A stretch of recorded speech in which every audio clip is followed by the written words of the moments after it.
Michael Fox, Rise and Shine. Copyright 1992 by Michael Fox.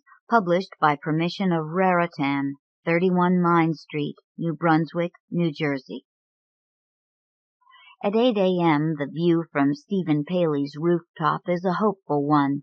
That is, it is a view he must rationalize and conquer to retain hope, to inspire a better day. Happily, the view provides him that opportunity. He stands back from the parapet looking south, swinging his arms in an imitation of heartiness and enthusiasm. He is hopeful. He thinks about whistling. The horizon this morning is a wall of bilious haze. The sun is bleary-eyed and tired. Through the haze it squints. Is there anything the least bit valedictory about this day, this particular effort? Stephen hopes not. The sun shines feebly, yet enough. The work is done. Between buildings the sun cuts westward into the streets below, casting walls of thin shadow across West End Avenue, and regardless of its strength, the sun will rise up through the day steady as a lever. With this, Stephen reassures himself. Later, it will be overhead, another noon. Later, the sun's light and shadow will grub in the dirt. The sun will lie down once again, dirty-faced, beyond the Hudson. This action is permanent, relentless. Stephen knows this. Yet as he edges carefully towards the parapet, he admits to himself there is cause for concern. It does happen sometimes that trajectories lose their arc, mitigating forces interrupt what seem eternal orbits, and bodies stray and fall. Down there, Stephen thinks, peering over the wall into the street. Down there in all that pushing you haven't got a chance. There's no moment. Up here the world behaves. I see how it behaves. There are patterns. But in the street people are trampled, stampeded, killed. They can't see. In Stephen's opinion, more people should take the time to observe the world from some distant position. On the roof he is reminded of his childhood, climbing trees. From the uppermost branches the ground beneath the tree looked small and still. People's faces were tiny. People's wide-mouthed, alarmed expressions were the size of acorns. Voices were muted. Even his uncle's crazy shrieks and the broader sound of the wind swaying him in the roost was comfort itself. It was the sound of the wide world brushing against his ears. Try as he might, Stephen can hardly climb high enough. He can't get far enough away from the shoving and falling. Some weeks ago a man threw himself right off the top of the next building. He killed himself. He died in Stephen's street. Stephen didn't see him fall, thank goodness, but he saw the body. Since then, every morning the view has been here, the perspective has been here, the incident had to be dealt with. The big picture had to be gained, gathered in here. Every morning, the rising in the east, that burned-out profligate, the sun, always dubious, and in the west, the gulls and plains threading the air, so many regular strands above the river. This morning it's the usual thing. Along the river's silver length boats run, ripping it open as they go, showing the blue beneath. This river flowing from God knows where, past him to the ocean. Relentlessly it flows with swirls of current, and the circle line, the oil tankers, the garbage tugs. Probably this river will never stop. Across the water dim shadows of the buildings fall, and shorten with the sun's sure ascent. For Stephen, these recognitions are the conquering, the mastery, the rise of his being over the forces of gravity and chaos. It is noon when Stephen steps down into the tarred stairwell, and he is sanguine about the day. But the birds are the last of the bright outside to catch his eye. Pigeons fly off the clothesline as the door is closing, and fast, fast, they sail beyond the parapet. Above the avenue they lift their wings high and plummet out of sight. In the kitchen, Alice and Rena are at the counter with a bowl of fruit between them.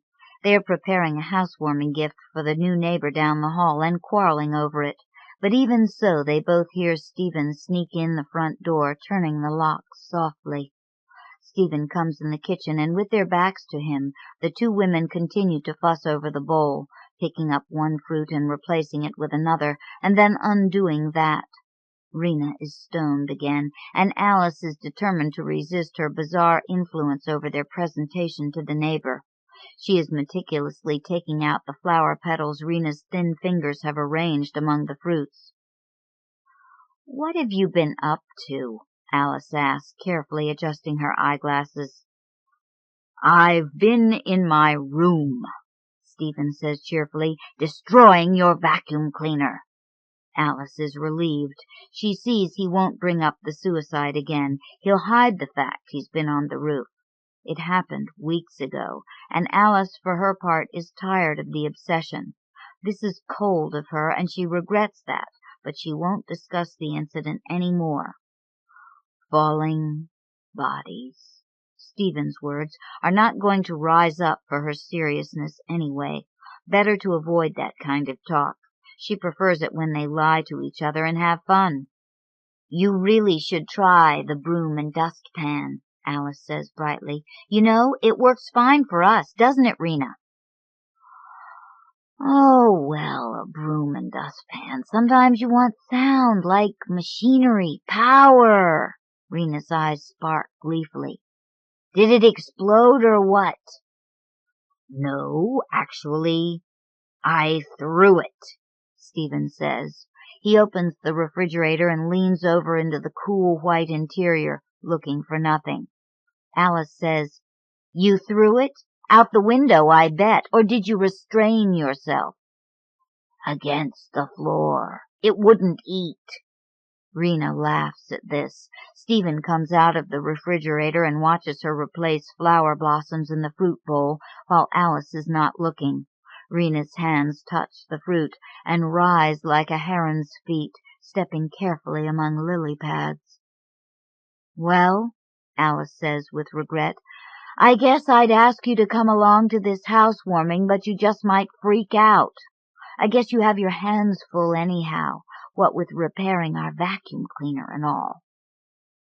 The two women ready themselves and traipse past him, Alice carrying the bowl. She puts her face close to his. "Liar," she says, and kisses him. She hefts the bowl high in front of her and passes on into the living room, very solemn. Rena shuffles in her loose cowboy boots behind Alice and holds a pair of burning incense sticks that she wafts to each side. With appropriate ceremony, Stephen escorts them to the door and, sweeping it open, ushers them out into the dark hall. They have been living together, Alice, Rena, and Stephen, since they were undergraduates. Stephen has since gotten a Ph.D. in clinical psychology. Recently he finished his thesis, Sociocultural Pathologies. Important people are reading his work, and there are publication and job offers, but Stephen is putting decisions off. He has stopped answering the phone. The apartment's large, high-ceilinged rooms hold him when Alice goes out to her job, or when, mid-afternoon, Rena wakes and heads out for coffee at La Tacita. From his tall windows, from his perch atop the high step-ladder erected in his room, Stephen watches Alice and Rena join the throng of pedestrians rushing along West End Avenue. Alice has the bedroom next to Stephen's towards the back of the apartment. She is a secretary, but Stephen is encouraging her to be an actress. Stephen is her #1 fan. He says she has carriage and bearing, and he will go on to say that Alice is a great beauty and describe in detail her long dark hair and wide-set gray eyes. This might all be in some part true, what Stephen says, but this is not how others see Alice. To others, Alice represents an almost, a nearly, a potential. She wears her hair in a very tight, prim little bun. It is never seen long and flowing, and her eyes are obscured behind butterfly rim eyeglasses that glitter with rhinestones. This is just camouflage, Stephen says. Wait until you see her on the stage, he says. Yes, Alice and Stephen are a couple, but Stephen, oh, Stephen, he is a curse to himself. If only he weren't so inconstant, distant, morbid. If only he weren't so repelled by the world, of course, the cosmos. Then he could make her happy. But his world teeters on a precipice. Something grim is imminent, and each day he is more peculiar. Of course, Alice gets upset with him. He doesn't blame her or get angry. He only hangs his head when she drops her dignified bearing, shrieks at him, and weeps. He is hardly able to react at all when she tells him she won't live like this, when she demands that he throw her out, discard her, when every so often, with a great show of determination, she packs her bags. Rena is in a position of being Alice and Stephen's child, their misbegotten immaculate. It is usually for Rena that Alice leaves off packing and stays. The roles are clear, an adolescent daughter with her aging parents. Tender, doting fondness, dependence, and times of sweetness give way to chafing, rebellion, and furious scenes, and reconciliations of the most earnest sort. Stephen opens his eyes. Daylight has faded, and streetlights have come on, casting a dirty yellow glow onto the ceiling. There is sound out by the elevators, Rena laughing loudly. Then the locks of the front door turn over, and the two women come in quietly. They turn on some lights and settle on the couch. "You've been over there for hours," Stephen says. "What were you doing?" "We had some fruit," Rena says slowly, trying to remember. "The fruit we brought, and we talked." "Nico sang for us," Alice says, gently leading. "Oh, my God! Oh, my God!"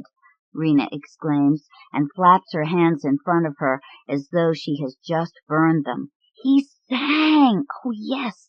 This was so amazing!"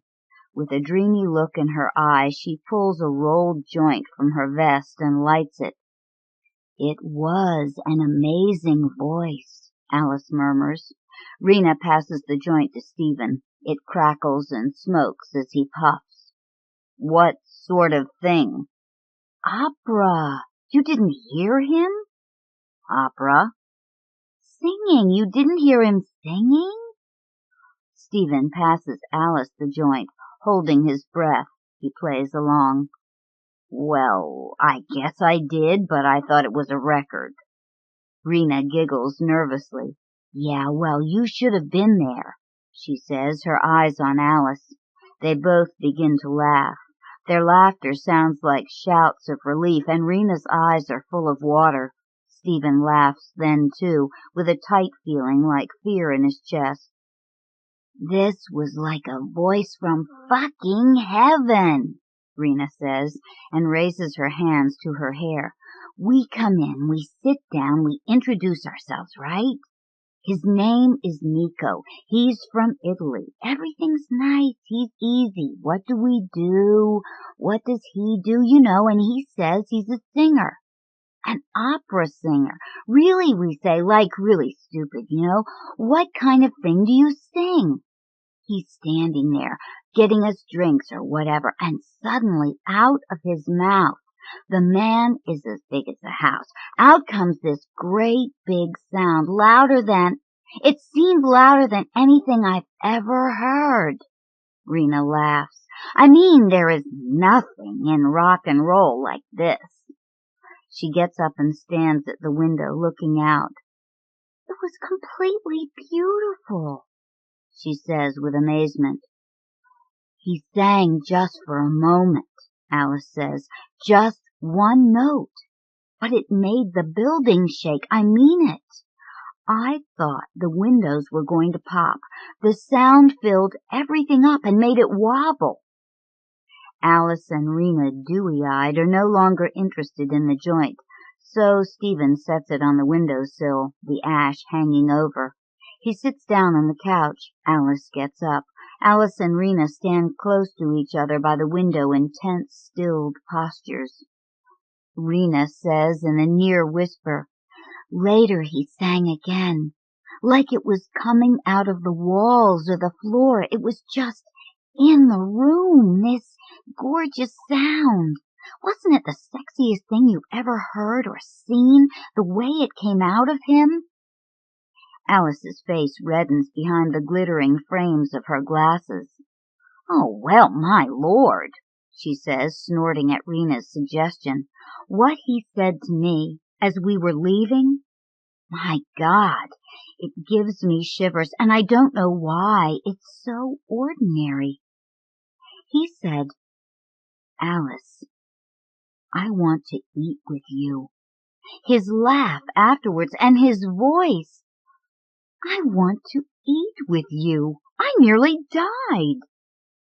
Alice and Rena get on a laughing jag. They both laugh until tears come to their eyes.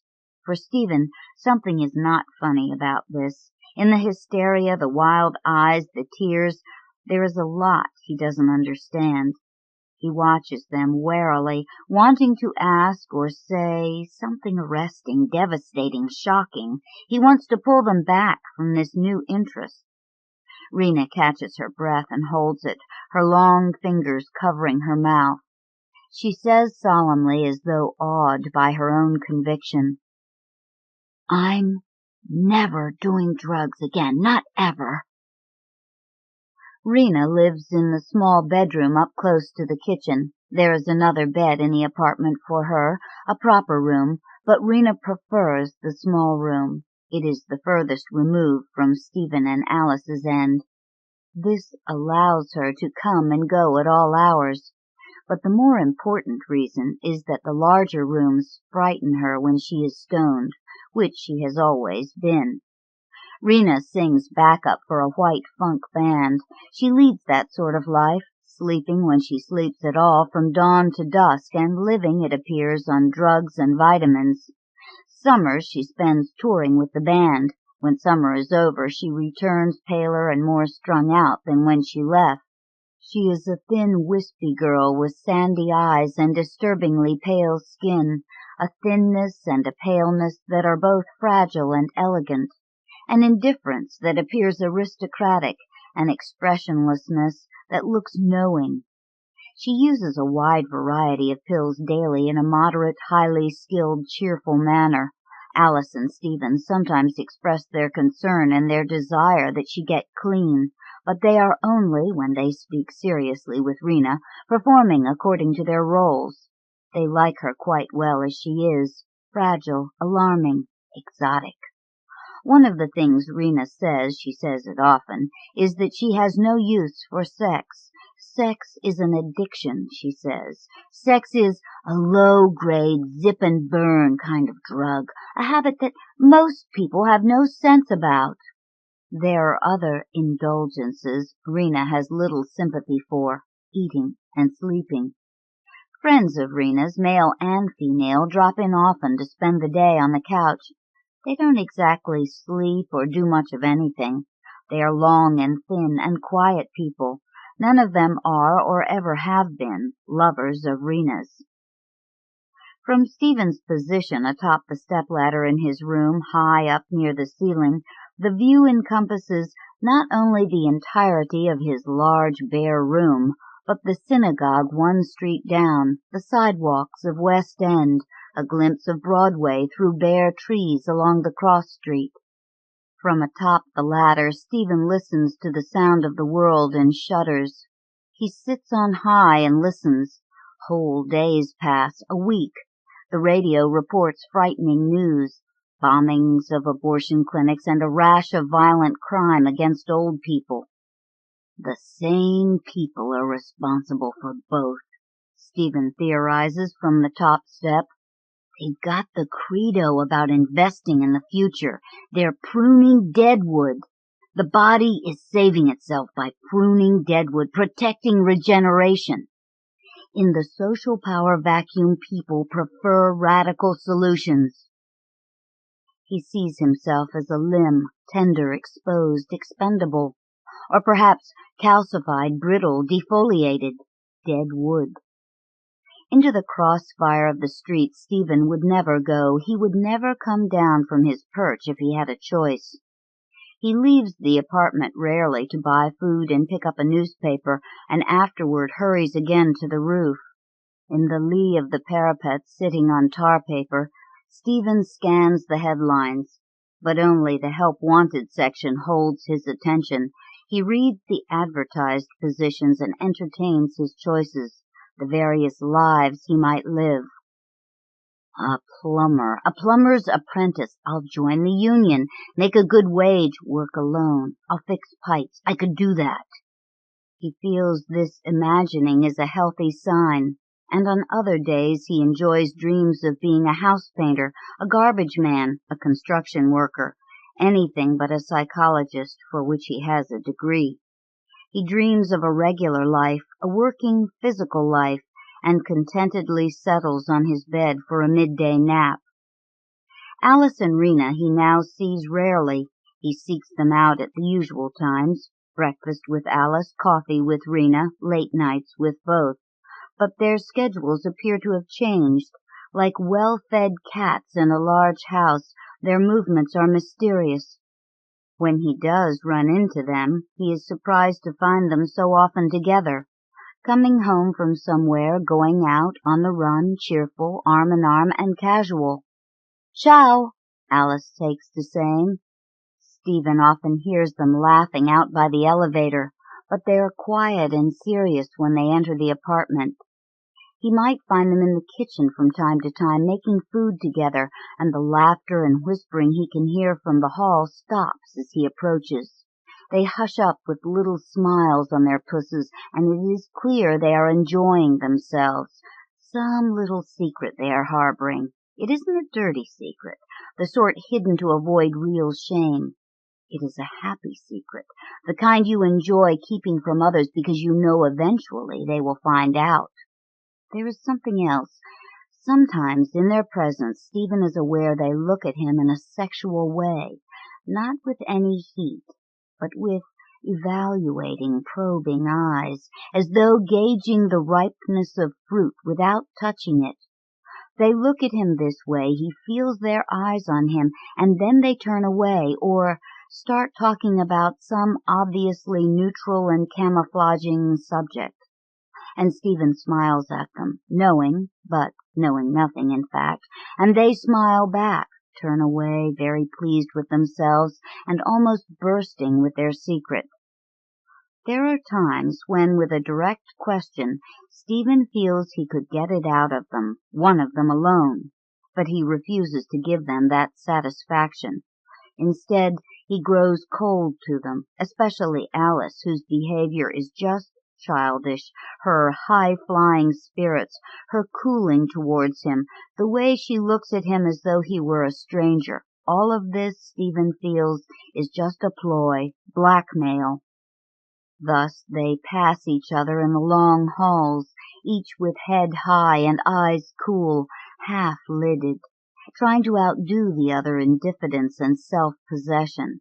But his resentment at their alliance gets the better of Stephen, and the women are openly amused at his sullenness. It goes on for weeks. It goes on so long Stephen grows to hate them both for abandoning him and for teasing him. During this time, Alice and Rena change in noticeable physical ways. Alice loses weight while Rena gains it, and both come to look healthier and more vibrant than Stephen has ever seen them. Alice wears her hair down. She gets contact lenses. She allows herself suddenly to be beautiful. To Stephen, it seems they bloom in front of his eyes, but he knows they do not. They bloom in secret. Like flowers under their own private sun, they mysteriously turn, becoming open-faced and radiant. On an afternoon when Alice is out, Stephen finds Rena in the kitchen. She is drinking tea brewed in the pot.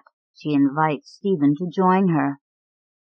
"Actually, I need to ask you a favor," he says casually, pouring the tea. "What's that?" Rena is holding her cup up close to her mouth and peering at him over the rim. Among other things, it is this quiet, watchful attitude of Rena's Stephen is unsettled by. Her bubbling, manic eagerness is gone. Stephen explains he wants to rearrange his room. He could use a hand moving furniture. To himself, he notes that the tea is herbal, chamomile. He senses this must be the true measure of Rena's disappearance, the vanishing of herself from black espresso to insipid yellow tea. "That sounds fun," she says simply. She picks up the teapot and leads the way down the long halls to Stephen's room. He follows behind. He watches the phenomenon of her new weight, the figure wrestling for space beneath her robe. "That's got to go first thing," Rena says, pointing at the stepladder.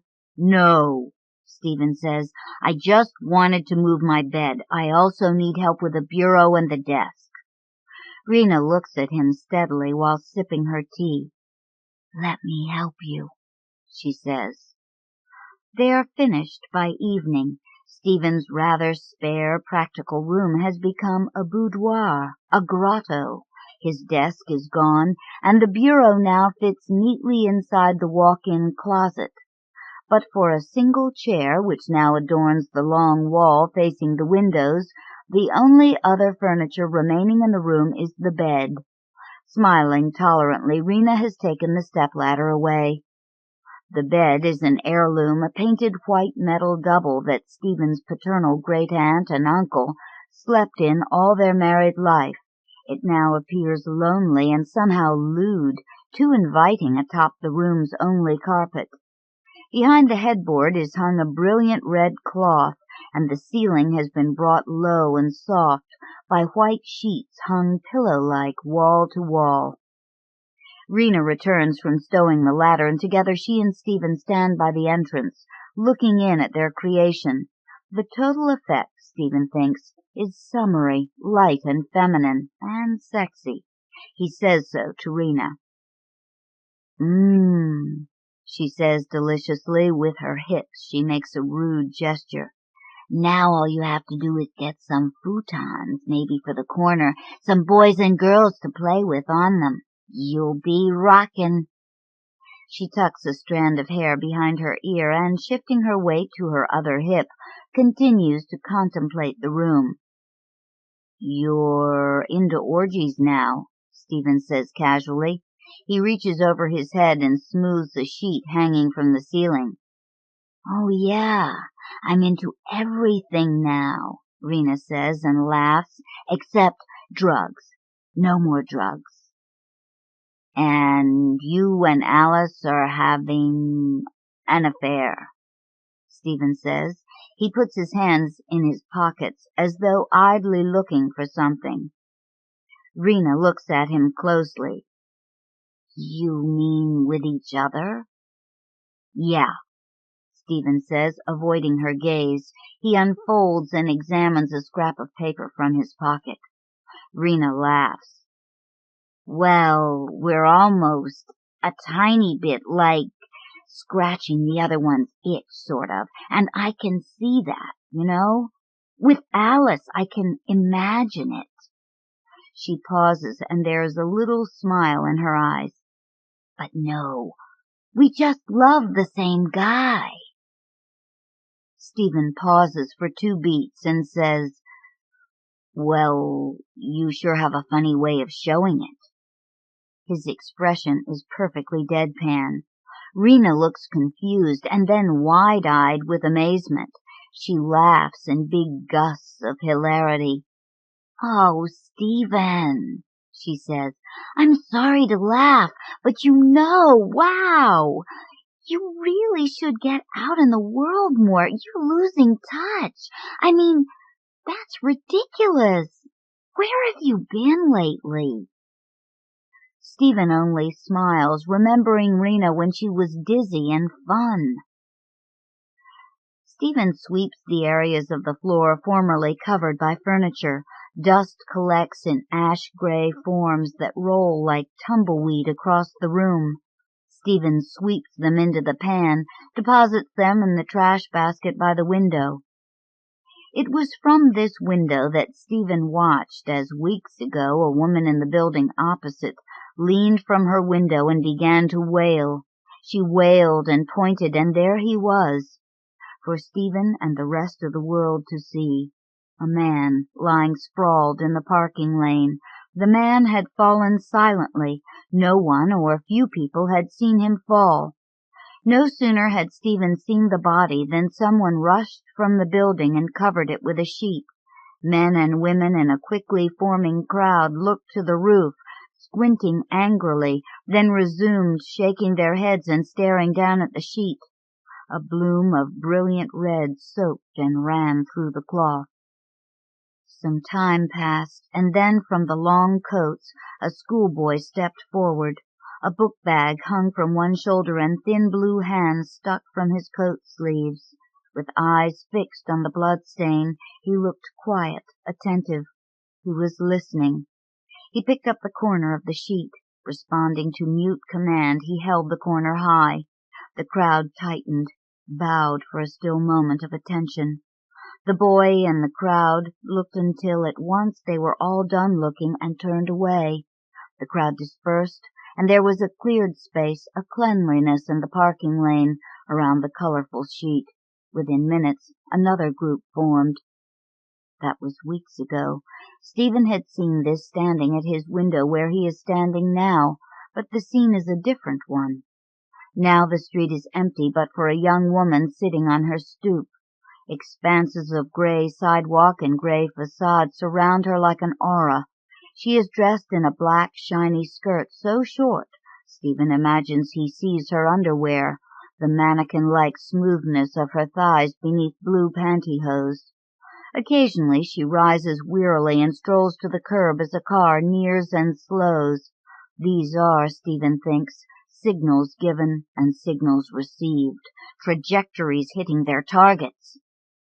The boy had lifted the sheet, obeying a command. Stephen now sees an ordering, a cohesion in the street where before there was only chaos and predation.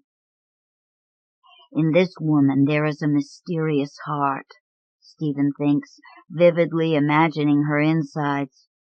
Her arteries, like mine, a bath of red, her lungs billow like sails, and I see a boy's face somehow, squeezing out tears. Why? Each passing face has such blood, such secrets. He senses in the clear pictures his mind presents, of blood, of heart, of lungs, the secret of people's relation, the cohesion of their regular motions. The young woman speaks through a car window. After a moment, she opens the door and gets in. A negotiation, an agreement, an exchange, all of it knowledge.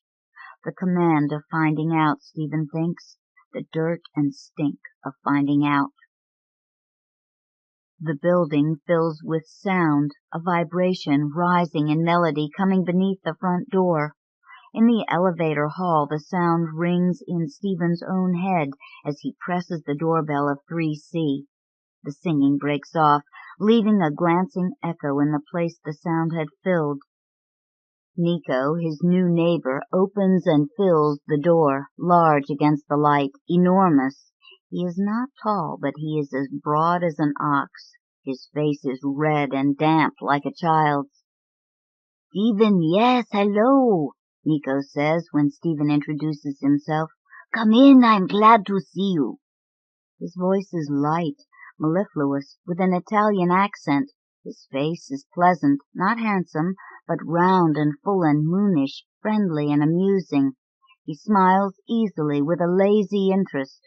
His body radiates a damp heat Stephen can feel from 3 feet away. It is this, or it is an actual sound of liquid rushing, flushing, that reminds Stephen and makes him strangely aware of Nico's blood, flesh, and organs. These are bigger, more red, more alive. Than what? Stephen's innermost impression that this man is alive has an incoherent urgency and strength that is startling. There is a smell of fennel or anise. Nico is chewing something. His teeth, Stephen notices, are a dismal shade of gray. As though it is perfectly clear why Stephen is visiting him, Nico proceeds without a word down the hall to a carpeted room. The floor is carpeted, and the walls are carpeted also. In the center of the room there is a small plush couch. It is the only furniture in the room, aside from a music stand. "I am just practicing. A moment more, please," he says, and gestures to the couch. Stephen takes a seat, feeling suddenly at ease. He has come to hear him sing. That is why he has come. Other reasons and other questions Stephen puts aside. Contentedly he crosses his legs and prepares to listen. At one end of the room sunlight is angling in the bank of windows. It is warm, quiet, and pleasant in the large room. Nico flips the pages on the stand for a moment and drops his hands. The sound that rises out of him feels to have come through the floor. It rises as solid as a column through the ceiling, a swelling, soaring note. The vibration gets inside Stephen. The sound inflates him. It is only painful. That is how it feels. There is only breathlessness as his diaphragm is pulled with the force of sound up through the ceiling. Stephen closes his eyes. The aria rises and takes off through the floors overhead, through the tarmac roof into the sky over Manhattan, where it dissipates into a whisper and flap of wings and floats with the wind. David McLean, Marine Corps Issue. Copyright 1993 by David McLean, as originally published by the Atlantic Monthly, May 1993, reprinted by permission. My father used to keep 3 wooden locker boxes stacked in the tool shed behind our garage. This was at our house in southern Illinois where I grew up. The boxes, big, heavy chests with an iron handle on each end, were fatigue green, but had splintered in places. Chips of paint and wood had broken off during the miles of travel, and a shiny splayed pine showed underneath. Each box was padlocked with an oily bronze lock, the keys to which my father kept on his key ring, along with his house keys and car keys.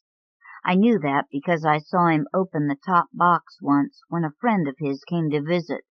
My father lifted the lid of the top chest and then a tray within, and pulled out an album or a yearbook of some kind, something to do with the war.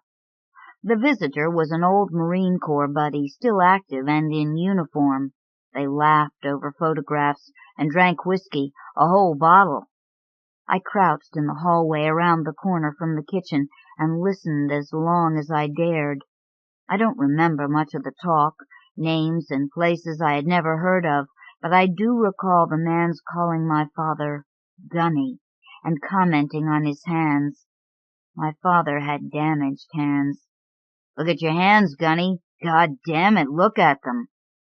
And I think they cried, or maybe it was just drunken giggles, I don't know. That was the only time I ever saw my father drink. That was 1974. I was 10 years old.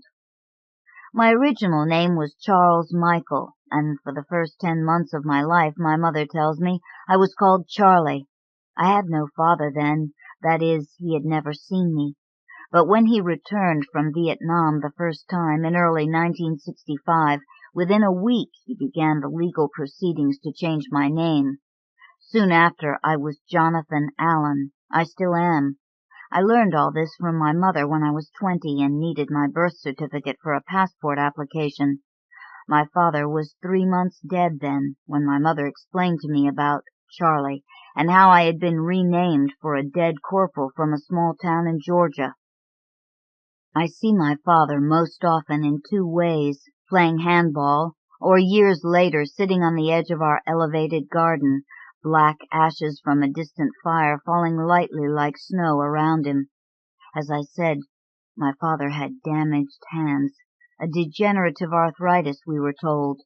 They were large, leprous hands, thick with scar tissue and slightly curled. He could neither make a fist nor straighten them completely.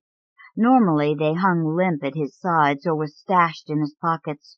To grip things, he had to use a lot of wrist movement, giving him a grotesque bird-on-a-perch appearance. He rarely touched anyone with them, though he did hit me once, a well-deserved blow, I know now, and knew even then in the vague way of an innocent. My older brother Joe and I would watch him from the walkway above and behind the handball courts while our mother waited outside.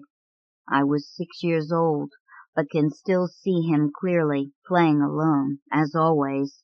He wears olive green shorts, plain white canvas shoes, and long white socks, a gray sweatshirt, the neck ripped loose down the front, and a fatigue green headband wrapped tightly around his bony forehead. Black, thinning hair, dipped in gray, rises up like tufts of crabgrass around the headband. He wears dirty white leather gloves. He swings at the hard black ball forcefully, as though he held paddles of thick oak. I hear the amplified slap of his hand, and then a huge explosion booming through the court as the ball ricochets back. He runs after it, catches up to it, and slaps it again, driving it powerfully into the corner. His tall, thin figure jerks across the court and off the wall, his slaps alternating with the hollow explosions, his shoes squeaking, his controlled breaths bursting out of him as he tries, it seems to me, to break the ball, or maybe rid himself of it forever. But it always returns somehow, even dribbling to the center of the court. Exhausted, he sits against the wall, breathing heavily, his court gone suddenly quiet, though the booming echoes from nearby courts can still be heard. He watches the ball bounce off its final wall and then slowly roll to a stop. I watch it with him until it again becomes an inert black ball on the wooden floor. I said that my father had hit me once. It was at our second meeting. The first had been on that 6-month home leave when he changed my name. I remember nothing of that, of course. I do remember his second return home, though, when I was 5 years old. To my new consciousness, Daddy was simply a figure in a photograph, a steely, strong-looking man in dress blues. I remember the disjunction I felt upon seeing him for the first time, how I had trouble believing that this man was the same man as in the photograph. He was thin and gaunt and silent, with deeper eyes and a higher forehead than I had expected to see. He looked at me strangely. He hadn't seen me grow up. I could have been any child, an adopted son, were it not for my resemblance to him. What I learned shortly after that first real meeting was the necessity of being a noisy child. Noise alerted him to my presence and prevented his being surprised and reacting on instinct. I began to knock on the walls or shuffle my feet or sing to myself as I walked through the house. I discovered this survival technique one Saturday morning shortly after his return. I had awakened early and had rolled off the lower bunk, my blanket under my arms, a sleepy animal child going to look for his mother. I walked down the hall and into the living room where my father sat reading. He had not heard me come in. I wanted to play a game. I crept around an end table near his chair, suppressing a giggle, and watched him for a minute. I looked at the back of his head, smelled his sharp aftershave smell, stared freely, for the first time, at his gnarled left hand holding the book in that rolled wrist way, and then I leaped out from the table and shouted, "Boo!" I saw a white flash. I was airborne backwards on my shoulders and over my head. I landed hard on my face and knees, bleeding from the nose and mouth. I looked up and saw him crouched and rigid, eyes on fire, palms flat, fingers as stiff as he could make them. Then he melted right there before me, his body slumping down like warm wax, and he began shouting and crying, God damn it, Diane! Come and get this goddamn child away from me!" He wouldn't look at me. His hands were in his pockets. He walked out of the house and into the backyard. I didn't see him again until breakfast the following morning. My mother arrived and swooped me into her arms. Only then did I begin to cry. My mother's life intrigues me. Her strength, well hidden when I was younger, becomes obvious upon reflection. I spend a lot of time reading about the Marine Corps and Vietnam. It is a way of knowing my father, and yet I often find my mother in the books. I cannot read of Khe Sanh or Da Nang without imagining my mother at home with 2 children under the age of 7 and a husband across the world fighting in a war, what I think of as a stupid war at that. She has never spoken about that time, not even about the 4 continuous years of my father's absence, when my grandmother told me she would spend at least 2 hours every night weeping alone, the children already asleep, and when she could hardly sleep herself. Even after my father's return, tension and distance continued for some time. Our family was different from others. I can best describe it as being composed of opposing camps. Not camps at war with each other, but survival camps, my mother and I in one, my father and Joe in the other. We had no open animosity toward each other, only distance. My father was in the Marine Corps for 17 years before beginning his second career in the offices of the Stone City Steel Mill. He was a decorated soldier, a career man, forced to retire disabled because of his hands. He had been a drill instructor, a fact that always widens the eyes of those I tell. I can see them reassessing me as soon as I say it. Marine Corps drill instructor. And they look at me in a shifted way that is hard to define. A pity, perhaps, sometimes a fear. I do have a temper comparable to my father's, which usually shows itself in short, explosive bursts of expletives that roll out of my mouth naturally, as if I were a polyglot switching tongues. The violence is verbal only, though I can still see my father, if I make the effort, at my brother's throat. Joe has been caught smoking in the garage a second time. He is 14 and has been warned. He is pinned to the wall of the garage by my father's crooked paw, his feet dangling, toes groping for solid ground as though he will fall upward and off the earth if he can't find a grip. His eyes are wide and swollen with tears. My father's voice is a slow burn, his nostrils wide. He finishes speaking, drops Joe onto the concrete floor, and strides quickly away. Despite my father's years of service, our house was devoid of memorabilia. A visitor would have no idea about my father's military career, were it not evident in his walk and demeanor. Civilians might miss even these clues. Our house was not a family museum like other houses. We had few family photographs. The decor consisted chiefly of landscape paintings and small ceramic collectibles, dolls and Norman Rockwell scenes and wooden elephants from around the world. At 16, I saw the movie Apocalypse Now. I had no interest in Vietnam then. I knew nothing of it. The film left me enthralled and fascinated, even a little horrified in an abstract way. I came home agitated, but still had not made any connection. The epiphany came when I walked in the front door. My father was sitting quietly in his recliner, sipping coffee and watching the Cardinals play the Reds on television.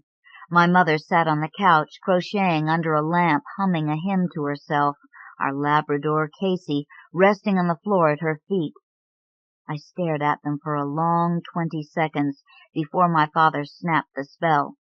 "Hey, Johnny," he said, "come in here and watch the game. Redbirds are up 5-3 in the 7th. "Yeah?" I moved into the room and turned to face the television. "What'd you go see, hon?" my mother asked. "What movie'd you see?" I lied. I quickly named some comedy that was showing in the same complex. "It was awful," I added, to cut off the questioning. I saw the movie again a few days later, and I saw it anew. My father was in there somewhere, dug into a bunker behind a wall of foliage, there amid the ragged poor and the dripping trees and the sounds of gunfire and explosions. And when I returned home from the movie that night, He was reading a John le Carré novel, sipping coffee, the silky voice of Jack Buck in the background, describing the Cardinals' game in Atlanta. The evening was hot and dry. It would be a hard summer of drought in southern Illinois. The next day I walked to the library and borrowed 3 books about the Vietnam War. My summer project would be to learn about the war and my father's place there. Under a hot mid-morning sun, I skimmed the thinnest of the 3 on the way home, anxious, as though poised to turn the knob of a mysterious door. At home I hid 2 of the books in my safest place, above the loose tiles of the lowered ceiling in my bedroom, and took the 3rd book and my copy of the Pickwick Papers into the backyard. We had a large yard behind the house, enclosed by a fence of pointed wooden slats 5 feet high. Against the back fence stood a terraced flower garden built long before by a previous owner. It ran the length of the fence and was fronted by a red brick wall about 2 feet high. The 3 levels were separated by stacked railroad ties. My parents loved the garden and would labor all summer to keep it lush. Even that summer of drought, as the grass was browning under a merciless sun, my parents kept the garden well watered. From April to September we had cut flowers on the dinner table every night. I kept a private place in the upper left corner of the garden. It was known to everyone. If I was nowhere to be found, my family would always check to see if I was there reading. Before watering, my parents would always shout a warning lest I be rained on. Although known, it was still quiet and just isolated enough. I would lie down on the ground behind a thick wall of daylilies, my back against the fence, and read or think while staring up at the sky. That is where I learned about the Vietnam War. I lay on my side and read for at least 3 hours every day, softly repeating the names of places and operations, marking pages with thin weeds.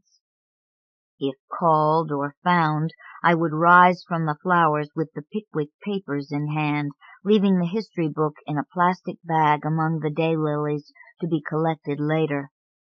In the evenings, while listening to baseball games, I transferred notes from the weed-marked pages into a notebook that I kept hidden in my sock and underwear drawer.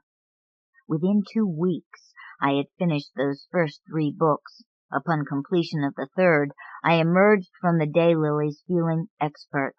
My knowledge of the war, dates, places, names, had zoomed up from 0. I was ready to ask my mother some questions. I approached her one afternoon before my father had returned from work. She was peeling potatoes over the kitchen sink when I padded in nervously. "Mom?" "Yes, Johnny." "Mom, where was Dad stationed in Vietnam?" My throat was dry. I had never before uttered the word to my parents. My mother stopped working and turned to face me, potato peeler held upright in her hand. She looked puzzled. "I don't remember, Johnny. Lord, that was over 10 years ago. I don't remember those funny foreign names. He was stationed in more than one place anyway. Why?" I felt ashamed, flushed. "Just curious. We learned a little about it at school, and I was just curious, that's all." "I wish I could tell you, but I don't remember. You know me. I have trouble remembering what I did last week." She laughed an unhumorous laugh. "Should I ask Dad?" She suddenly looked very tired and thoughtful. "Oh, Johnny, please don't," she whispered. "Don't bring it up with him. It took him so long to forget all of that. Don't ask him to start remembering again." Then she looked directly at me, and I could see that she was pleading with me, and I thought that she was going to cry. But she turned back to the sink and ran her hands and a potato under the tap. She began working again. "Okay, Mama, I won't. I'm sorry." "Don't be sorry, honey. You've a right to be curious." The next day I was with Joe. We were returning from the shopping mall in Fairview Heights, 20 miles away. We were in the old pickup truck he used on construction jobs, trying to cool ourselves with wide-open windows, though even the rushing air was warm and uncomfortable. Joe was 18 then and worked nearly every day. I was enjoying the trip all the more because he allowed himself so few days off. We were speeding down an empty two-lane road through the farmland south of Stone City. It was sickening to see. The corn, usually head-high by the end of June, was barely up to my waist. The ground was cracked and broken in places. Some farmers had recently given up. You could see by the dry brown stalks standing packed closely together that they had stopped watering. "Look at it," Joe said, shaking his head and poking his thumb out the window. He had to shout to be heard over the sound of rushing air. "I've never seen anything like this before. Even Grandma says it's the worst she's seen." I nodded and looked around at the dying fields. "What'd you buy?" he shouted, pointing at my bag. I pulled out Great Expectations and showed it to him. He gave it only half a look and a nod. Then he shouted, "What's the other?" pointing again at the bag. I hesitated, but pulled out Dispatches by Michael Hare. Joe grabbed it and began reading the back cover, completely ignoring the road. We began to drift across the center line into the oncoming lane. I reached over and gave the wheel a slight pull to the right. Joe looked up and grinned. He continued reading, now flicking his eyes up every few seconds. "Vietnam?" he shouted. "What'd you buy this for?" I shrugged. Joe rolled up his window and motioned for me to do the same. The cab was suddenly very quiet. I looked over and watched a red-winged blackbird light upon a fence post. Joe nearly whispered, "What'd you buy this for?" "Just curious. I've been reading some history of the war." "Does Dad know?" "No." "Mom?" "Only a little. Not about my reading." Joe looked down the road. We were already baking in the closed, quiet cabin. "Just watch out.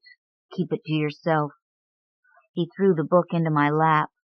"What do you remember about the war?" "Hell, not much. I remember Dad coming home, hands all screwed up. Quiet. But I hadn't seen him in so long that I don't remember him being different or anything. Maybe quieter, I don't know. I was only 7. And I remember the POWMIA sticker. Never understood that until I was in high school. We had a bumper sticker on the old green Impala. Remember? No. Well, that's all I remember, really. I never took too much interest. I figured he'd tell us if he wanted to. Weren't you ever curious?" "No, not too much. It seemed all bad and ancient history, water under the bridge and all that. Jesus, I got to roll this window down." I considered asking Joe what he thought about my plan, but didn't. I had decided after talking to my mother that I was going to get into the locker boxes, though I had yet to figure out how. My father was in the garden nearly every day after work and saw the boxes while getting tools or the hose. Obviously, I needed the keys. I examined the boxes the next morning. They were stacked in a corner next to a small work table.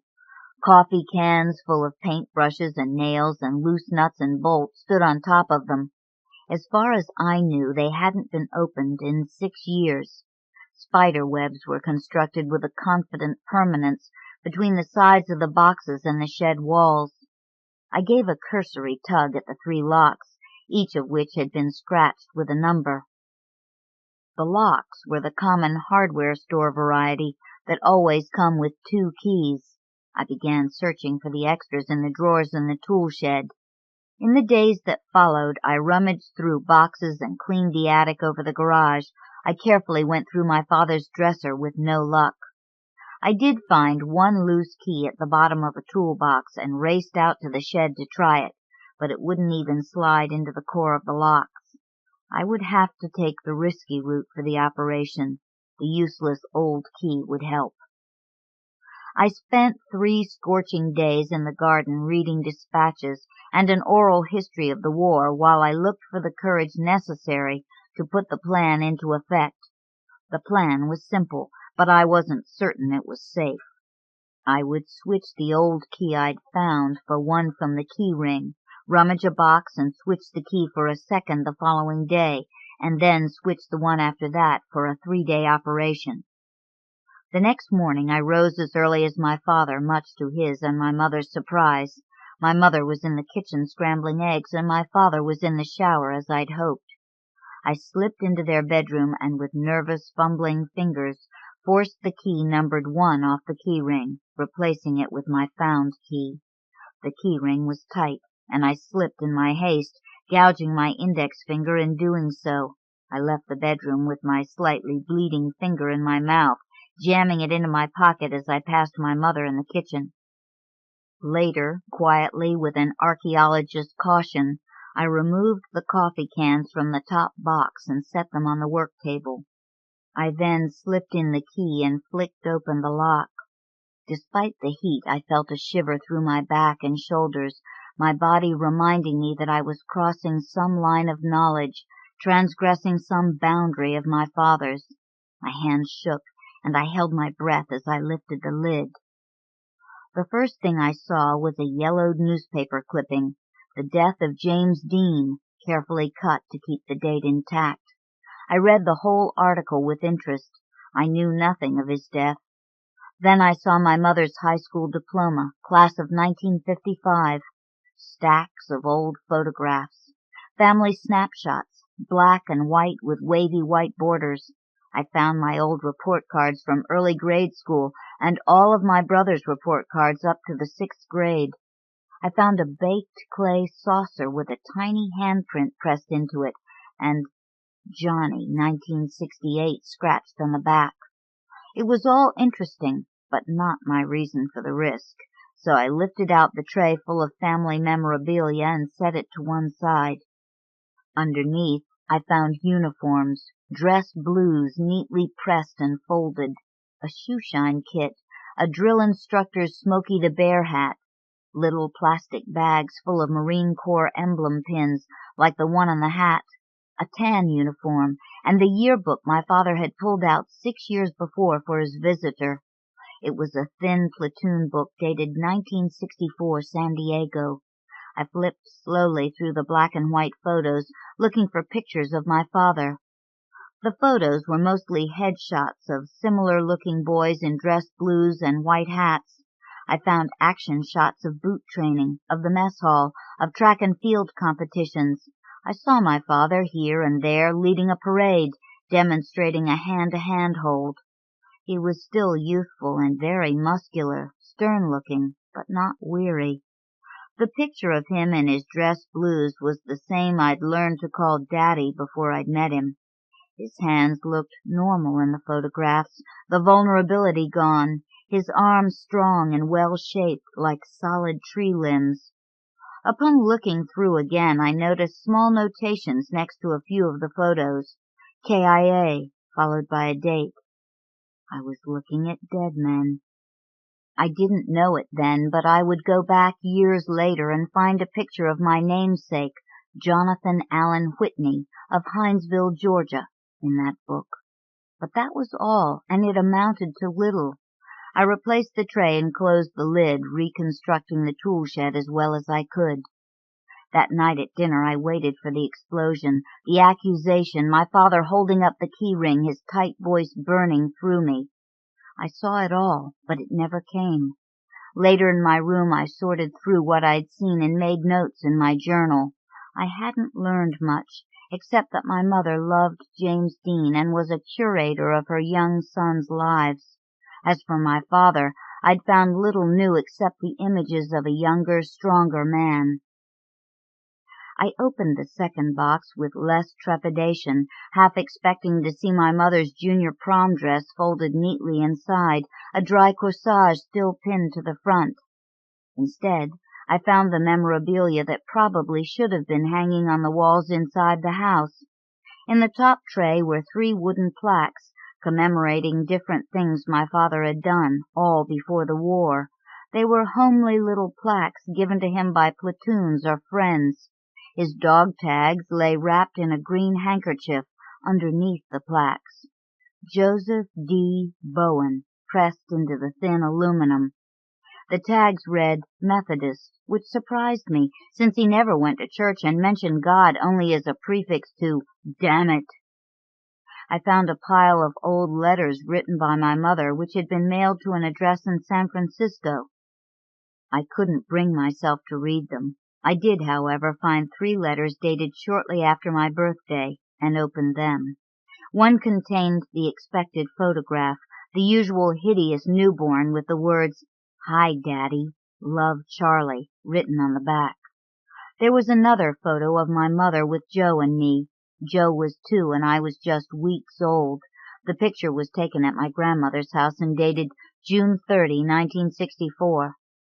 Beneath the tray I found more uniforms, khakis this time, combat-style fatigues with Bowen stenciled onto them. There was also a pair of worn black boots, a canteen, 2 thick belts, and a cigar box full of uniform ribbons and their matching medals. Vietnam service, the crossed rifles for marksmanship, and others. There was an unexpected find, a Purple Heart. He'd been wounded. I wondered where. His hands, perhaps, or the fairly large scar on his left thigh, a childhood farming accident, he'd told us. I was staring at the medal, trying to open my imagination, when I heard the back door of the house swing out and bang against the siding. I threw the medal back into the box, and the box into the locker, and hurriedly shoved everything else inside. I pushed on the lock as the footsteps left the patio and heaved the first box back on top. I was arranging the coffee cans when Joe walked in. "Hey, what are you doing?" he said. I was sweating, but felt a twitching relief that it was only Joe. "Looking for a nut? I need one for my bicycle." I dumped one can over and began sifting through the dirty nuts and bolts. Joe walked around me, glanced down at the wall, and began sifting through the pile with me. "I need one for the seat," I told him. He quickly handed me a nut. "That'll do it," he said, and then added, "Hear what happened?" "What?" "Some old farmer set his fields on fire this morning. Acres and acres are burning like hell." "Where?" "Just east of town, off 111. You can see smoke from the front yard. I thought we could drive out and see it." "Why'd he do it?" "I don't know. Just mad, probably. Wasn't doing him any good dying there in front of him." It wasn't much to see, really. The flames weren't huge, just crawling slowly across the field of dry stalks, crackling softly. Large glowing leaves swirled into the sky and became flocks of black birds in erratic flight. A few other people had pulled over to watch from the highway before a patrolman came slowly by and moved them along. Joe asked him if the fire department would put it out, and he said no, that it was no real danger, though the farmer would be fined or something. He said it would burn itself out in a day or so. We saw a man near the farmhouse about 100 yards from the road. He was old, wearing a red baseball cap, sitting on a tractor watching the wall of black smoke rise from the field. "Probably him," Joe said. That night my father came home with 2 tickets to a Cardinals game against the Mets. "Box seats," he said, dropping them onto the table. He was as excited as we ever saw him, shining eyes and a slight smile, nothing showy or too expressive. "Let's go, Johnny." From the car I watched the thin sheet of black smoke rising harmlessly like a veil on the horizon, not the ominous black plume that comes from a single house burning. I told my father about Joe and me driving out to see the fire and about the old man on the tractor. My father just shook his head. We were driving by his office at the steel mill, a different kind of fire and smoke shooting from the stacks. "Poor old man," was all he said. I kept looking at the keys hanging from the steering column, expecting a wave of recognition to light up his face any second. I couldn't imagine how he would react, though I considered anger to be the best guess. What I was doing was wrong. I knew that and felt bad about it, especially since he was in such a good mood. His face was relaxed and peaceful, and he was smiling. He'd fought in a war. He'd been wounded in some unknown place. His hands gripped the steering wheel like arthritic talons. His friends had been killed and his sons had grown without him. I imagined him weathering bitter nights. He was driving us to a baseball game, sliding easily through traffic. I kept glancing at his profile, the thinning hair touched with gray, the deep circles under his eyes, the rounded nose, my nose. We were crossing the Mississippi River on the Poplar Street Bridge. The arch was a bright filament in the afternoon sun. The river was remarkably low, looking as though you could simply wade across the once unswimmable, strong-currented distance. I considered telling my father everything right then. I was consumed by guilt, tapping my fingers on my leg. "What happened to your finger?" he asked. "Nothing. Caught it on a nail in the tool shed. I was looking for a key to my old bike lock." I'd had that excuse saved for 2 days. I couldn't look at him. I watched people in the streets. He began talking baseball. It had always been the bridge between us. There had always been the gap, and one bridge, a love of the game.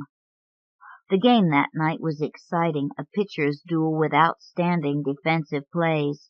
We had never sat together in box seats before, and we marveled at seeing everything so close up, how quickly the game really moves. We talked baseball all night. I kept score. I marked every pitch on the card like a memory. The game went into extra innings. I didn't want it to end. I knew even then that this was the first time I had ever felt really close to my father. We shared a soul that night, and then in the bottom of the 12th, the game ended suddenly with one swing by Ted Simmons, a crack, and a long home run disappearing over the left field wall. We drove home happy, though quiet from fatigue. Strangely, he passed our exit and continued around town to the east. "You missed our exit," I said. "I didn't miss it," was all he said. He was pensive. I was puzzled, but only for a few minutes. We turned onto Route 111 and headed south on the dark highway. Suddenly the land to our left was a glowing pile of embers. We could see little smoke, but the field was alive with orange fires, flickering and rising like fireflies. My father clicked on his hazard lights and pulled onto the shoulder. He stepped out of the car and walked across the still road with me trailing behind. The unseen smoke was too thick. I coughed and my eyes burned. "I just wanted to see it," he said quietly, and we stood in silence watching for 10 minutes before driving home. I didn't notice the ashes falling until after I'd changed the second key for the third. I was walking back through the kitchen when I saw out of the corner of my eye a leaf fall against the window screen, break into pieces, and then disappear. I looked up and out the window. The wind had shifted in the night, and the ashes from the cornfield were swirling above like elm leaves in autumn, some falling gently to earth like a light November flurry, except that the flakes were black. In the backyard I held out my hand to catch one, and it disintegrated in my grasp. The temperature was already over 90 degrees. It was a wonderful and hellish sight. Ashes blew across the patio and collected in the corner against the house. After my father left for work, I went into the garden to read. Ashes drifted down, breaking between the pages of my book, and landing in the daylilies and roses along the fence.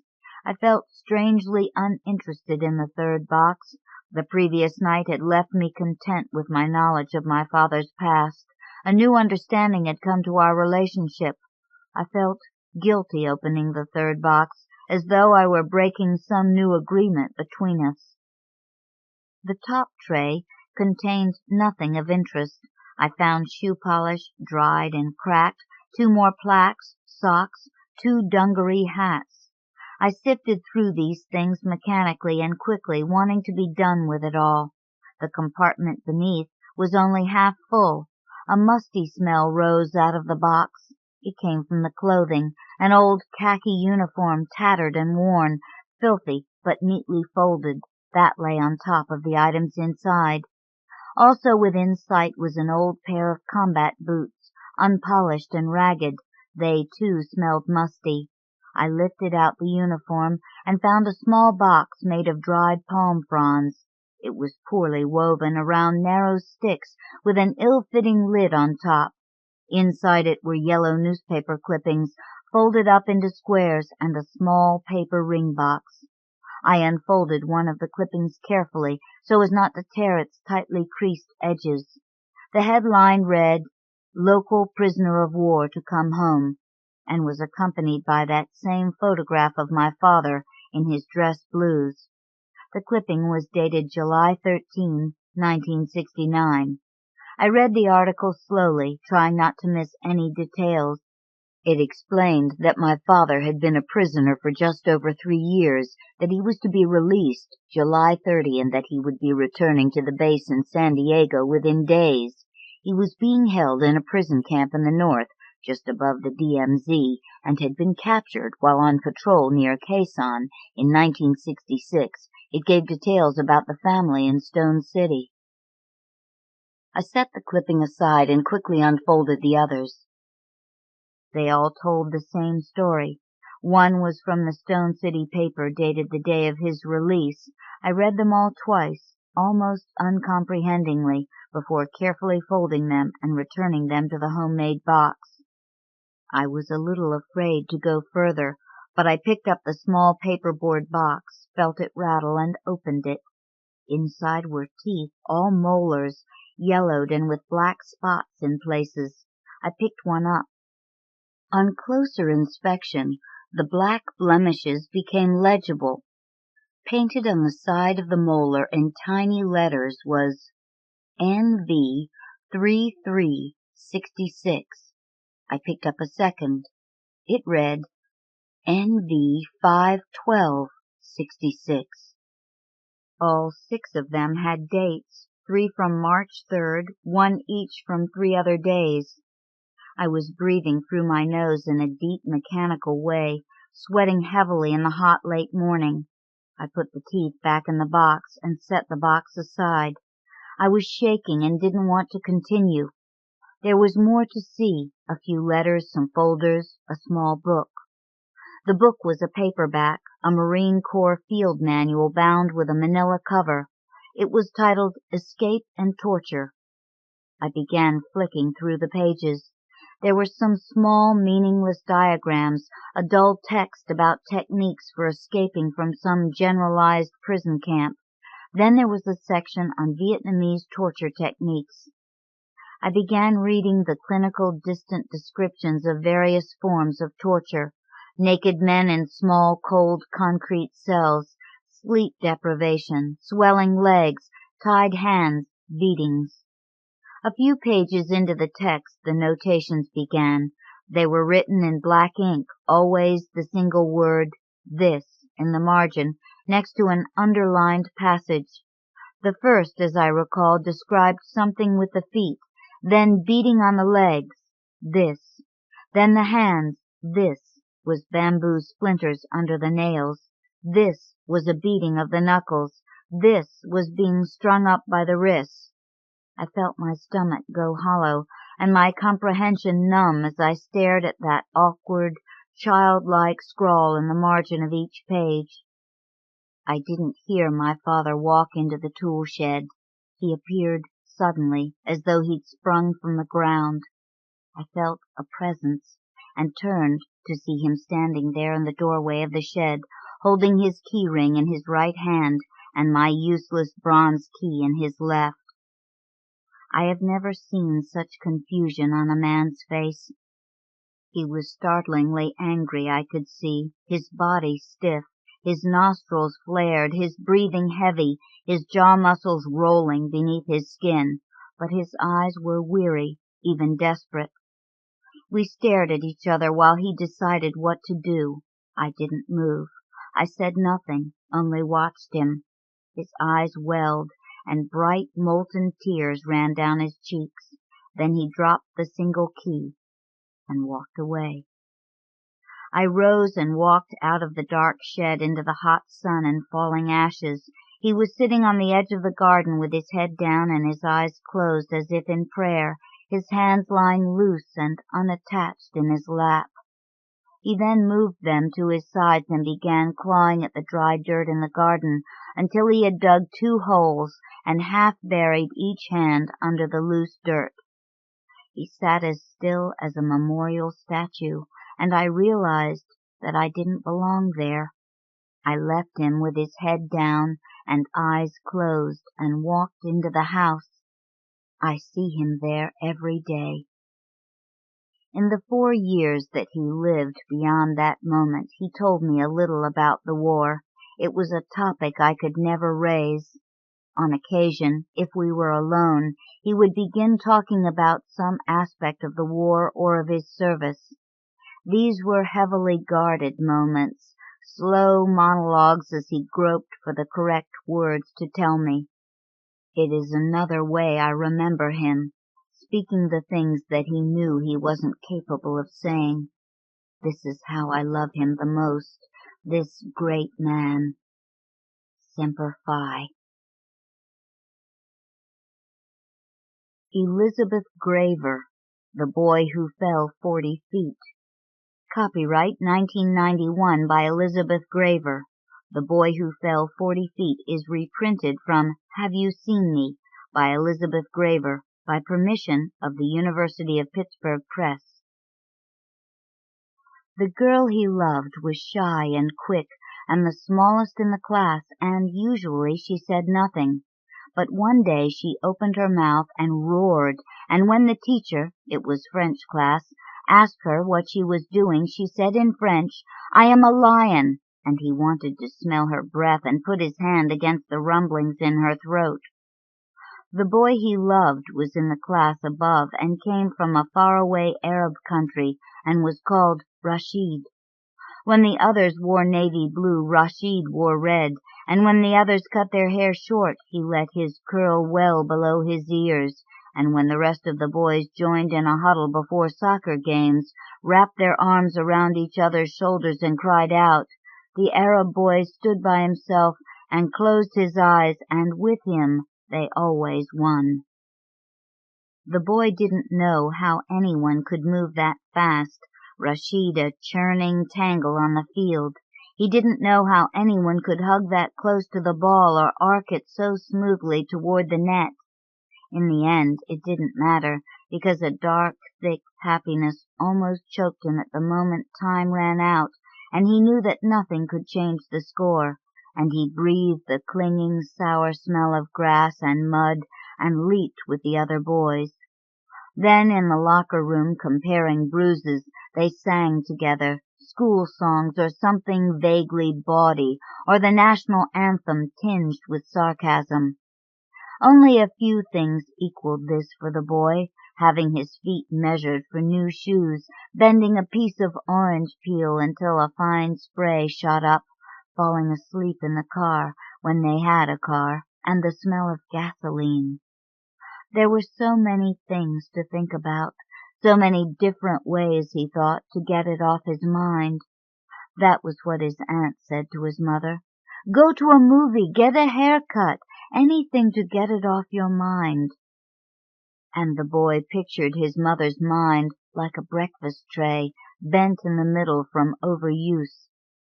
At home, alone in his room, he would start at the top of his head and run his hands down over his face, over his narrow chest, down to his knees and feet, and then sometimes he would lie on the floor and try to force his legs back behind his neck like the pretzel man.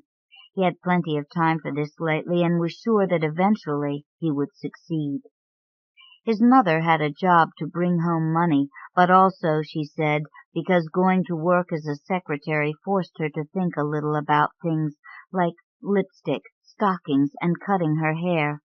She had a microwave so fast and simple, and bitter pine oil for baths so hot they burned, the only remedy for muscle ache and city grime. Often at night they would get ready for bed at the same time, and then the boy's mother would settle down in her room to watch an old romance or Western on TV.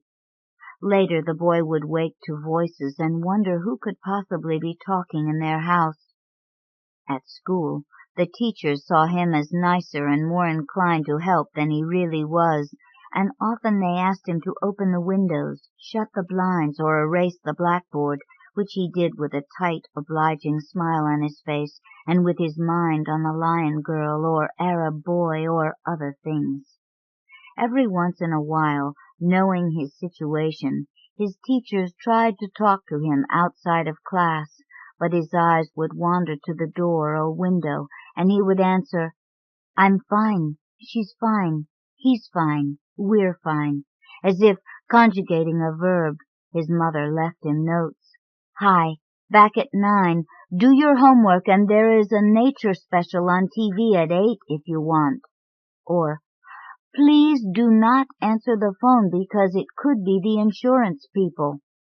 She brought him pens from work now and then, and when she got home from the hospital, she came in to say good night and express her thanks that he was such a grown-up kid and bearing up so well under the pressure, because any added trouble and she would crack, she said, although he could not imagine it. When she brought him with her, which was not often, he bought candy in the gift shop and scuffed his shoes across the glossy floors. One day a nurse gave him a rubber surgeon's glove, which he blew up like a cow's udder, and a woman in a wheelchair waved him down in the hall and asked for the story of Bessie the cow. The boy said he didn't know it. He grew diffident and shy, yet stood there frozen with the inflated glove. What he wanted very badly was the facts. Was it her legs or an invisible something else? The woman smiled, and her head didn't wobble. She asked his name, and her words didn't blur together at each end. He wanted to yank the Afghan from her lap and peer below, but there was his mother apologizing to the woman, chiding her son for not reading his comic book on the bench. That was why kids could only come visit now and then, she said. The staff was afraid they would catch things or make noise. Sometimes the boy wrapped himself around his pillow at night, and other times he played word games and chanted to himself. "My old man is kicking the bucket. My papa is passing away. My dad will soon be dead." I am the only one in my school like that, he thought, although he couldn't be sure, and often he imagined that he lived alone, for it was almost true, and that he had always lived alone.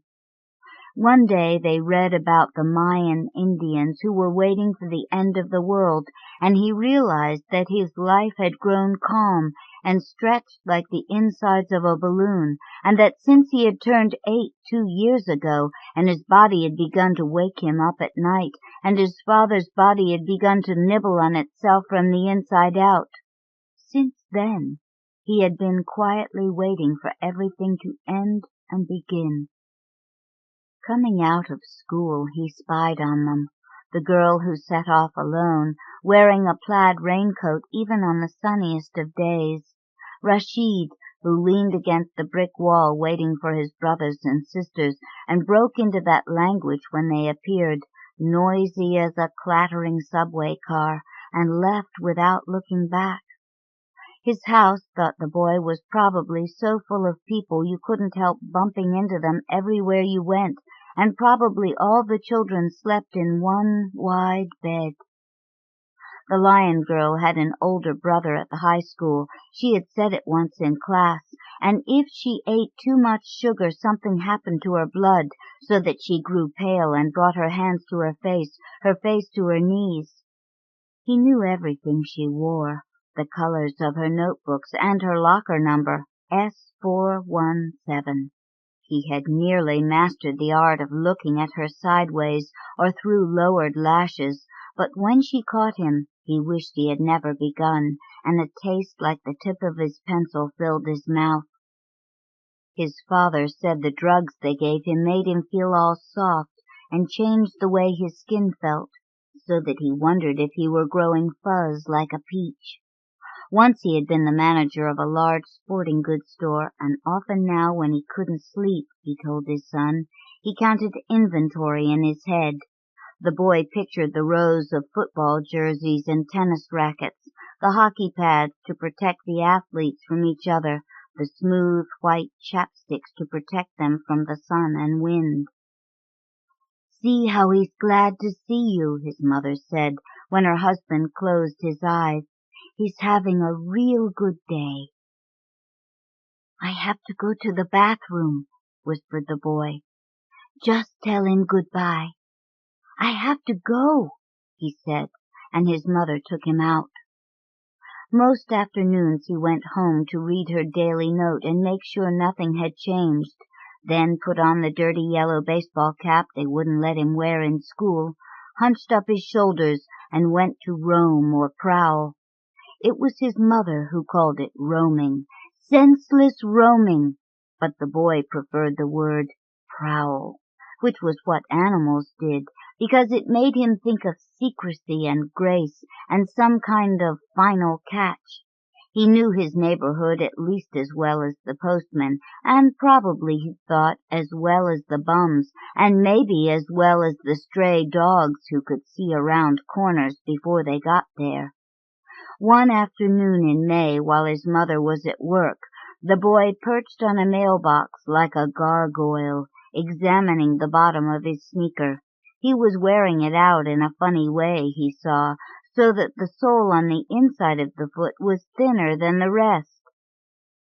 "Do something," he said to himself, so he jumped down from the mailbox, walked into an alley and kicked a trash can, then bashed at it again until the front of his foot tingled and he had made a small dent. "Something else," he told himself. "Walk down by the river where there are rats." So he walked past the Chinese grocer with its squares of tofu plunged like soap in a tub outside, past the curb where he had seen a man vomit into his hands, past the basketball court where his father had once played with him in the hot sun, and the boy had not known whether to be happy and pleased with the new orange ball, the afternoon devoted to sports, or embarrassed at the slight paunch his father had, and then lost, and the way he yelled too loudly and told the boys on the other court that their ball could use some air. Someday, thought the boy now, shoving his hands into his pockets, there will be no more court and no more basketball, and every one of those boys will be gone. And he tried to strip the city to what had once been there, which must have been air and a skinny dog or two, and dirt. When he saw a penny on a manhole cover, he picked it up, and when he passed a woman making snow cones, he stopped to watch, and when he saw scaffolding and men in hard hats and flannel shirts, he snuck around back where they were no longer working and began to climb. On the first level he found an empty paper bag left from someone's lunch, and on the second level he found a pile of screws and pocketed a few. Climbing reminded him of his body, of pulling himself up by his arms, and he wrapped his hands around the sun-warmed metal pipes and felt his jeans stretching with his legs. He passed the windows like a shadow and assessed the height as he reached the 5th level, then the 6th level, then the top. At the top he lay down on the rough wooden boards and looked down through the cracks. Below he could picture them standing in a circle, his mother, his father, the Arab boy, the lion girl. His father was draped between his mother and Rashid. The girl was off by herself a little. 4 faces tipped toward him like different-sized planets, only narrowed by the crack. They were there to look up at him, after him. They were there to marvel at the distance. The boy looked down again and saw a taxi and a moving van, a man with a shopping cart, one kid shoving another up against a wall. He put his head down on the board to smell the girl and smelled instead the pitchy scent of wood. He pressed down on the platform and felt his heart crowd against the sharpness of his ribs.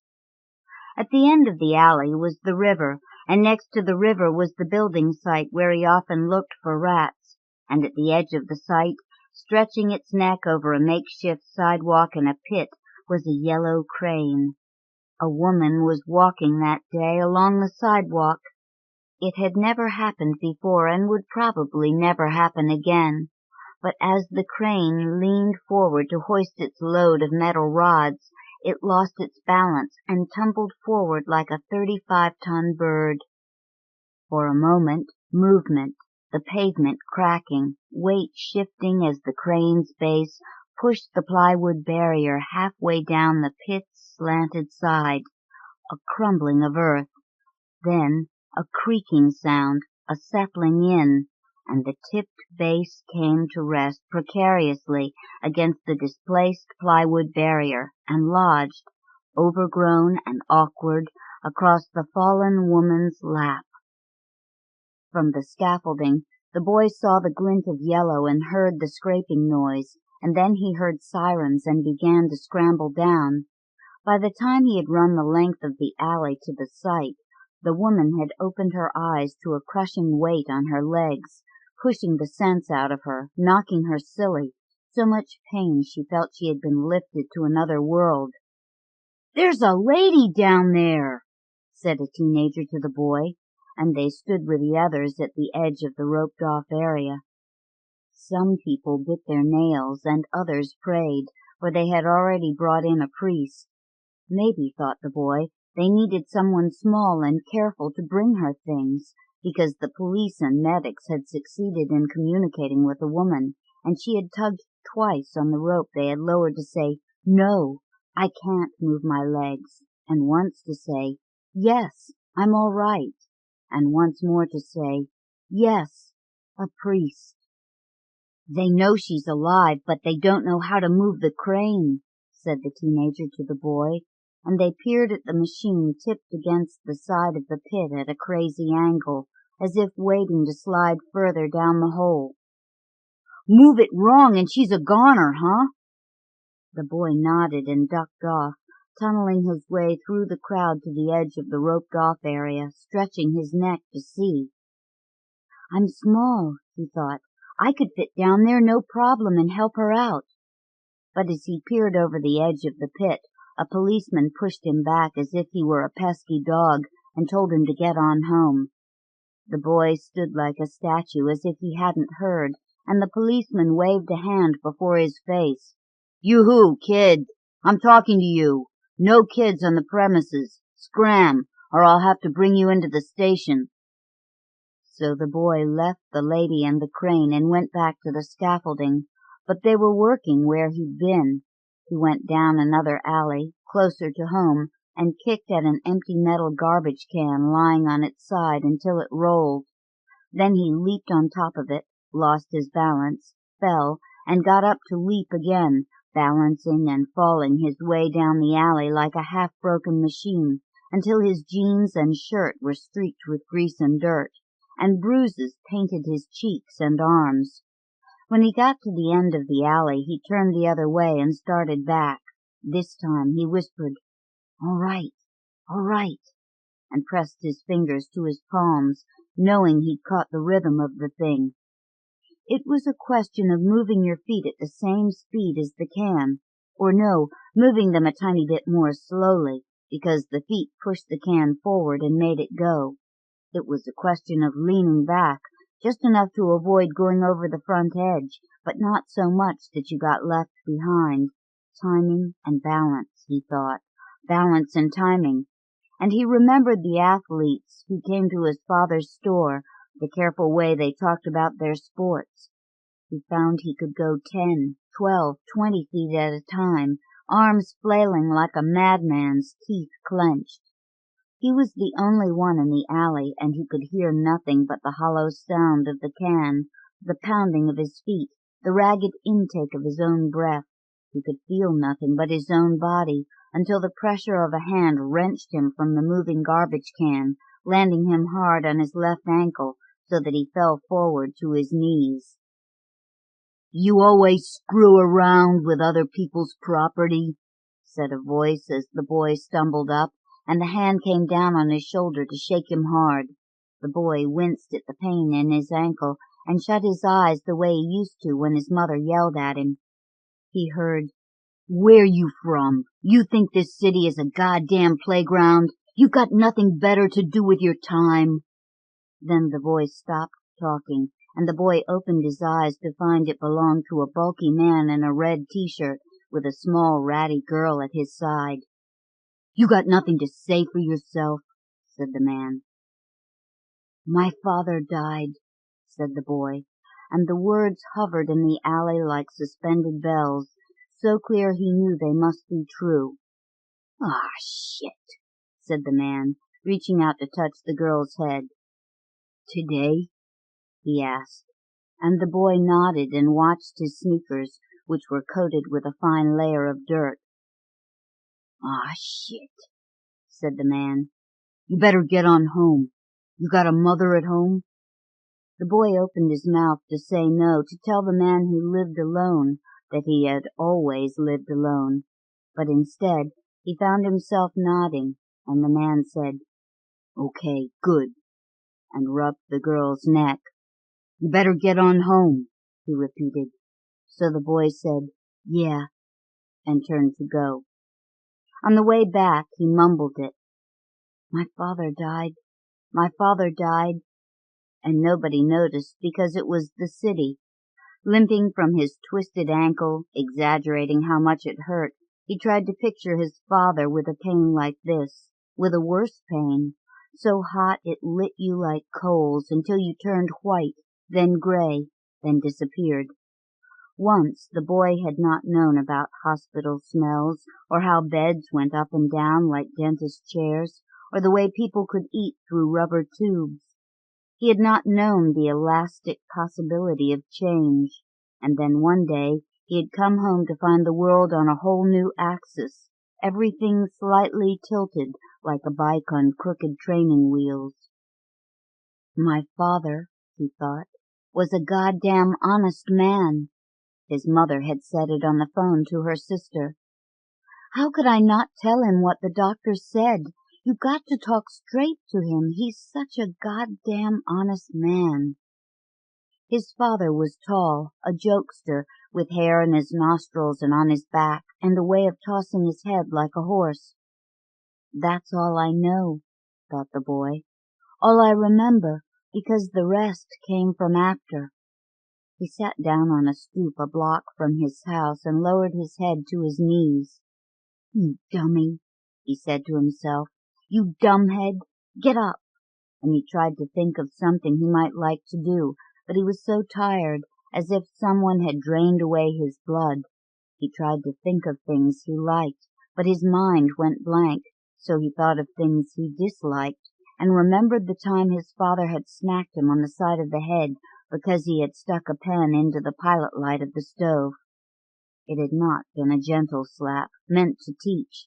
It had wrenched the boy's neck and left a red mark on his face, and later he had snuck out and poked tiny holes with the pen in the seat of his father's car.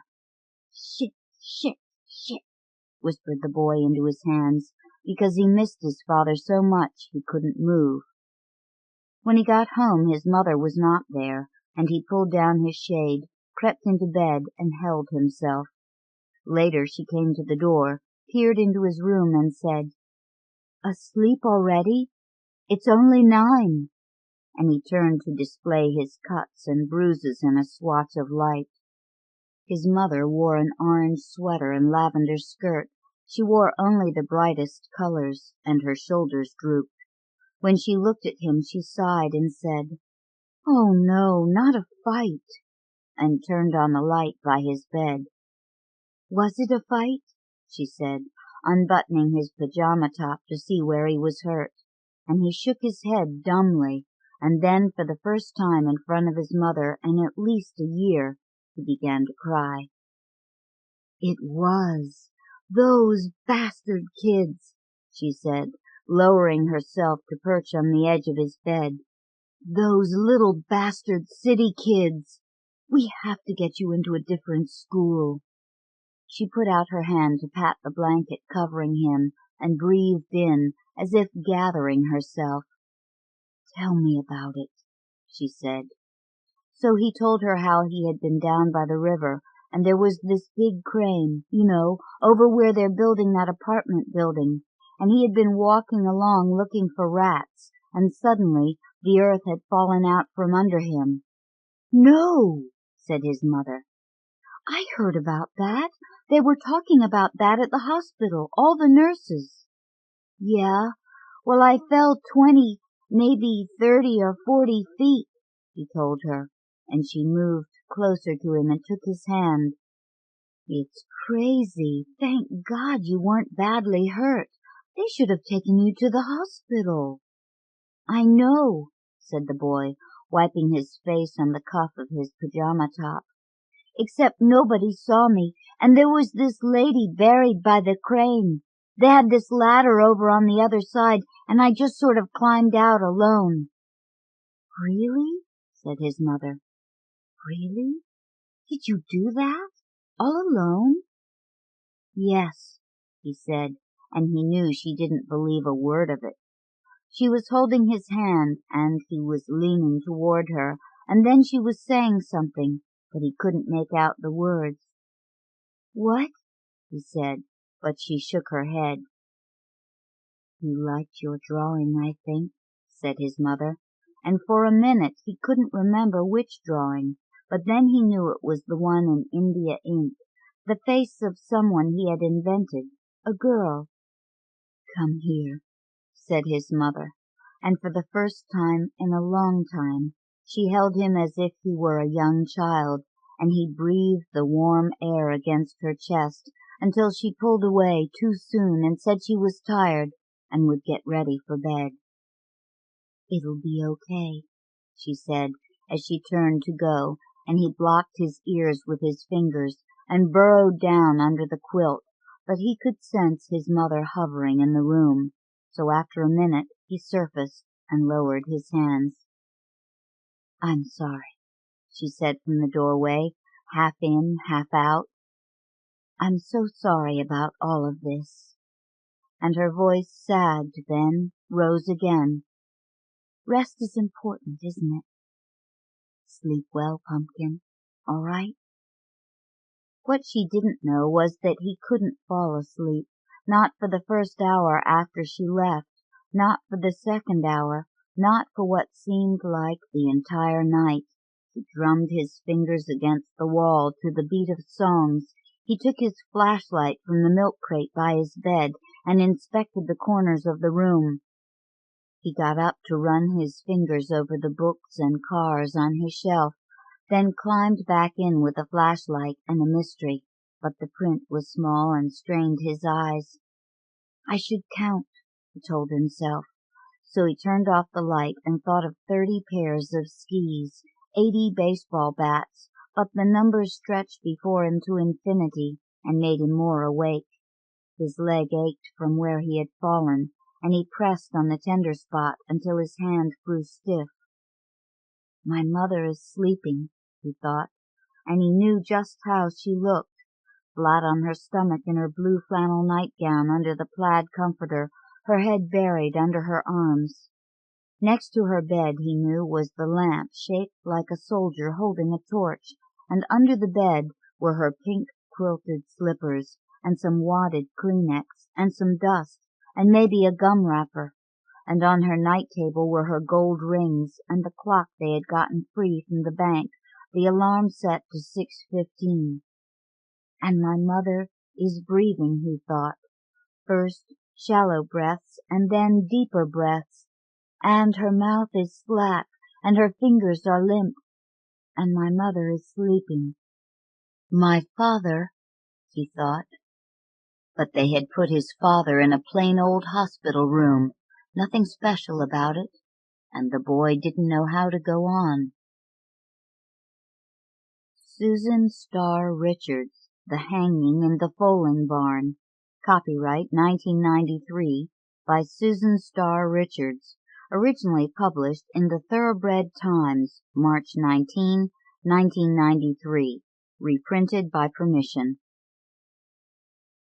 Here it was, 3:30 in the morning. Between foaling mares and nursing sick foals, Luther hadn't slept more than 3 hours straight in the last 2 weeks. Tonight, at last, everything looked quiet, and he had gotten to bed with the prospect of being able to stay there all night for a change. And then the night man called up to tell Luther he was going to hang himself in the foaling barn. Luther sat there a minute, thinking something serious was happening. A mare was ready to go, a foal had a fever. "Tell you what, Maurice," he said at last, "if you want to die so damn much, why don't you just go in Brownie's stall and stand behind her and touch her once on the butt? You'd get your picture took in a hurry." "Why, Luther," intoned Maurice's vague, startled voice, "she might just hurt me." Luther smiled sweetly at the telephone. "That's true. You probably wouldn't stand anywhere near the right spot, and she'd probably just kick you someplace internal, and you'd crawl out into the hallway and lay there all night turning blue, and I'd have to fight all the mares past you in the morning before I could even turn out." Luther took a big breath. He thought about it. "All right," he said. "All right. Only for God's sake don't hang yourself in front of the foaling stall. Wiggy's been snorting and staring in there every evening, still looking for that dead meadowlark the cat left in the corner last week. She won't go in, and then she keeps looking in all the corners and snorting that way. And in the morning she runs over top of you trying to get out. She'll never relax enough to have that foal, and if she does, she'll probably think it's a dead meadowlark. She's so dumb." "Not as dumb as you are, though, Maurice. You got to call up and want to kill yourself here in the middle of May. Couldn't you wait till June at least, when foaling season's over?" He slammed the phone down, then sighed. When Luther had first known him, Maurice was leading apprentice at Riverdowns. He'd ridden a lot of winters for Luther over 2 summers there. Back in those days, he had yellow hair like bright wheat straw, and those tall, slender girls that always loved jockeys leaning all over him, a strut to go with it, and a flat back in the saddle, and a way of waiting on a horse most bug boys had no knowledge of, sitting still till it told him to move, and then only moving to disappear into it as it ran, till it was all one beast, man and horse, running together at the wire. Luther had believed Maurice had a chance to make it at the real races, but even then he was drinking, and then the weight got to him. He was an exercise rider for a while, and then a groom, and then Luther lost track of him entirely. When at last he showed up working at a gas station in town, still talking horses all the time, Luther had given him the night job for old time's sake. He still drank, of course, but then most nightmen did. He didn't smoke, at least, so he wasn't likely to burn the barn down, and he claimed to have nightmares so bad that he never would sleep at night. It might even have been true. In 11 years of foaling he'd never missed a mare. The only trouble was, toward the end of every foaling season, Maurice started considering suicide. Of course, that just made him normal. Everybody started thinking about killing themselves or someone else this time of the year. But Maurice would get into ways and means. One night he tried to drown himself by driving into the farm pond, but since it was only 4 feet deep, he'd only managed to drown his Chevrolet truck. Luther bought him an old car to replace it, and then the next spring he tried to ram the car into the big oak by the driveway. His aim wasn't too good, so he made several passes at it, and by the time he gave up, he'd taken out about 1/4 of a mile of fairly new plank fencing and let the barren mares loose all over the farm. But he'd never tried to kill himself in the foaling barn. Luther found himself not just irritated but indignant at this. The foaling barn was where the heavy in-foal mares came swinging in every day, with their huge bellies swaying rhythmically, and the new foals staggered up on their feet for the first time and tried to kick somebody right away. Everything there wanted to live so much, was so full of life. That was why you always felt so bad when sometimes they didn't make it. To try to kill yourself in the foaling barn, Luther believed, was sacrilegious. Of course, he never thought for a minute that Maurice had any real intention of doing it. "But he is fool enough that he might just accidentally get it done," he said to himself. He sighed again. His clothes were right there by the telephone, ready, waiting for some mare to call him up and say she was foaling, waiting for life to call him up, instead of some dummy saying he wanted to kill himself. "Hang on, Maurice," he said. then laughed out loud once.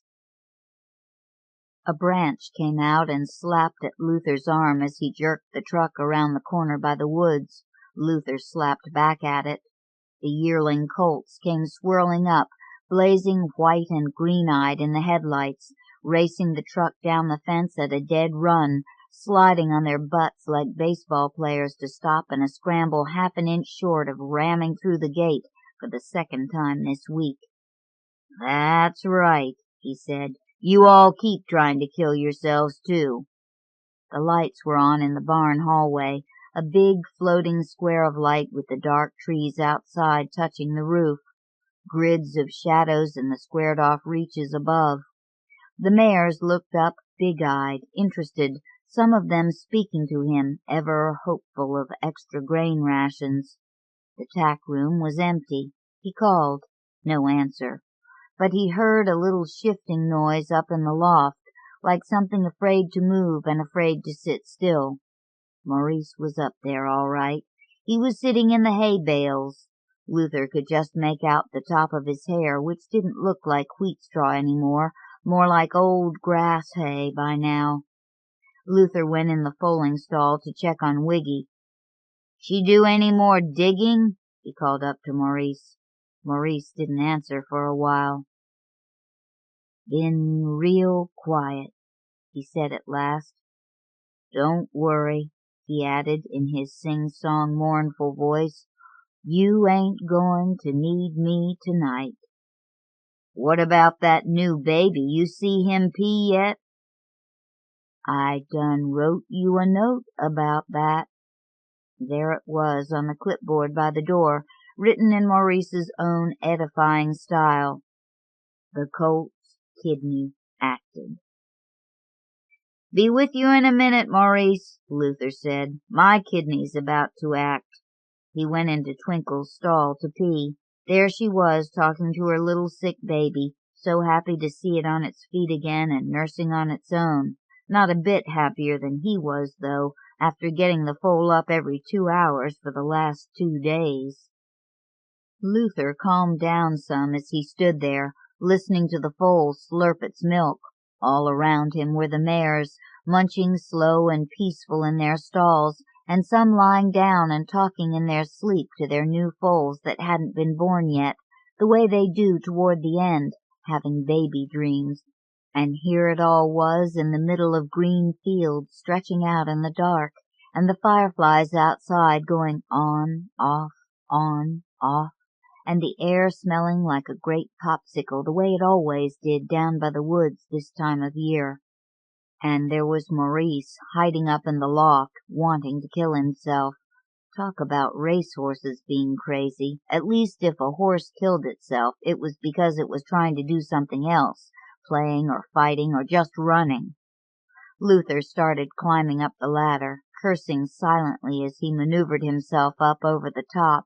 He did not like heights, not even the 12-foot height of the loft. A ragtag rope, made of a bunch of shanks tied together, looped up to the central 2x8 above the hallway.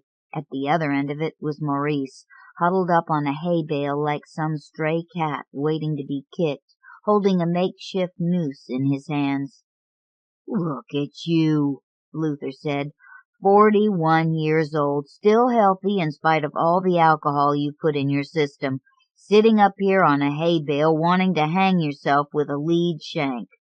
Couldn't you just kindly wait a while? We ain't always going to be alive, you know." Maurice said in a pitiful voice, "I waited long enough. I'm just doing what I should have done a long time ago." "That's the truth," Luther said. "At least you sure should have done it before 3:30 in the morning. How come you didn't want to hang yourself just after supper? I had about 20 minutes then. I could have worked you in." Maurice was silent. The mares chewed, stopped, thought about it, chewed again. A foal whinnied in its sleep, jumped to its feet. Its mamma spoke to it softly. Maurice glanced out into the middle of the space above the hallway, as if he saw something there. Luther didn't like that look. It reminded him a little of Crazy Harry, a horse that saw things, spooks, and no matter how many times you told him, "There ain't nothing there," he wouldn't believe you. He was always so sure there was something just up ahead of him that was going to jump on him that he would almost get you to believing it. Harry would freeze and snort and arch his neck and bug his eyes and start looking both ways to decide which way to bolt, till you'd find yourself saying, "What the hell is it? Where is it? What's it going to do?"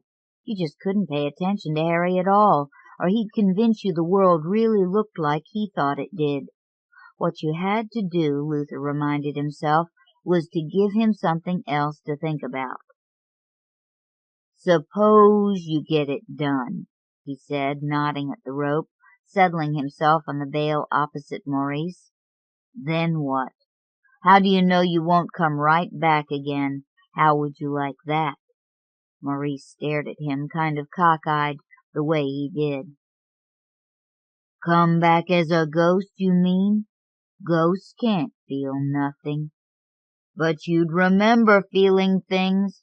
How it feels to be hanging in the middle of the barn, for example, with your head ripped loose from your body." Maurice hunched up a little bit more on his bale. Luther sank back on his. It was beginning to feel soft already. He tried to calculate what he could do that would get him back home and to sleep quickest. He could hit Maurice on the head and tie him up with the shanks and leave him here until morning. Or he could leave him alone and let him jump. But that rope probably wouldn't hold, and he'd wind up just breaking his leg, and then Luther would have to do something with him in the morning. And anyway, Luther was against things breaking their legs in his barn, even humans, even Maurice. "If only they hadn't taken me off of He's No Angel," Maurice said. "Hell, they took you off that horse 20 years ago, and they didn't even take you off. You only rode him the once, remember? When that other boy had days?" Maurice nodded dreamily. "He win by 20. I never asked him for a thing. If I just stayed with him, I'd be riding in New York today." Luther shut his eyes, feeling sleep right there behind his eyelids, dark and soft. "Yeah, and if things were different, I'd be breeder of the year. But I ain't planning to hang myself about it. What you need to do is to cool out a little. Life ain't all that serious to be worth killing yourself about." Maurice was silent again for a while. Then, "You remember that time I went on Circus Cat?" he said. Luther grinned reluctantly. This was one Maurice could always get him in on. Circus Cat was one of Luther's all-time favorite horses, not the best he'd ever bred, but probably the bravest. A tiny little filly who ran against the older horses at marathon distances on the local tracks, sometimes 50 lengths out of it in the backstretch, always hopelessly beaten going into the turn, and more often than not on top at the wire. In the race Maurice was talking about, even the winner's circle photographer had been faked out. She was still second when he took the picture of them all running at the end. Luther himself had turned away, saying, "Not this time." Sure, she was second, till he heard the shout as they put her number up. "You remember what that guy said about her afterward?" They recited it together, as wondering and staccato as the trainer of the second horse had said it after the race, shaking his head in disbelief. "That sucker came from freaking Tennessee!" "She did, too," Maurice said. "I can still feel it." Luther could still see it himself, the filly still trailing the field clearly when she came out of the final turn, then burrowing into the pack until she was almost invisible, just an impression of speed, a bay shadow, slipping sketchily through all those great big solid horses that seemed twice her size, to emerge third as the two leaders ran for the win. then disappearing again between those two, then suddenly there, diving like a demon for the wire. "She was a wonderful little filly," he said softly. "You suited her down to the ground, too, Maurice. I have to say that." Maurice nodded. His eyes had dropped to the rope again. "She was the last winner I was ever on. You put me on when nobody else would. You was always good to me, Luther, and I let you down. I let everybody down. But I'm going to make it all up to you now. You ain't never going to have to worry with me no more." Luther leaned back against the bales, nodding. "Whatever you think, Maurice, I wouldn't want to tell a man his business, but all I want is to get back in the bed." He closed his eyes once, nodded, opened them again. He wasn't sure how long it had been, but Maurice had stood up, and he had the noose around his neck. He turned away vaguely toward the edge of the loft, holding his arms out from his sides as if he might explode. The rope lifted up a little around his neck. He tugged at it daintily with one finger, but he didn't move. "Standing tide," Luther said to himself. Maurice straightened his shoulders. "I'm going now," he said in a loud voice. "I want to go. It's now or never." Then he stood there as if he were waiting for something to happen. "Looks like never to me," Luther said. Maurice glanced over at Luther. "Life don't make no sense," he said in a cracked, inspired voice, like he'd finally figured it out. "At least, my life don't. You think your life makes sense, Luther?" Luther thought. "Not this part of it. Here I am sitting in a barn loft at 4 a.m. discussing life with a party who's ready to kill himself. What do you care?" "That's right," Maurice said. He took a deep breath. He wiggled the rope around his neck once, like straightening a necktie. Then he started walking toward the edge of the loft. He was taking baby steps, but he was heading that way. Luther growled. He got up and took 2 big steps and caught up with him. "Give me that," he said, reaching out to snag the noose. Maurice walked faster. "No! Stop, I tell you!" He grabbed Maurice, turned him around. Maurice backed up. The rope pulled tight. Luther grabbed the rope. Maurice grabbed Luther. A slow waltz. Luther stepping forward, Maurice backward. "Stop now! What are you pulling on me for?" Luther said. "I ain't pulling. You're pushing. I want to do it. Just let me go on and jump." "You ain't jumping. You're hanging on to me. Give me this rope, I tell you." They swung toward the edge of the loft together, their shadows huge, flapping against the light.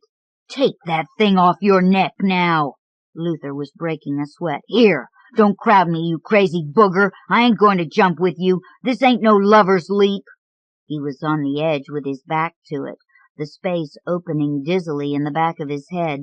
They teetered forward together, and for a moment he was sure they were going over flat out, heading for a great big double belly whopper on the floor of the barn. Then they teetered back again. Luther lunged forward, swung Maurice around with one big jerk of his arms. His heart was pounding wildly. Now Maurice stood with his back to the opening. He still had a stranglehold on Luther. His eyes, close up, were blood red, filling Luther's vision like the eyes of a horse that had been in the stall too long and was fighting you to get out, banging on the walls, climbing all over you. Luther wrestled himself loose and stepped back.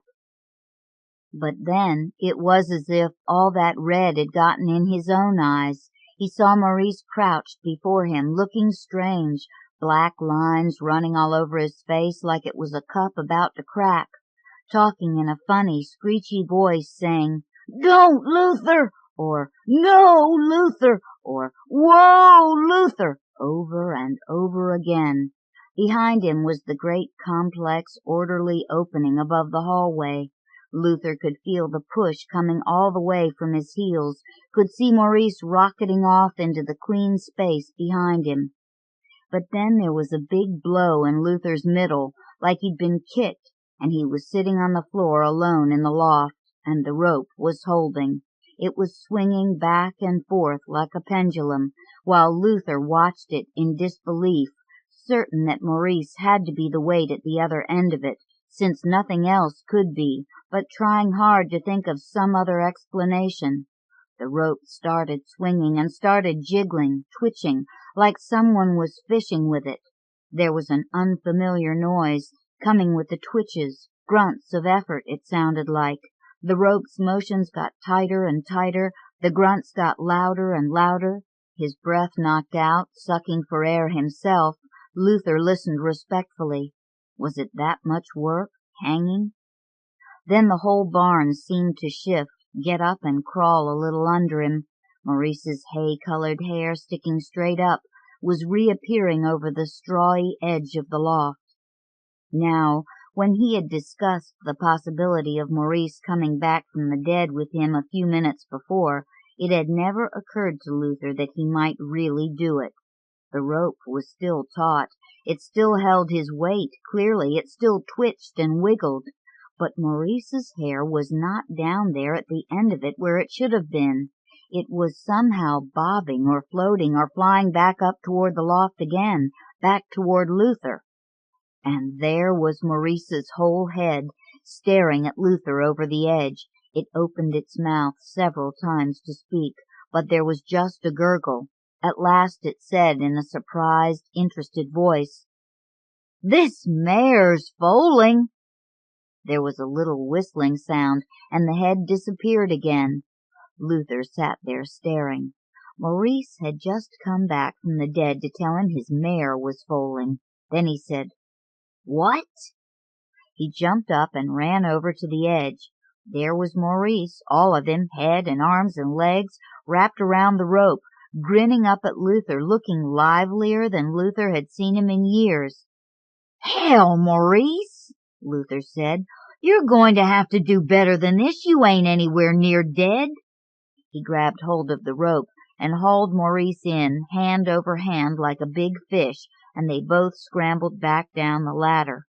And there was Wiggy, the silver berth sack already sticking out of her like a great big light bulb, a front foot already visible in it. Luther walked in and looked at it. "Big foot," he said, looking at Maurice. "Real big foot." And she was a little mare. They pulled, she pushed, she got up, and she lay down. The head was hard. "Pull, Maurice," Luther said. "He just winked at me." The chest was harder. "Come on, baby," Luther said to Wiggy. "You're getting it." The hips were impossible, it seemed. "We've got to rock him," Luther said. They grabbed the forelegs of the foal and swung them in half circles, "like twisting the cork out of a bottle," Luther said, grinning at Maurice. "You ought to be good at this." The foal thrashed, throwing them around. "Hold on, boy," Maurice said. "You're about there."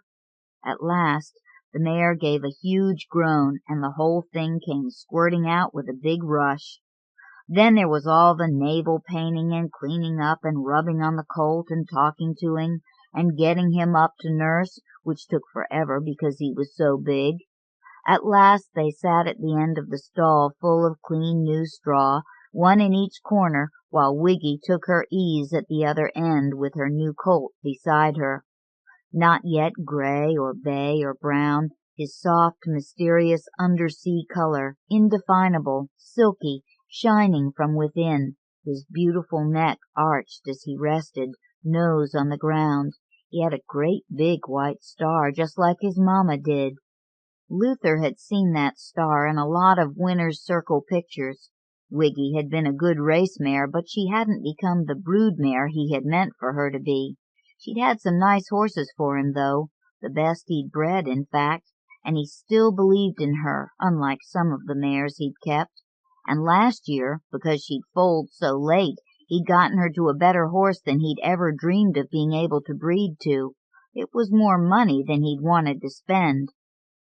"But you got to keep gambling," he said to himself, "to keep your mind limber." Still, Luther had always been amazed by how much class his horses lost just in the process of growing up. When they were born, they were all Derby or Oaks winners.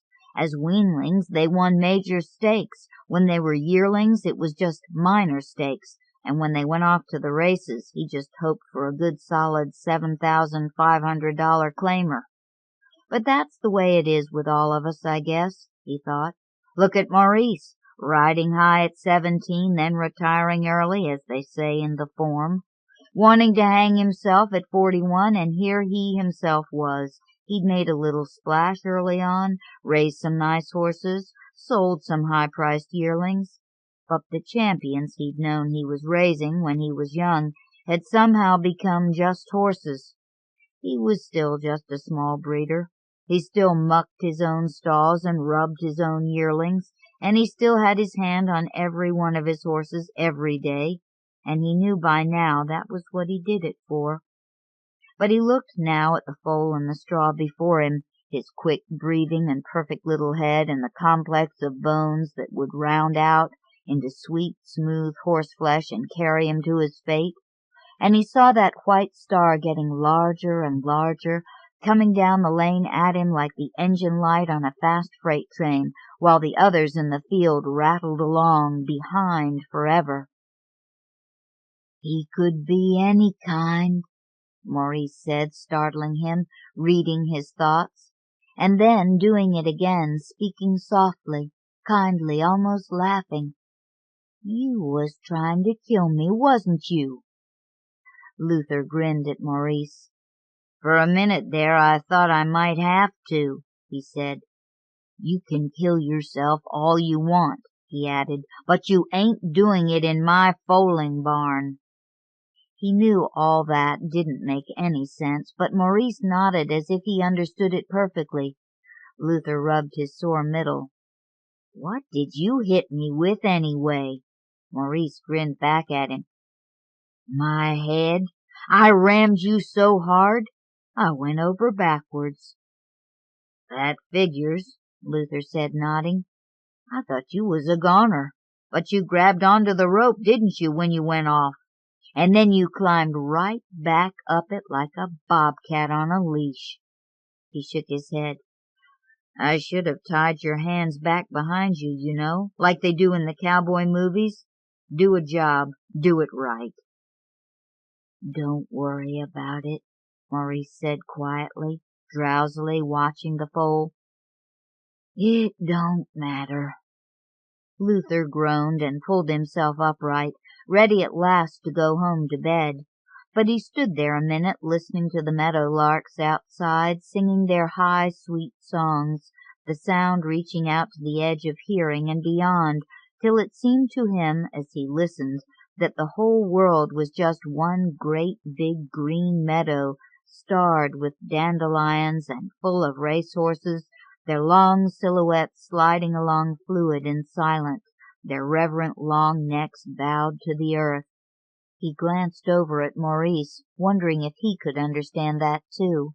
But Maurice was asleep, his face looking softer and younger in the coming light, delivered from his nightmares into morning dreams, as they had both been delivered back into their innocence by the neat, smooth, strapping, velvet fellow they had just helped into the world.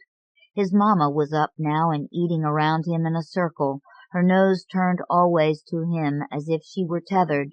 Around them, in the foaling barn, all the other mares were standing quiet in their stalls, looking out the windows at the rising sun. Janice Eidus, Pandora's Box.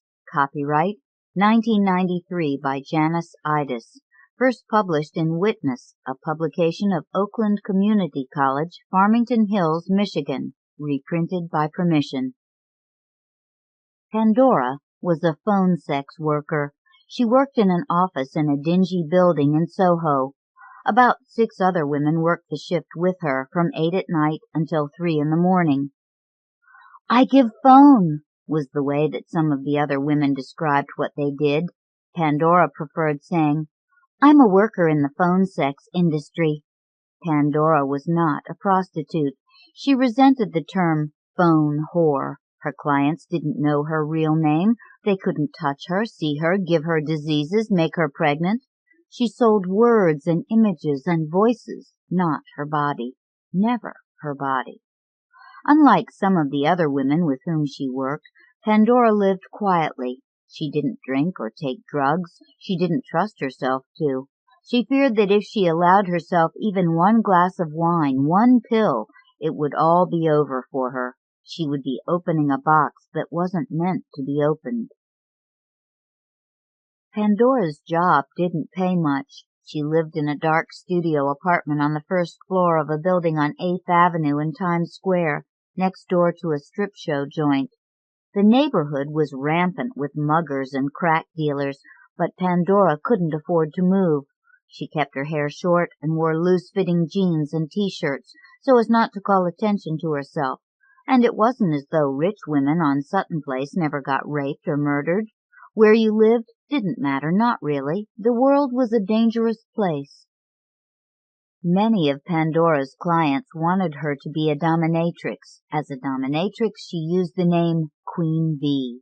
Her slaves liked her to order them to get down on their knees so she could whip them until they bled.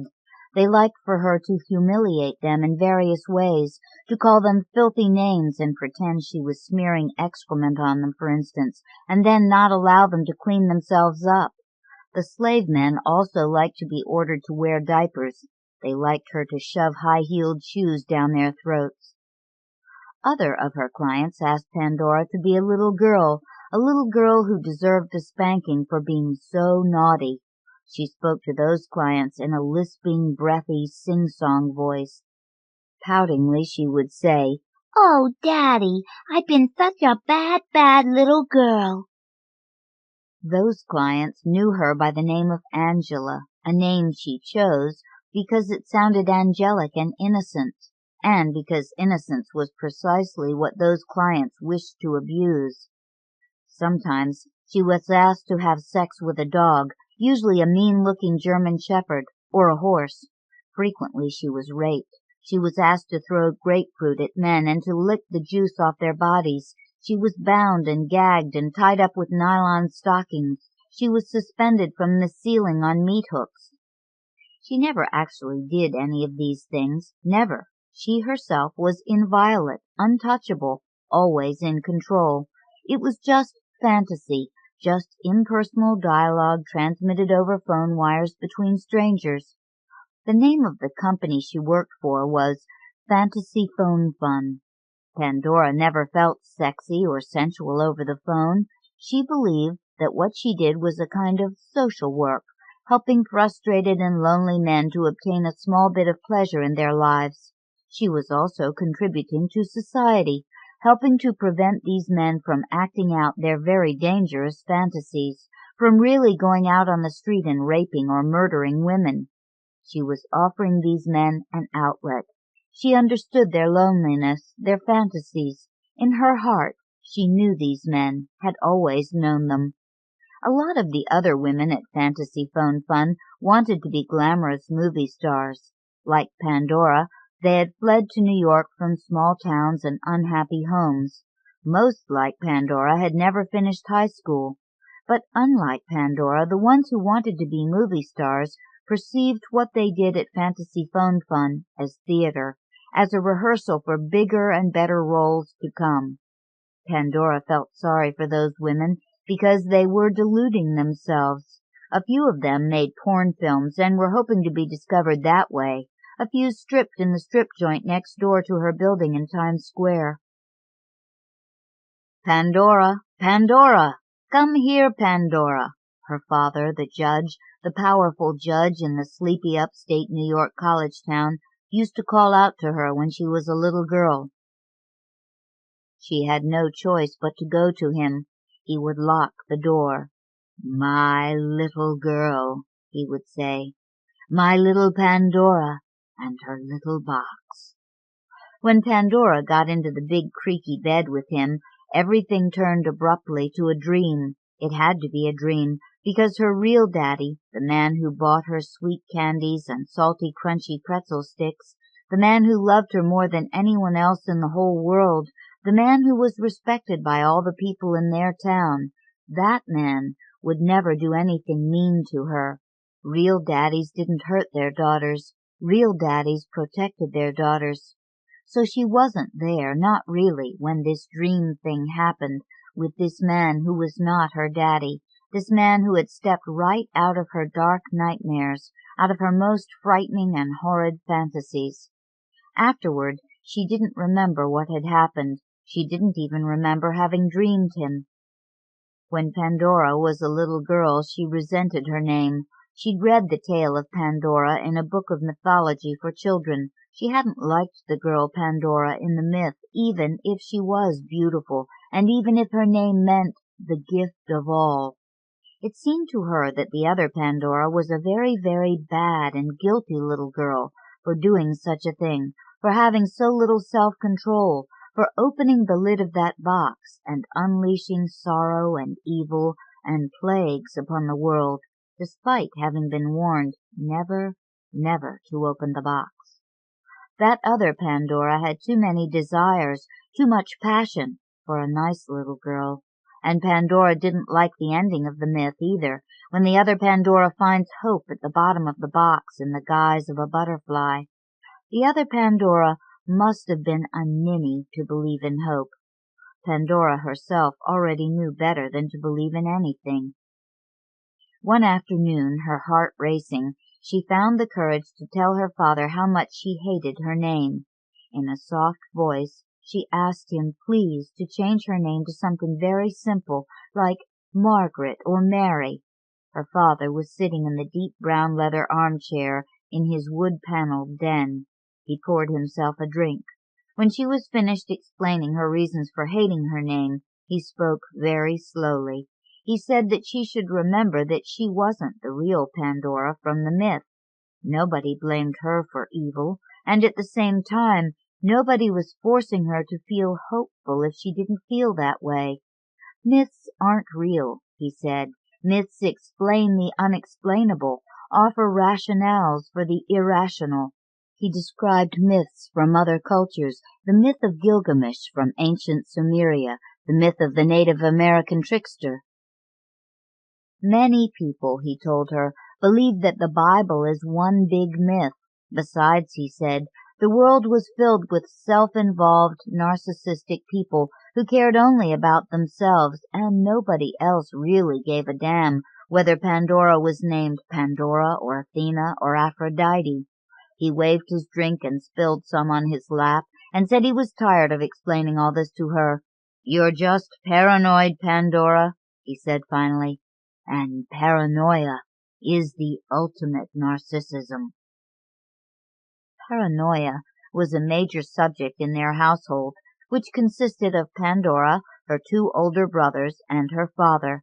This was because her mother had been diagnosed as a paranoid schizophrenic and was in the hospital, or, as Pandora liked to say, in hospital, the way she'd heard it said by British characters on TV.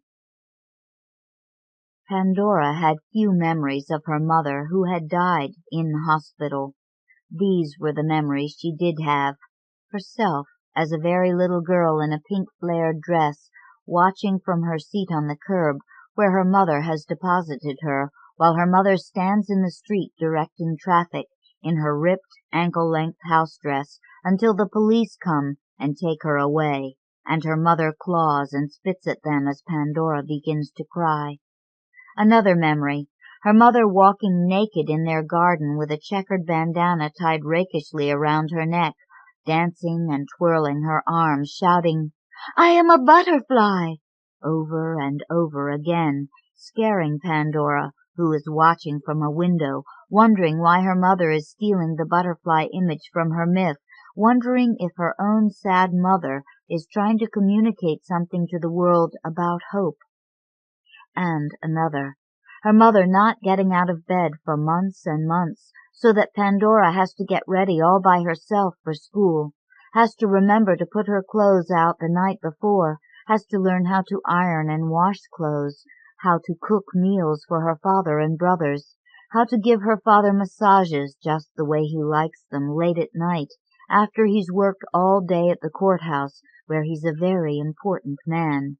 And it's crucial that Pandora learn to relax him just the way he likes, although she hates to do it. Hates the way her father's flesh feels beneath her small hands. When Pandora was in 7th grade, her father wouldn't allow her to go to boy-girl parties, even though the parents of all the other girls let their daughters go, as long as the parties were supervised. Her father said that Pandora was not as responsible as the other girls, and that she would get in trouble at an earlier age than the rest of them, because she was so vulnerable and silly, because her head was too easily turned by flattery. On a Saturday afternoon when she was in 9th grade, she put on a pink, gauzy, short dress which she'd bought at the mall with her allowance money the week before. The dress was so beautiful, she felt like a princess in it. As she stood staring at herself in the mirror, her father walked into her bedroom. He yelled at her and told her to change her clothes, told her that she looked like a tramp. She protested. "Daddy, all the girls wear short dresses now. Barbara wears them, and Linda and Susie and everyone," he said. "Barbara and Linda and Susie and the other girls don't have bodies like yours." His voice was cold. "No!" she said, defying him at last, hating him with all her heart, her voice throbbing, her jaw clenched. He ripped the dress right off her, shredding its delicate fabric. She began to cry, standing there in her white cotton panties. He turned away from her and left the room, throwing the ripped dress at her feet. Pandora's middle brother killed himself when he was 16. Pandora was 13. She was the one who found him. She opened the front door and found him in the living room on the sofa. The gun was in his mouth. He had made a mess. Pandora vomited and then cleaned up after herself before calling her father at the courthouse. Nobody knew how her middle brother had gotten hold of her father's gun. Pandora's father held her and comforted her all night long. He told her it wasn't her fault. A suicide note was found the next morning on her brother's bureau. The suicide note was incoherent and ranting, declaring that Satan was living in their midst, right in their house, and that Pandora should run for her life, should flee the devil. Her father, who hadn't wept when he saw her brother, wept when he read the note. Later he threw the note into the fireplace and burned it right in front of Pandora. When Pandora was a senior in high school, she had a crush on a boy she sometimes saw. Although his father was a banker, he affected a street boy's stance and attitude. When the boy asked her out, Pandora defied her father, who forbid her to date. She agreed to meet the boy at Susie's house so her father wouldn't know. She had sex with him the very first time they went out, but she felt nothing at all during the act, although she yearned to feel something, arousal, contentment, fear, anything at all. But she was numb. In that boy's arms she had gone somewhere else. Being with him had become a dream. Yet in the midst of that dream she knew exactly what to do to the boy to give him pleasure, although she wasn't sure how she had come to have this knowledge. The boy told his friends about her the very next day. She had sex with the rest of them, one after another, for a period of 3 weeks, sometimes with 2 a night, until one of the boy's mothers found out and called Pandora's father and told him. When Pandora's father got home that night, he made her pull down both her pants and her panties, even though she was much too old to have to do that in front of him, and he beat her with a strap. She held in her screams. She didn't want him to see how much he could still hurt her, although a part of her wished she could scream so loud that the whole world would know what he was doing. The very next day, after her father had left for the courthouse, she packed a large bag and took a train to New York. She bought a newspaper in the train station, and by that evening had found herself the apartment in Times Square and the job at Fantasy Phone Fun. She was 18 years old, and she felt very adult. She didn't write or call her father. She did call the boy, the one she'd had a crush on, but he didn't want to talk to her. Pandora had a very high IQ. She had been told this by her 7th grade English teacher, who'd heard it from her guidance counselor. The day she learned this, she raced home proud and eager to tell her father the good news. Her father said, "Don't think you're special just because some old battle-axe of a teacher thinks you are." Pandora learned the next day from her oldest brother that her mother, too, had been extremely smart, and had been at the top of her college graduating class, had even written poetry that had been published in magazines, before she'd been diagnosed as crazy. Pandora began to fear that, like her mother, her high IQ would drive her to madness. Already Pandora secretly suspected that she was crazy, different, not like other people, not really like Barbara and Linda and Susie, even though they were her very, very best friends. Pandora promised herself that she would never again let anyone know how smart she was, that she would never read or write poetry or do anything to call attention to her mind, so that her father would never be able to put her in the hospital the way he had her mother. In high school, Pandora had been sent to the school's psychologist by the principal because her low grades didn't match her high IQ. The school psychologist wore thick glasses, a beard, and a nubby wool sweater with a reindeer design. "Close your eyes," he said, "and imagine that a boy is touching you, fondling you." Pandora, sitting across the room in a leather chair wearing a plaid jumper, crossed her ankles and did as she was told. "What do you feel?" he asked her. "Nothing," she answered truthfully.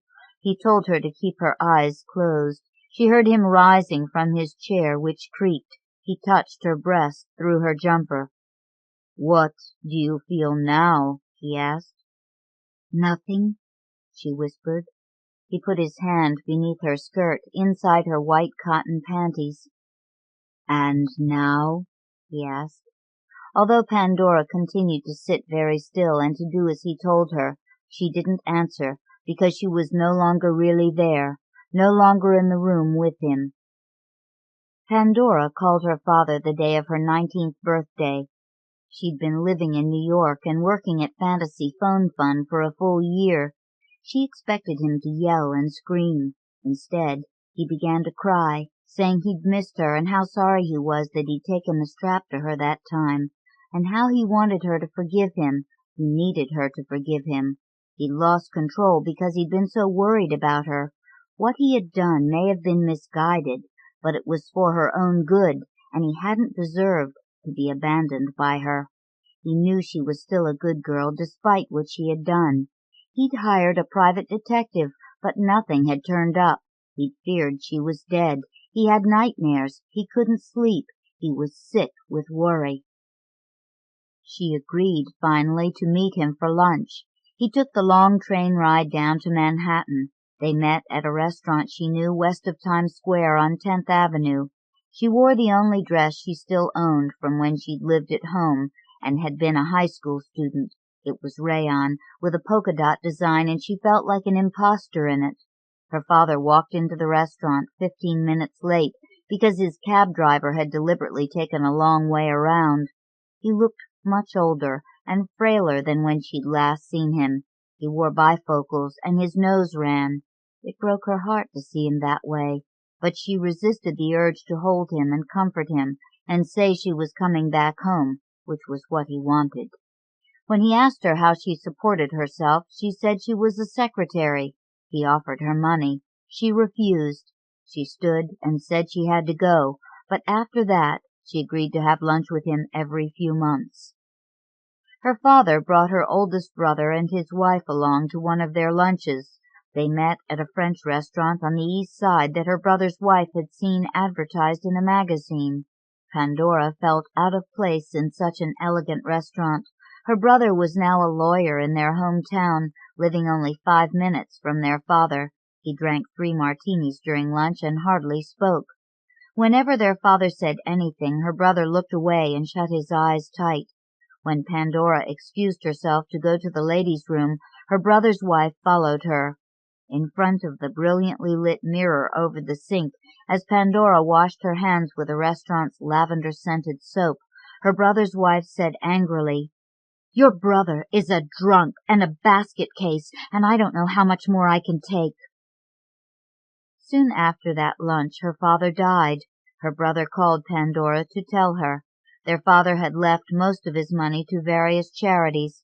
Pandora and her brother each received a very small amount. Pandora didn't care. She didn't want his money. Her brother made all the funeral arrangements. Pandora took the train upstate. Her brother's wife met her at the station, but she and Pandora said nothing to each other during the drive to the funeral parlor.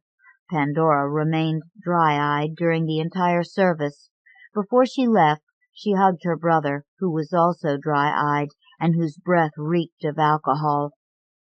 A few weeks after the funeral, Pandora remembered for the very first time what used to happen after her father would call to her, "Pandora! Pandora!" She remembered what took place behind those closed doors in his bedroom, on his bed, beneath his covers, on top of his sheets, in the bathroom, in his car, everywhere.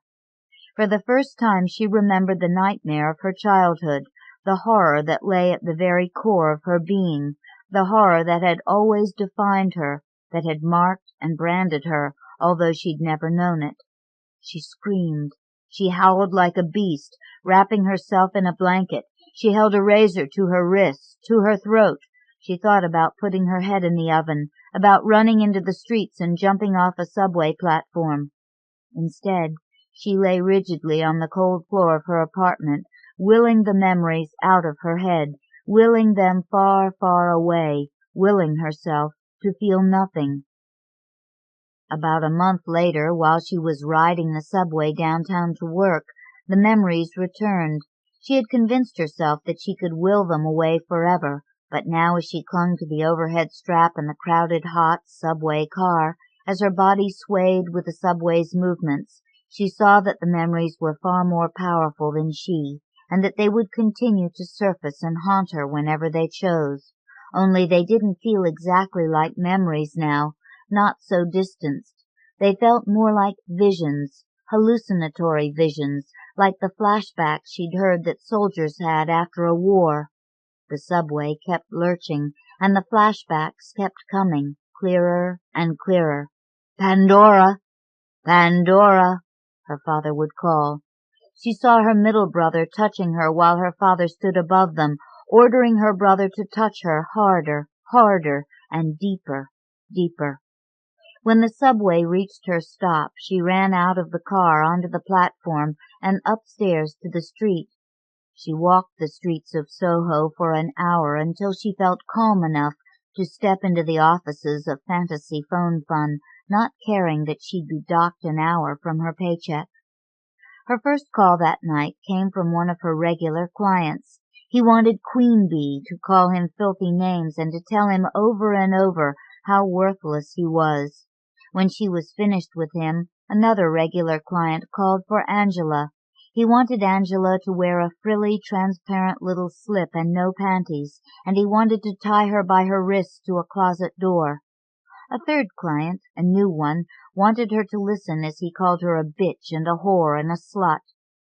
After work that night, Pandora invited one of the other women, Nilda, out for coffee. She didn't feel ready to go home. She dreaded getting back on the subway. She and Nilda decided to walk uptown to a coffee shop in the West Village. Nilda, who was just 5 feet tall, always wore very high heels and walked slowly. While they waited for a light to change on 6th Avenue, Nilda said, "Pandora is such a different name. Is it real?" Pandora had long ago stopped thinking much about her name one way or another. She figured that Nilda, who'd grown up in a poor village in Puerto Rico, had probably never heard of the myth. Pandora shrugged. "It's real enough," she said, and the light changed. Because it was 3 a.m., the coffee shop was filled with hookers, pimps, transvestites, and a few other haunted-looking women who reminded Pandora of herself. Nilda ordered scrambled eggs. Pandora sipped a cup of black coffee. Nilda was sleepy, slightly rambling. She had 2 kids and had kicked a major drug habit a few years before. She lived with an aunt in East Harlem who thought she was a private nurse working a late-night shift. Pandora only half listened to Nilda's complaints about how little they were paid at Fantasy Phone Fun and how expensive children's clothes were. The flashbacks were threatening to start up again, and Pandora was trying to will them away. At the same time, she longed to confide in Nilda about her father and what he had done to her. But what if Nilda didn't believe that such things could happen, or what if she blamed Pandora? Even though Pandora liked Nilda, she didn't trust her. She didn't really trust a soul in the world, and besides, it wouldn't change a thing either way whether she told Nilda or not. Pandora paid the check for both of them. "Catch you tomorrow, Pandora," Nilda said as they parted outside the restaurant. Pandora almost called her back to tell her, but didn't. Instead, she stepped out into the street and hailed a taxi, dreading too much getting back on the subway while the flashbacks were threatening once again to overtake her. The phone rang a month later, waking Pandora out of a half-sleep. It was her oldest brother's wife calling to say that Pandora's brother was dead. "How?" Pandora asked. His wife spoke coldly. "He threw himself off a bridge." Pandora pictured her brother sinking beneath deep black water, helplessly gasping for air. The flashbacks came again, stronger than ever as soon as she'd hung up the phone. This time she saw her oldest brother looking sleepy, with his hair all mussed, standing in his pajamas at the foot of their father's bed, watching as her father did something to her that looked like tickling, but wasn't. She heard her father telling her brother to join them in the bed. She wished then more than anything else in the world that her oldest brother were still alive. She wanted to tell him that she too had remembered and that she didn't blame him for what their father had forced him to do when he'd been far too young to understand or to resist. Pandora took a lover. She had never had one before, hadn't craved sex or intimacy since the day she had run away from home. But now, after her oldest brother's death, sleep came less and less easily to her, and she found herself wanting to be held. Her lover's name was Charlie, and he lived in a studio apartment on the top floor of her building.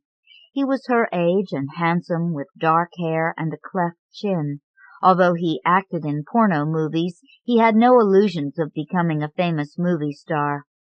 One summer night in Charlie's apartment, after Pandora had cooked dinner for him, and after Charlie had had a few beers, they made love, which had become their usual pattern. As always, Pandora felt neither desire nor arousal during the act, because she saw her father's face and felt her father's hands upon her skin, even though she knew that it was Charlie lying on top of her, Charlie entering her so forcefully she feared she would split apart and die. She knew, too, how to pretend desire, and she didn't think Charlie suspected. Afterward she lay quietly in Charlie's arms. His bed was too narrow for the both of them. It was hot, and the windows were wide open. Pandora's skin was sticky and wet. A radio outside was blasting rap music.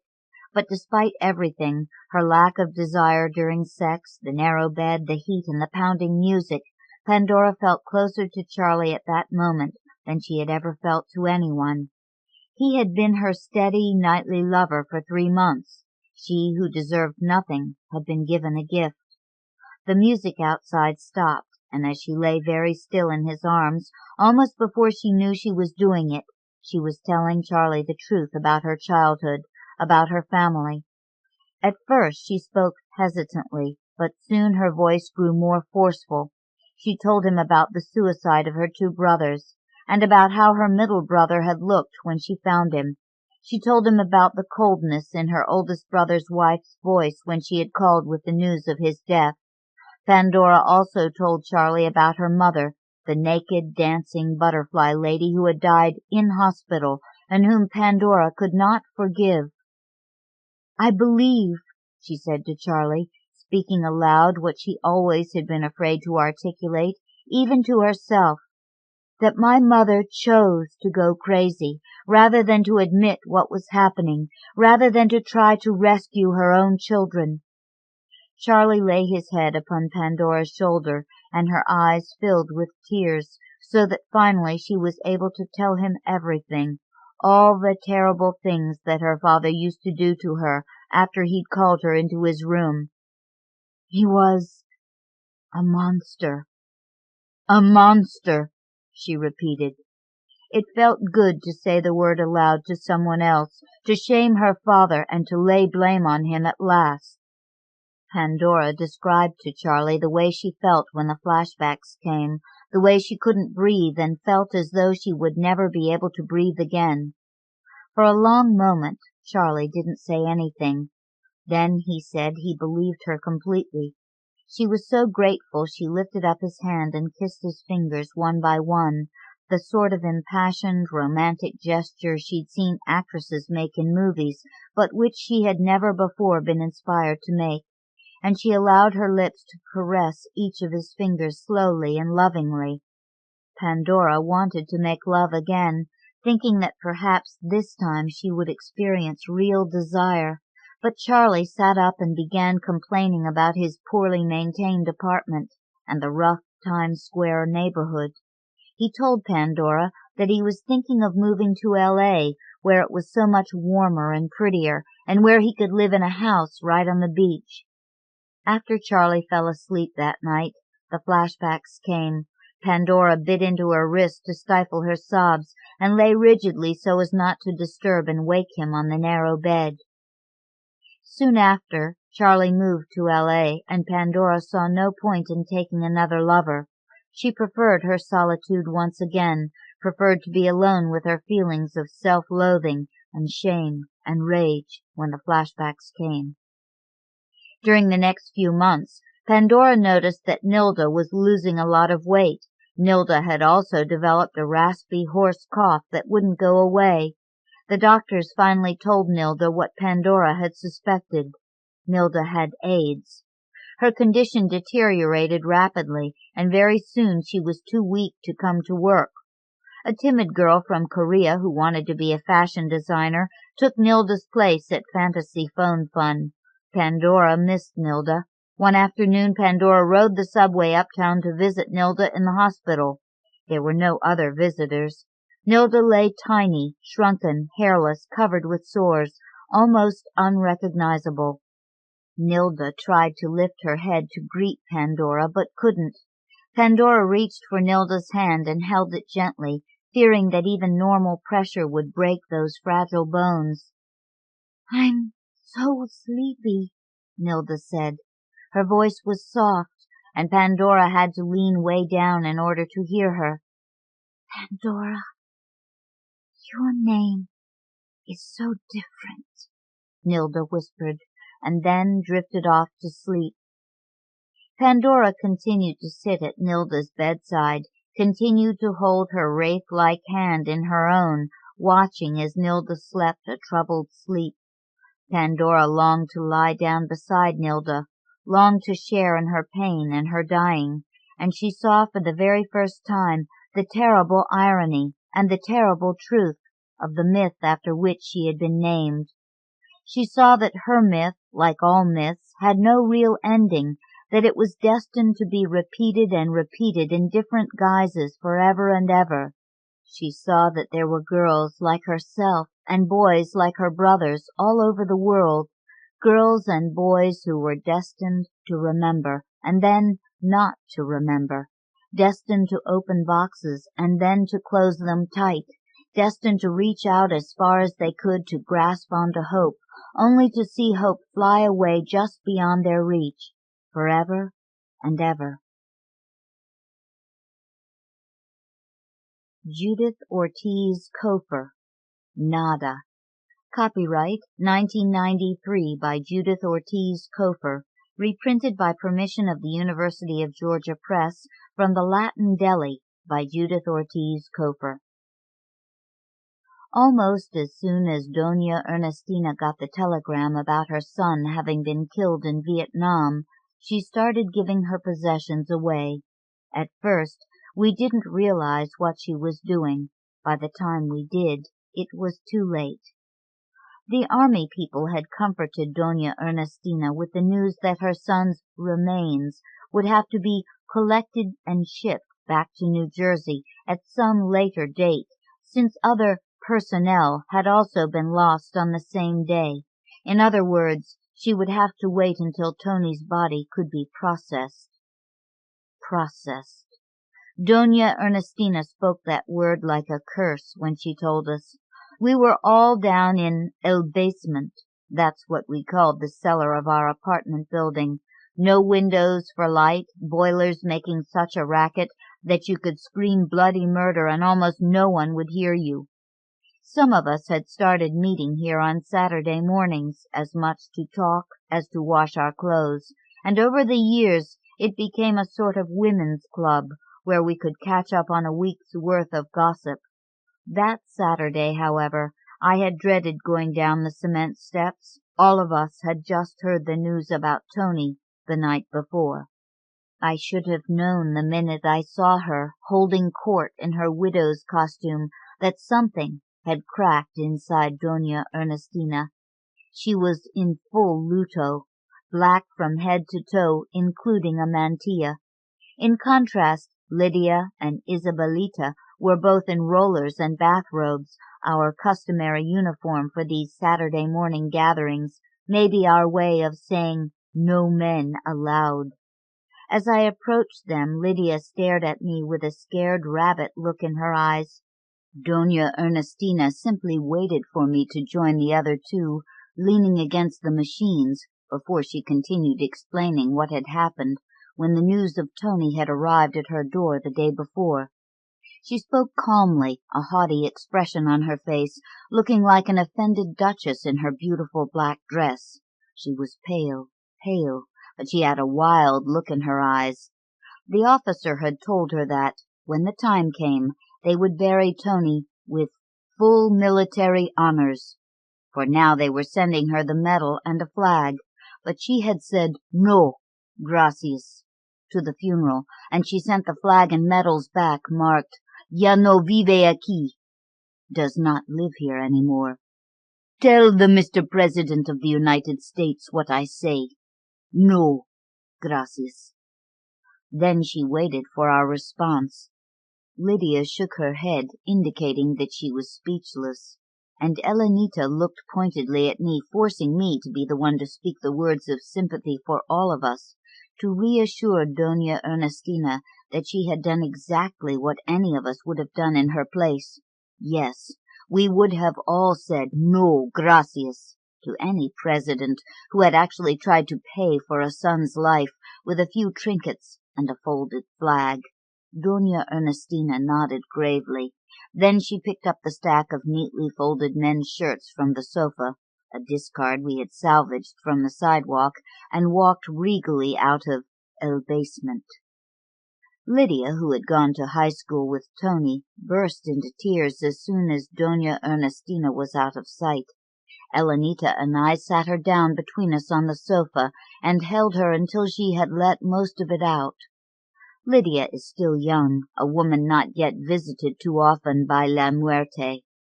Her husband of 6 months had just gotten his draft notice, and they have been trying for a baby, trying very hard. The walls of El Building are thin enough so that it has become a secret joke, kept only from Lydia and Roberto, that he is far more likely to escape the draft due to acute exhaustion than by becoming a father. "Doesn't Doña Ernestina feel anything?" Lydia asked in between sobs. "Did you see her dressed up like an actress in a play, and not one tear for her son?" "We all have different ways of grieving," I said, though I couldn't help thinking that there was a strangeness to Doña Ernestina, and that Lydia was right when she said that the woman seemed to be acting out a part. "I think we should wait and see what she is going to do." "Maybe," said Elenita. "Did you get a visit from El Padre yesterday?" We nodded, not surprised to learn that all of us had gotten personal calls from Padre Alvaro, our painfully shy priest, after Doña Ernestina had frightened him away. Apparently El Padre had come to her apartment immediately after hearing about Tony, expecting to comfort the woman, as he had when Don Antonio died suddenly a year ago. Her grief then had been understandable in its immensity, for she had been burying not only her husband, but also the dream shared by many of the barrio women her age, that of returning with her man to the island after retirement, of buying a casita in the old pueblo, and of being buried on native ground alongside La Familia. People my age, those of us born or raised here, have had our mothers drill this fantasy into our brains all of our lives. So when Don Antonio dropped his head on the dominoes table, scattering the ivory pieces of the best game of the year, and when he was laid out in his best black suit at Ramirez's funeral home, all of us knew how to talk to the grieving widow. That was the last time we saw both her men. Tony was there, home on a 2-day pass from basic training, and he cried like a little boy over his father's handsome face, calling him Papi, Papi. Doña Ernestina had had a full mother's duty then, taking care of the hysterical boy. It was a normal chain of grief, the strongest taking care of the weakest. We buried Don Antonio at Garden State Memorial Park, where there are probably more Puerto Ricans than on the island. Padre Alvaro said his sermon in a soft, trembling voice that was barely audible over the cries of the boy being supported on one side by his mother, impressive in her quiet strength and dignity, and on the other by Chio, owner of the bodega where Don Antonio had played dominoes with other barrio men of his age for over 20 years. Just about everyone from El Building had attended that funeral, and it had been done right. Doña Ernestina had sent her son off to fight for America, and then had started collecting her widow's pension. Some of us asked Doña Iris, who knew how to read cards, about Doña Ernestina's future, and Doña Iris had said, "A long journey within a year," which fit with what we had thought would happen next. Doña Ernestina would move back to the island and wait with her relatives for Tony to come home from the war. Some older women actually went home when they started collecting Social Security or pensions, but that was rare. Usually it seemed to me somebody had to die before the island dream would come true for women like Doña Ernestina. As for my friends and me, we talked about vacations in the Caribbean, but we knew that if life was hard for us in this barrio, it would be worse in a pueblo where no one knew us, and had maybe only heard of our parents before they came to Los Estados Unidos de America, where most of us had been brought as children. When Padre Alvaro had knocked softly on my door, I yanked it open, thinking it was that ex-husband of mine asking for a second chance again. That's just the way Miguel knocks when he's sorry for leaving me, about once a week, when he wants alone. So I was wearing my go-to-hell face when I threw open the door, and the poor priest nearly jumped out of his skin. I saw him take a couple of deep breaths before he asked me in his slow way he tries to hide his stutter by dragging out his words, if I knew whether or not Doña Ernestina was ill. After I said, "No, not that I know," Padre Alvaro just stood there looking pitiful until I asked him if he cared to come in. I had been sleeping on the sofa and watching TV all afternoon, and I really didn't want him to see the mess, but I had nothing to fear. The poor man actually took one step back at my invitation. No, he was in a hurry. He had a few other parishioners to visit, etc. These were difficult times, he said. So many young people lost to drugs or dying in the war. I asked him if he thought Doña Ernestina was sick, but he just shook his head. The man looked like an orphan at my door with those sad brown eyes. He was actually appealing in a homely way. That long nose nearly touched the tip of his chin when he smiled, and his big, crooked teeth broke my heart. "She does not want to speak to me," Padre Alvaro said as he caressed a large silver crucifix that hung on a thick chain around his neck. He seemed to be dragged down by its weight, stoop-shouldered and skinny as he was. I felt a strong impulse to feed him some of my chicken soup, still warm on the stove from my supper. Contrary to what Lydia says about me behind my back, I like living by myself, and I could not have been happier to have that mama's boy Miguel back where he belonged, with his mother, who thought that he was still her baby. But this scraggly thing at my door needed home cooking, and maybe even something more than a hot meal to bring a little spark into his life. I mentally asked God to forgive me for having thoughts like these about one of his priests. Ay, bendito, but they too are made of flesh and blood. Maybe she just needs a little more time, Padre, I said in as comforting a voice as I could manage.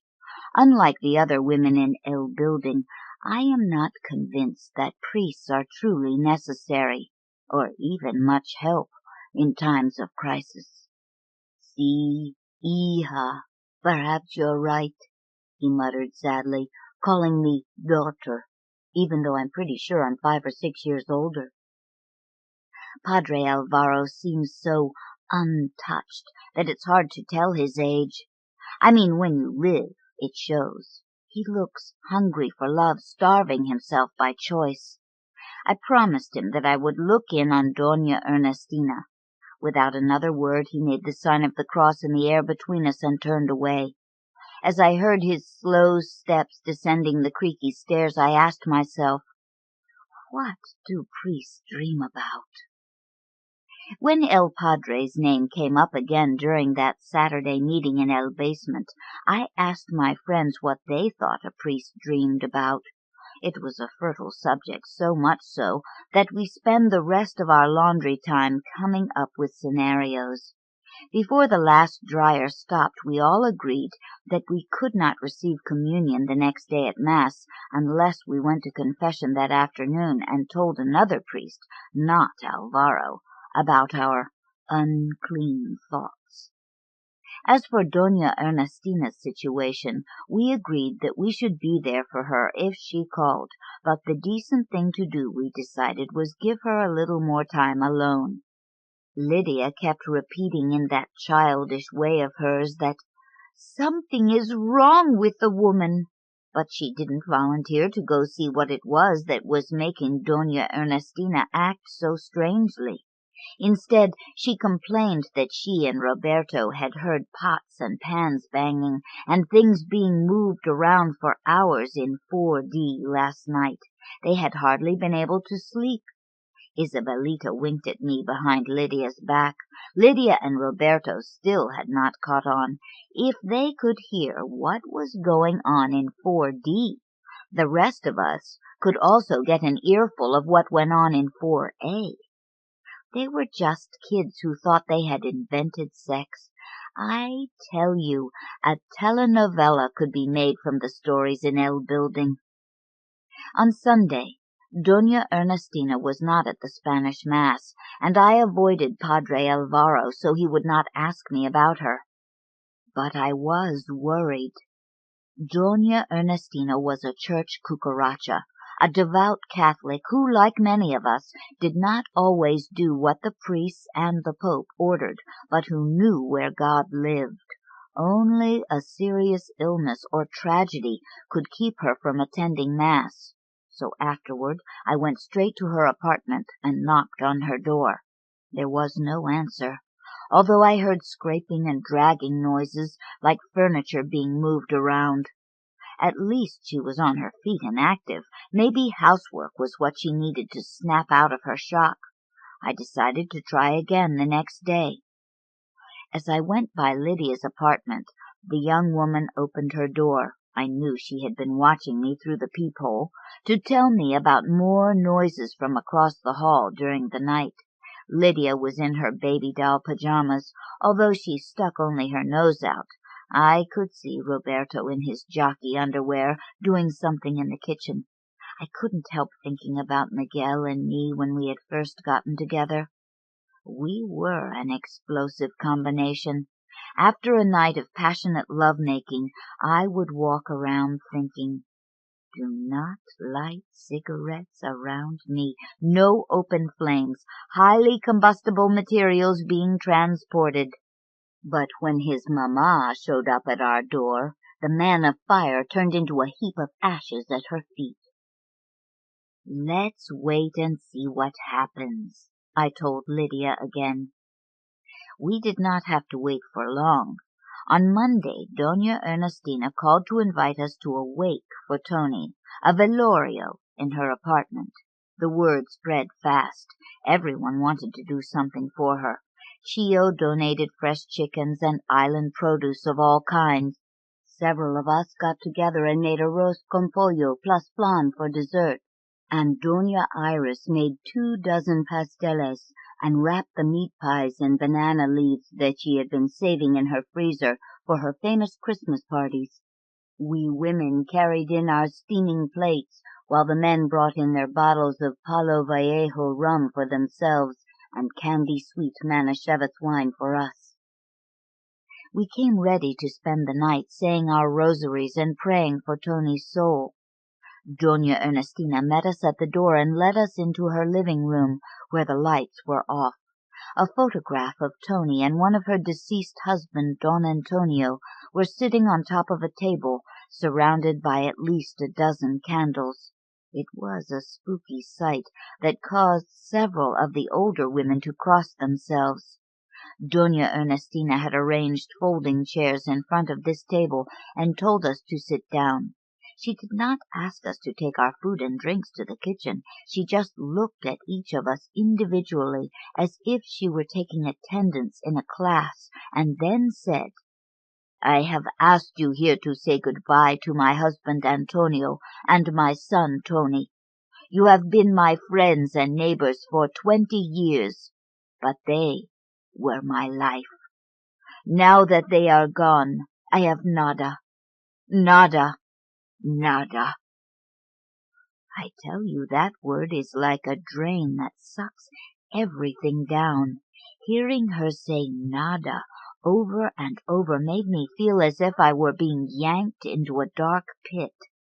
I could feel the others getting nervous too, but here was a woman deep into her pain. We had to give her a little space. She looked around the room, then walked out without saying another word.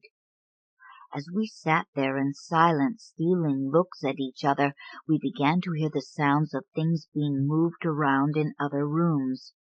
One of the older women took charge then, and soon the drinks were poured, the food served, all this while the strange sounds kept coming from different rooms in the apartment. Nobody said much, except once when we heard something like a dish fall and break. Doña Iris pointed her index finger at her ear and made a couple of circles, and out of nervousness, I guess, some of us giggled like school children. It was a long while before Doña Ernestina came back out to us. By then we were gathering our dishes and purses, having come to the conclusion that it was time to leave. Holding 2 huge Sears shopping bags, one in each hand, Doña Ernestina took her place at the front door as if she were a society hostess in a receiving line. Some of us women hung back to see what was going on, but Tito, the building super, had had enough and tried to get past her. She took his hand, putting in it a small ceramic poodle with a gold chain around its neck. Tito gave the poodle a funny look, glanced at Doña Ernestina as though he were scared, and hurried away with the dog in his hand. We were let out of her place one by one, but not until she had forced one of her possessions on each of us.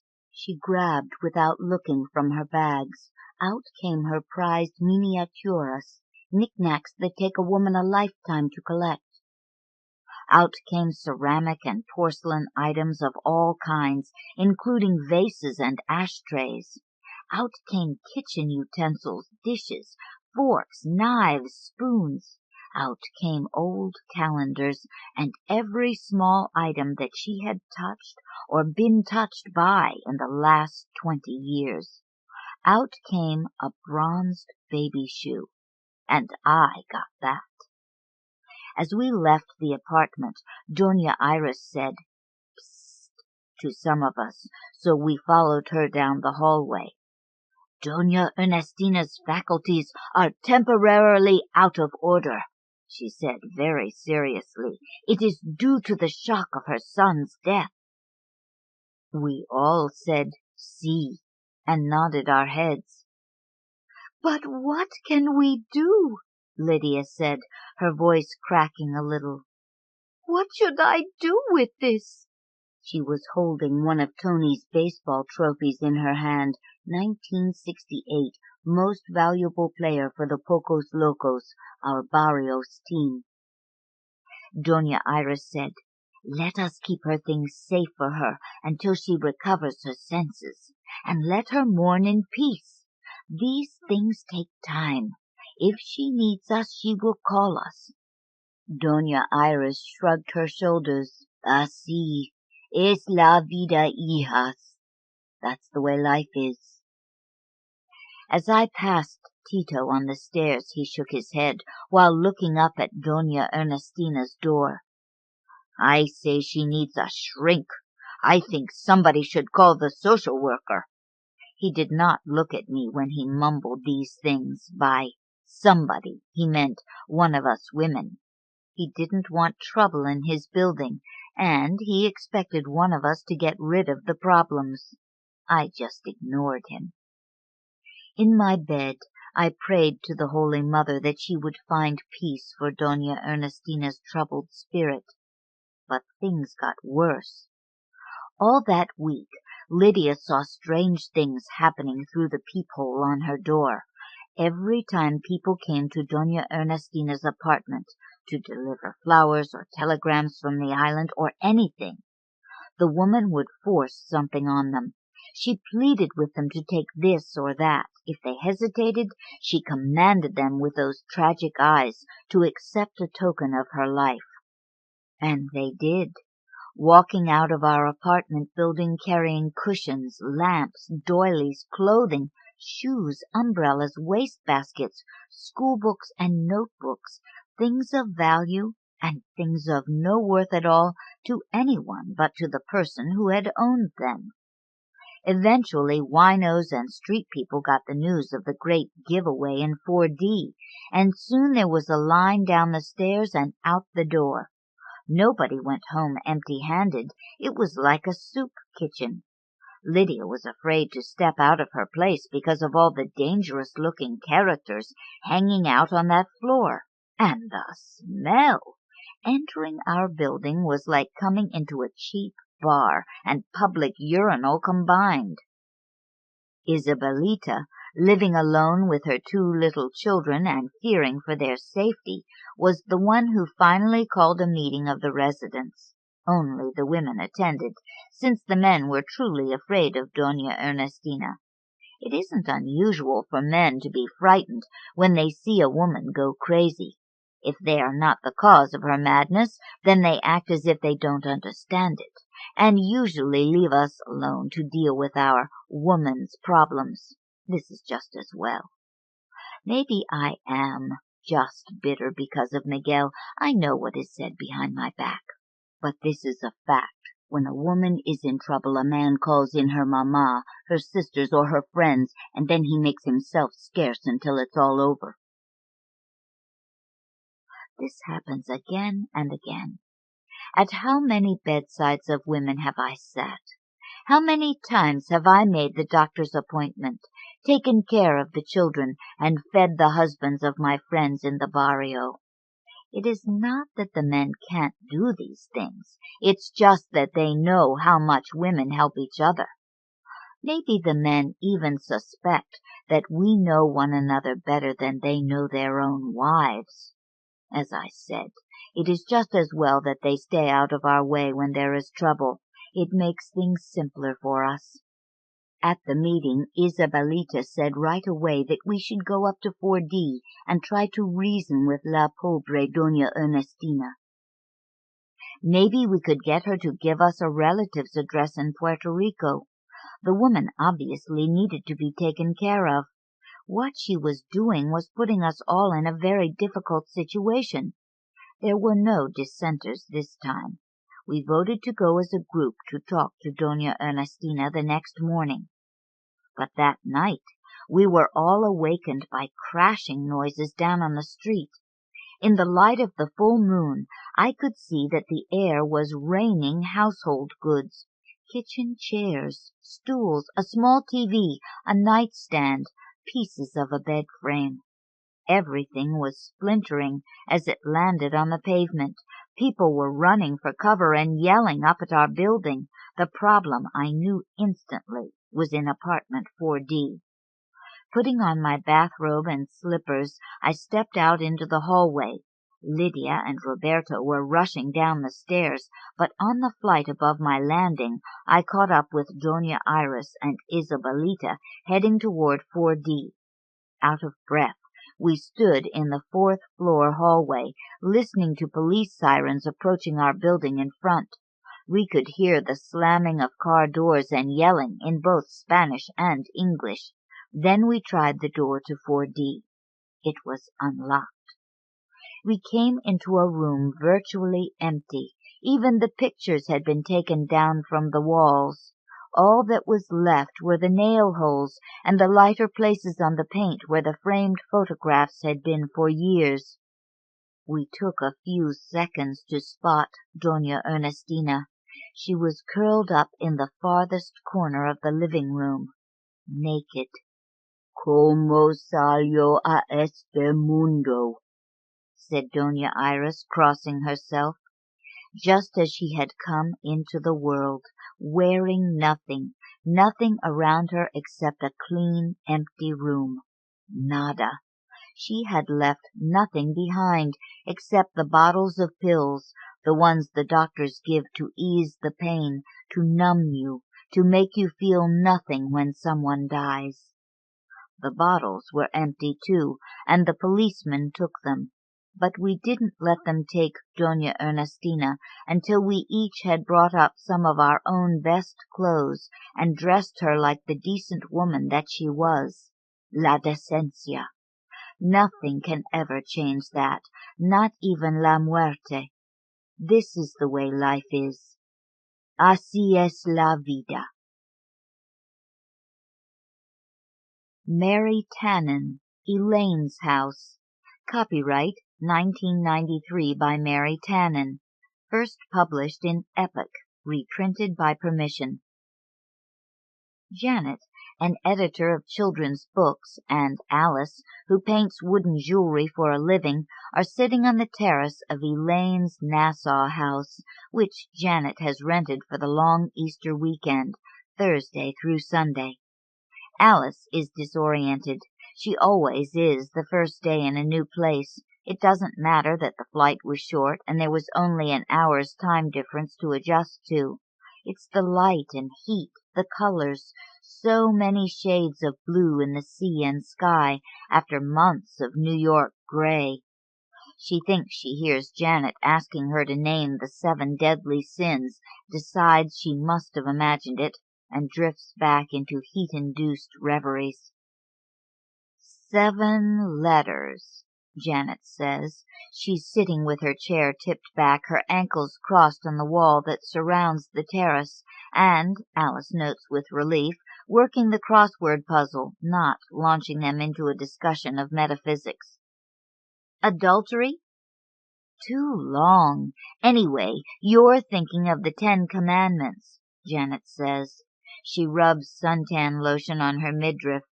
Since they arrived, she has gotten Elaine's car jump-started, found the supermarket, bought groceries, unpacked, and gone for a half-hour swim, she timed it.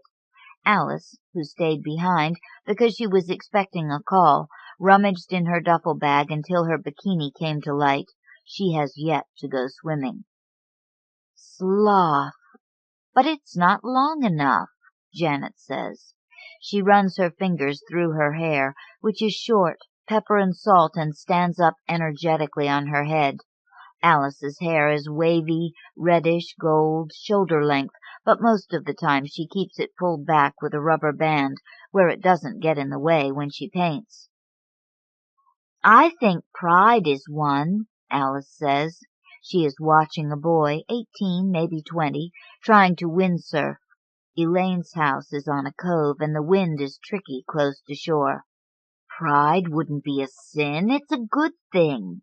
Anyway, it's the same length as sloth. A Catholic might know, Alice says. The boy has no sense of where the wind is. He's fighting it instead of letting it bring the sail up for him. Is Elaine Catholic? Episcopalian, but sometimes she talks about converting. It's the incense that attracts her, Alice thinks, that and wearing black lace veils, confessing to priests in little booths. When Elaine's husband, Mo, dies, she will turn to religion after having had a few beautiful young lovers. Aging coquettes always turn to religion. Alice leans her head back to expose her neck to the sun. Lust, she says. Lust is good. Sloth, lust. Maybe pride is one. Envy. Sloth, lust, pride, and envy, Janet says. That poor boy has no idea of how to work a sail. He's only exhausting himself, Alice says. Why don't you wade out and show him how? Maybe he'll let you use his board. I don't want to emasculate him. Do you really know how to use one? Sure. It isn't hard if you understand wind. Maybe we could rent them at the hotel. I could teach you. That would be fun, Janet says, being a good sport, a game girl. It actually looks frustrating. The pain of learning probably doesn't equal the joy of doing. She'll be happy to use the long weekend just to catch up on her work, do some swimming and jogging, but she doesn't want the vacation to be boring for Alice, who consented to come along at the last minute when Jake, Janet's son, suddenly went off skiing with his father for spring break. Janet didn't mind. For years she's been trying to get her ex-husband to take more interest in their son, but it left Janet with the prospect of spending the weekend alone in Nassau, when she'd only planned the vacation in the first place because of Jake. Maybe Alice won't need entertaining. She brought a bag of wooden bracelets to paint. She has orders to fill. You haven't taken out your paints yet, Janet says. I decided to get seriously into sloth for the first day. And what else? What do you mean? Why are you watching the windsurfer? Is it envy for the surfboard or lust after his body? Envy. I can't lust after anyone who doesn't do as well as I can. That's why I couldn't marry Mo, for instance. Because he can't windsurf? Janet asks. Probably never tried. He is 54 years old, Janet says. She wonders if Alice remembers that Janet dated Mo briefly. In fact, Elaine and Mo met at Janet's Christmas party the year before last. Afterward, Elaine was sweet on the phone, wanting assurance from Janet that she hadn't stolen Mo from her, and Janet absolved her, saying it had been more of a friendship, really, that she was delighted Elaine and Mo were so mutually smitten, a rare occurrence in this day and age, etc. I bet they don't even go swimming. I can't picture them climbing the wall, Alice says. The house is part of a complex of attached houses and condominiums. In order to get to the beach, you would have to walk all around the row of houses or scale the terrace wall, which isn't an athletic feat, but Janet agrees with Alice that she can't see Elaine and Mo doing it. Why do you think Elaine decided to go all white and pastels? If you had a house down here, wouldn't you want hot pink, turquoise, bright yellow? The light is so strong that pale colors bleach down to nothing, Alice says. It is Friday morning. In shorts, sitting with her legs apart on Elaine's sofa, Alice looks enormous, as if she grew in the night. The bracelets she is painting in brilliant colors are spread out across Elaine's glass-topped coffee table.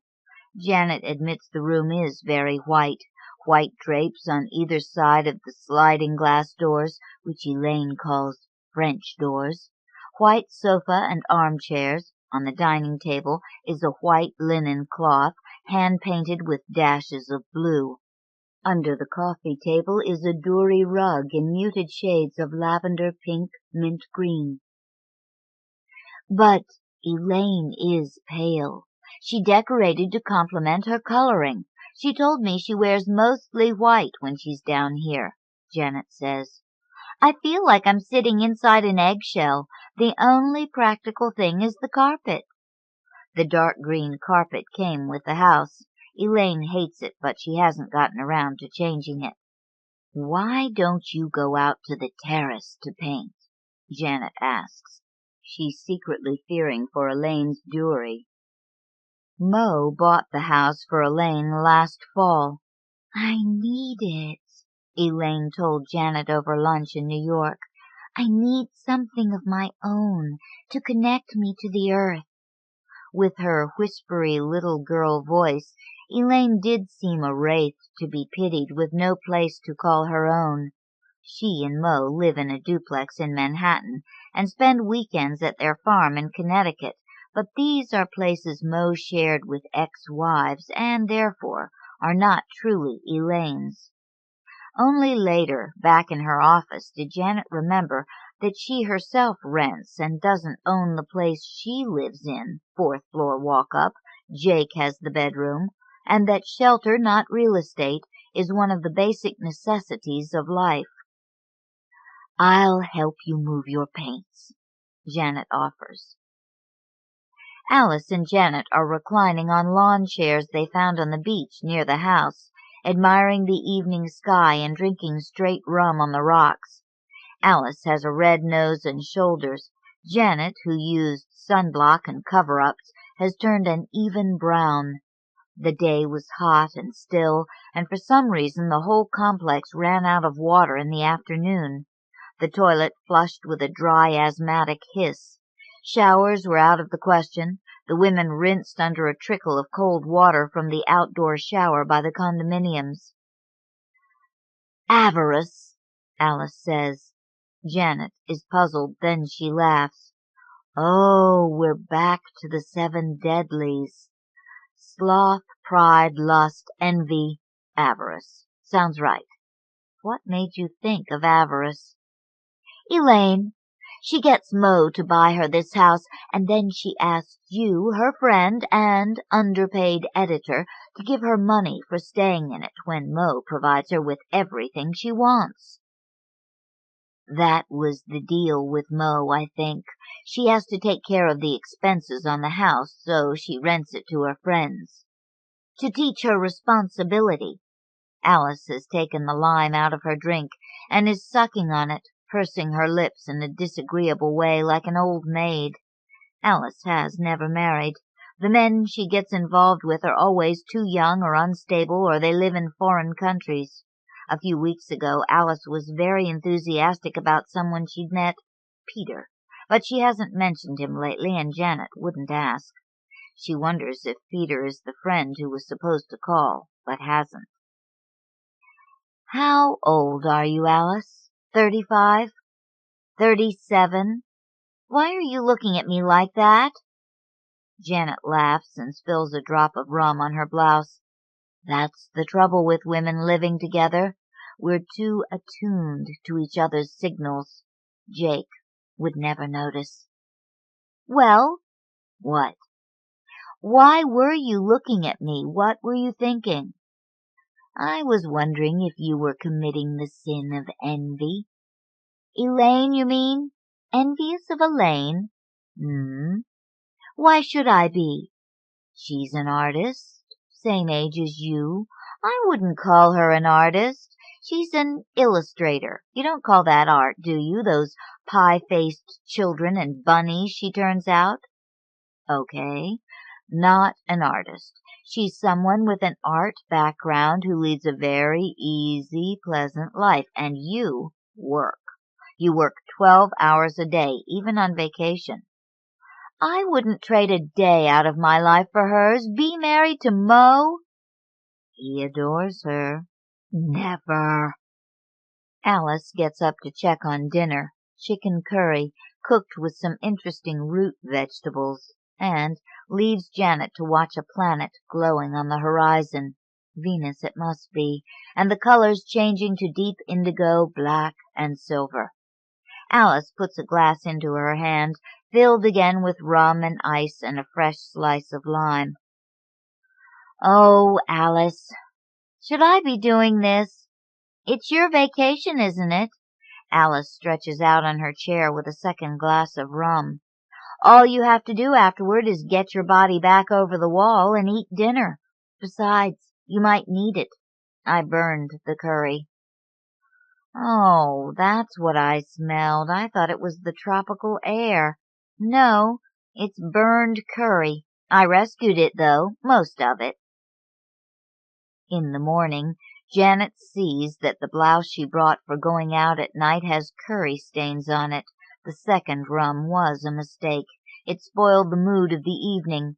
Alice went all sad and confessional. It seems Peter told her he was married, and Alice took him to bed anyway, the night before she left.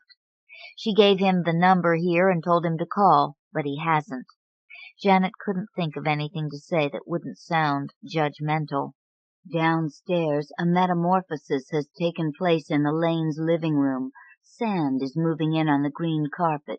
The dory rug is curling and waving like a restless sea. Lampshades are askew. All over the glass table are Alice's bright works, like toys or seashells washed up by the tide. A gravy boat stands abandoned on the dining table.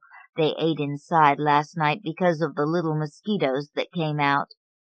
Janet lifts the gravy boat and catches her breath as if she's seen a hideous truth revealed. There's a yellow stain on the hand-painted cloth. She balls it up and sticks it into a cupboard. Dishes, greasy and yellow, are piled in the sink, along with the burned curry pan, which she scrubs until the enamel comes off. She throws the pan in the garbage and leaves to go jogging. Opening the door on her return, she hears the sound of falling water. She thinks that somehow it is raining on the other side of the house until she realizes that the water is inside, not out, coming from the ceiling. It looks weirdly natural, with the wall of sliding glass doors beyond, an extension of the outdoors. And yet it's horrible. Such quantities of water coming from the ceiling, splashing off the dining table, soaking into the carpet. Upstairs, the toilet, bone dry yesterday, is a steady fountain. Wads of toilet paper float on top as water flows out all around. There's a puddle on the kitchen floor. Water is seeping in from everywhere through secret channels. A localized disaster come to destroy Elaine's house. Janet rushes outside, not really expecting to find anyone this early on a Saturday, but there is a maintenance man in a neat brown uniform who receives her news with a calm smile. He tells her they are expecting a lot of trouble today because there was no water yesterday. It's a mistake to flush the toilet when there is no water in it. The pipes clog. He will repair the pipes, but it would only be right if she paid him something because, after all, it is her fault that they are blocked. Of course she'll pay. She'll be glad to. She gives him $20. He tells her that the water will soon stop coming through the roof. Roof? She doesn't understand. Oh, the ceiling. Maybe he doesn't have a word for ceiling. Most Bahamians live under roofs, not ceilings. Ceilings are a mainland concept, as are upstairs bathrooms. Janet pounds the floor with towels, but no matter how hard she sponges, water still comes up between her toes when she walks across the carpet. She would have thought the noise would wake Alice, but she sleeps on, oblivious. Didn't she mention she'd started her period? She wouldn't have flushed her tampons, would she? It's the ringing of the phone that wakes Alice. She flies downstairs, her mind still half asleep, her heart racing, only to hear Elaine on the other end. As Elaine talks, Alice reads the signs in the sodden squish of the carpet. the wet brown stain in the ceiling, the towels drying on the terrace wall, and, in the cadence of Janet's arms rising and dipping in the water 100 feet from shore.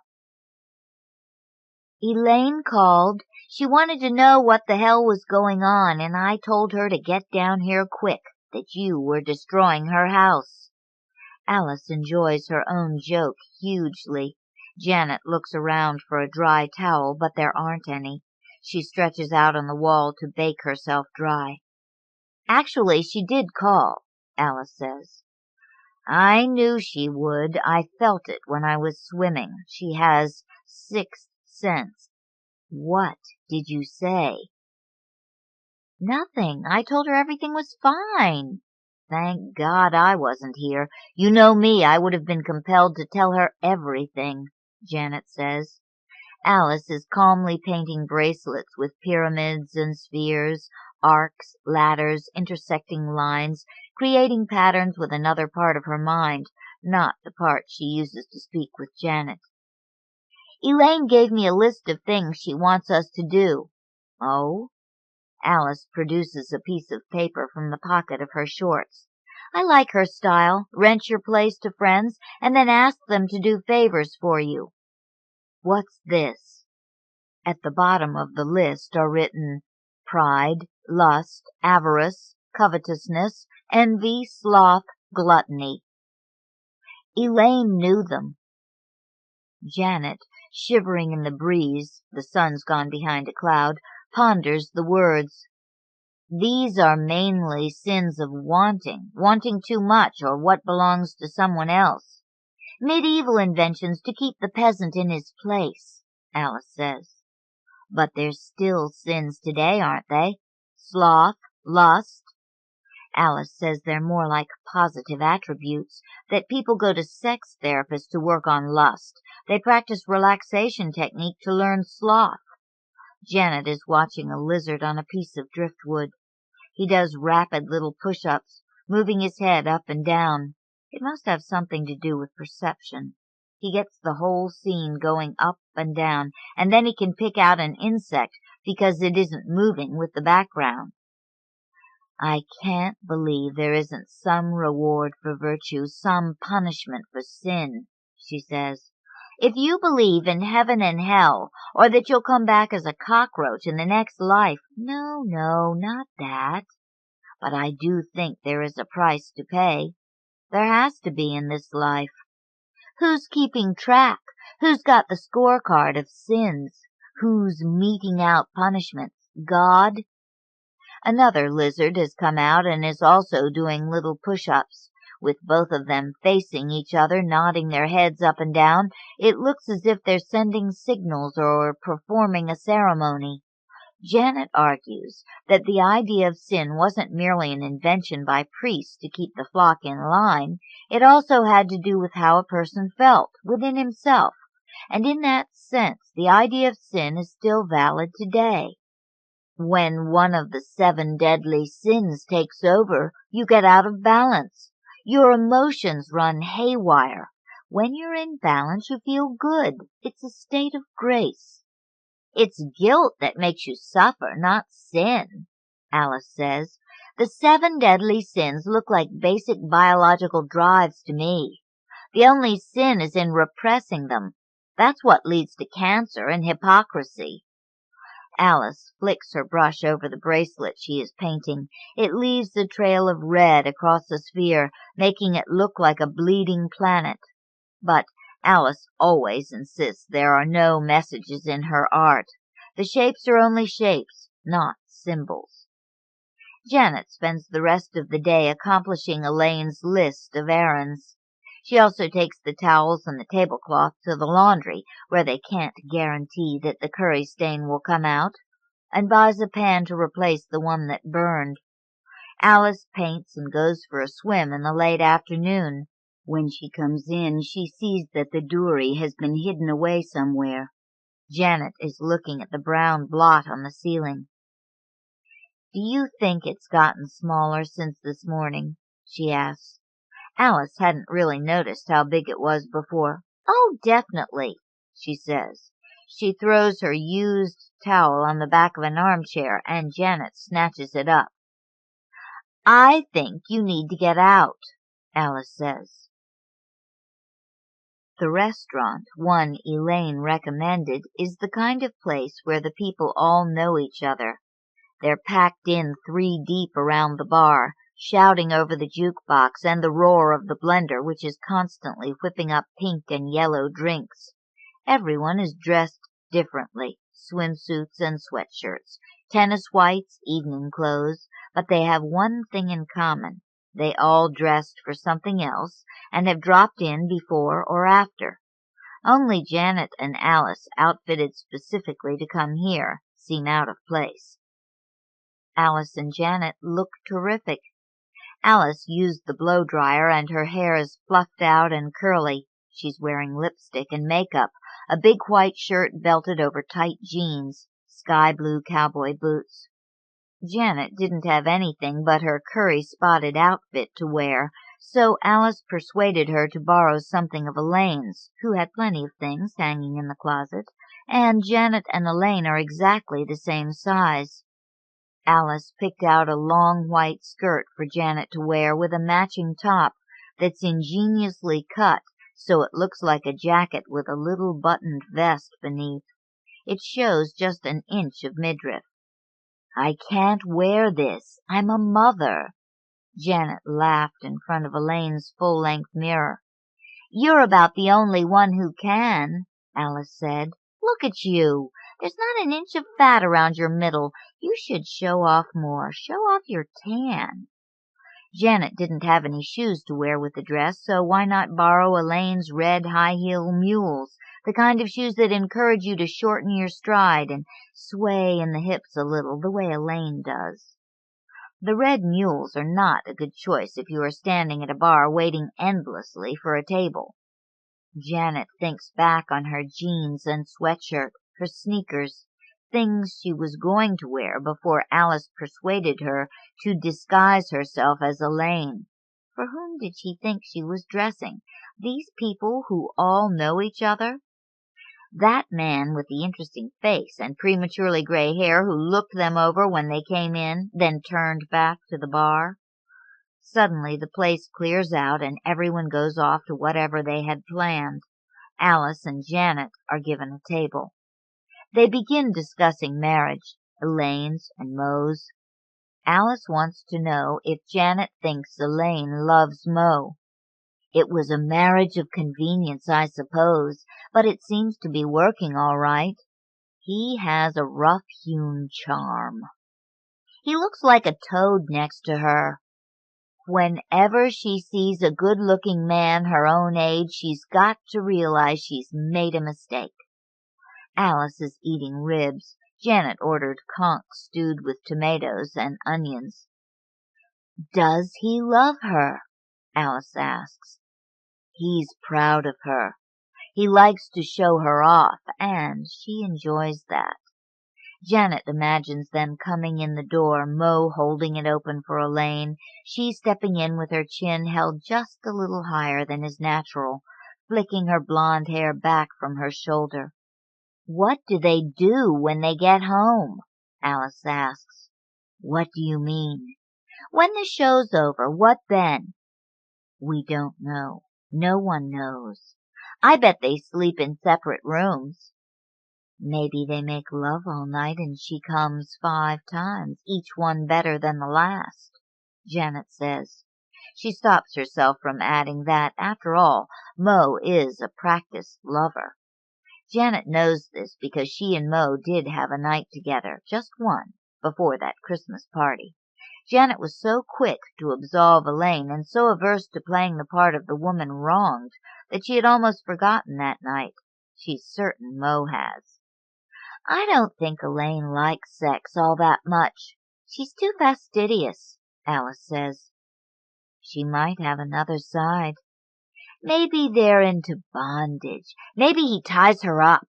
"You're determined to find the dark side, aren't you?" "She has to suffer, goddammit. It's not fair. You can't marry an ugly old man for his money and live happily ever after," Alice says. "She has to pay."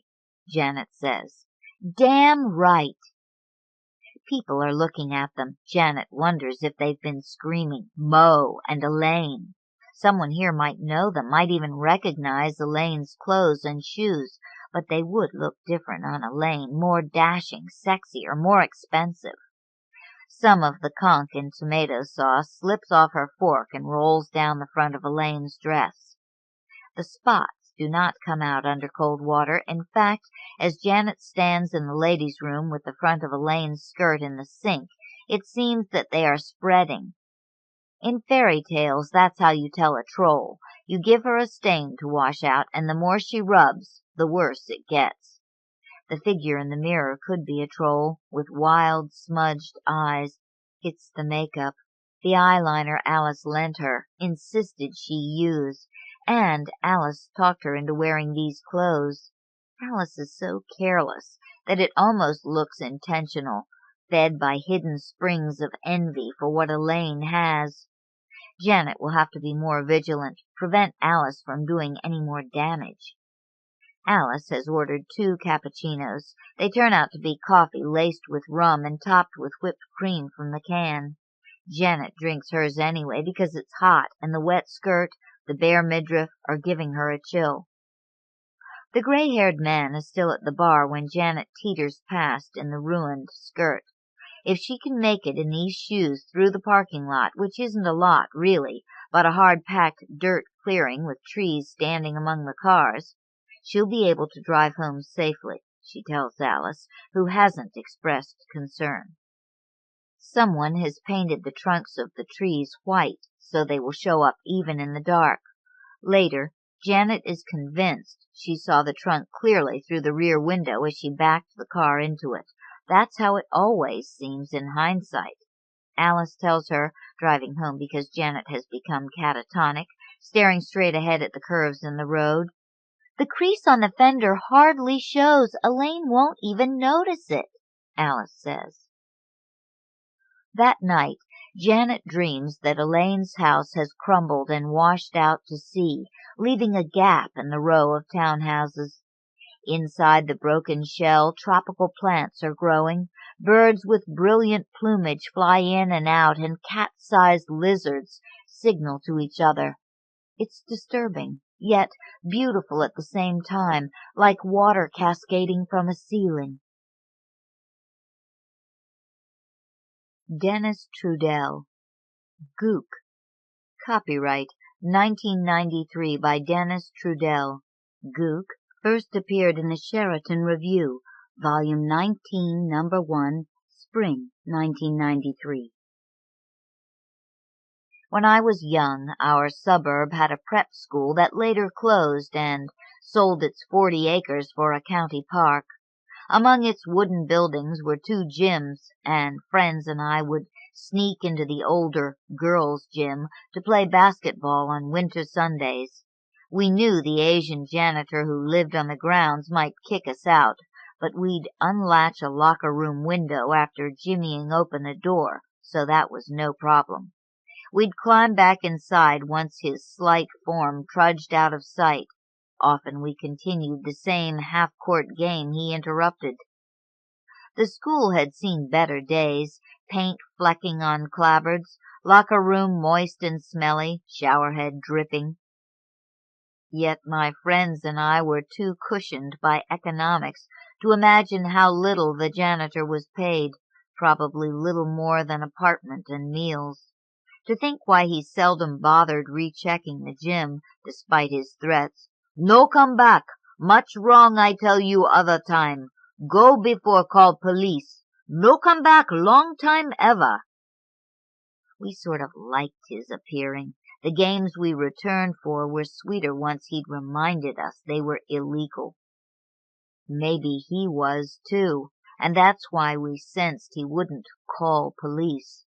I don't know what country he was from, only that in that winter of 1965 to 66, it was most likely not Vietnam.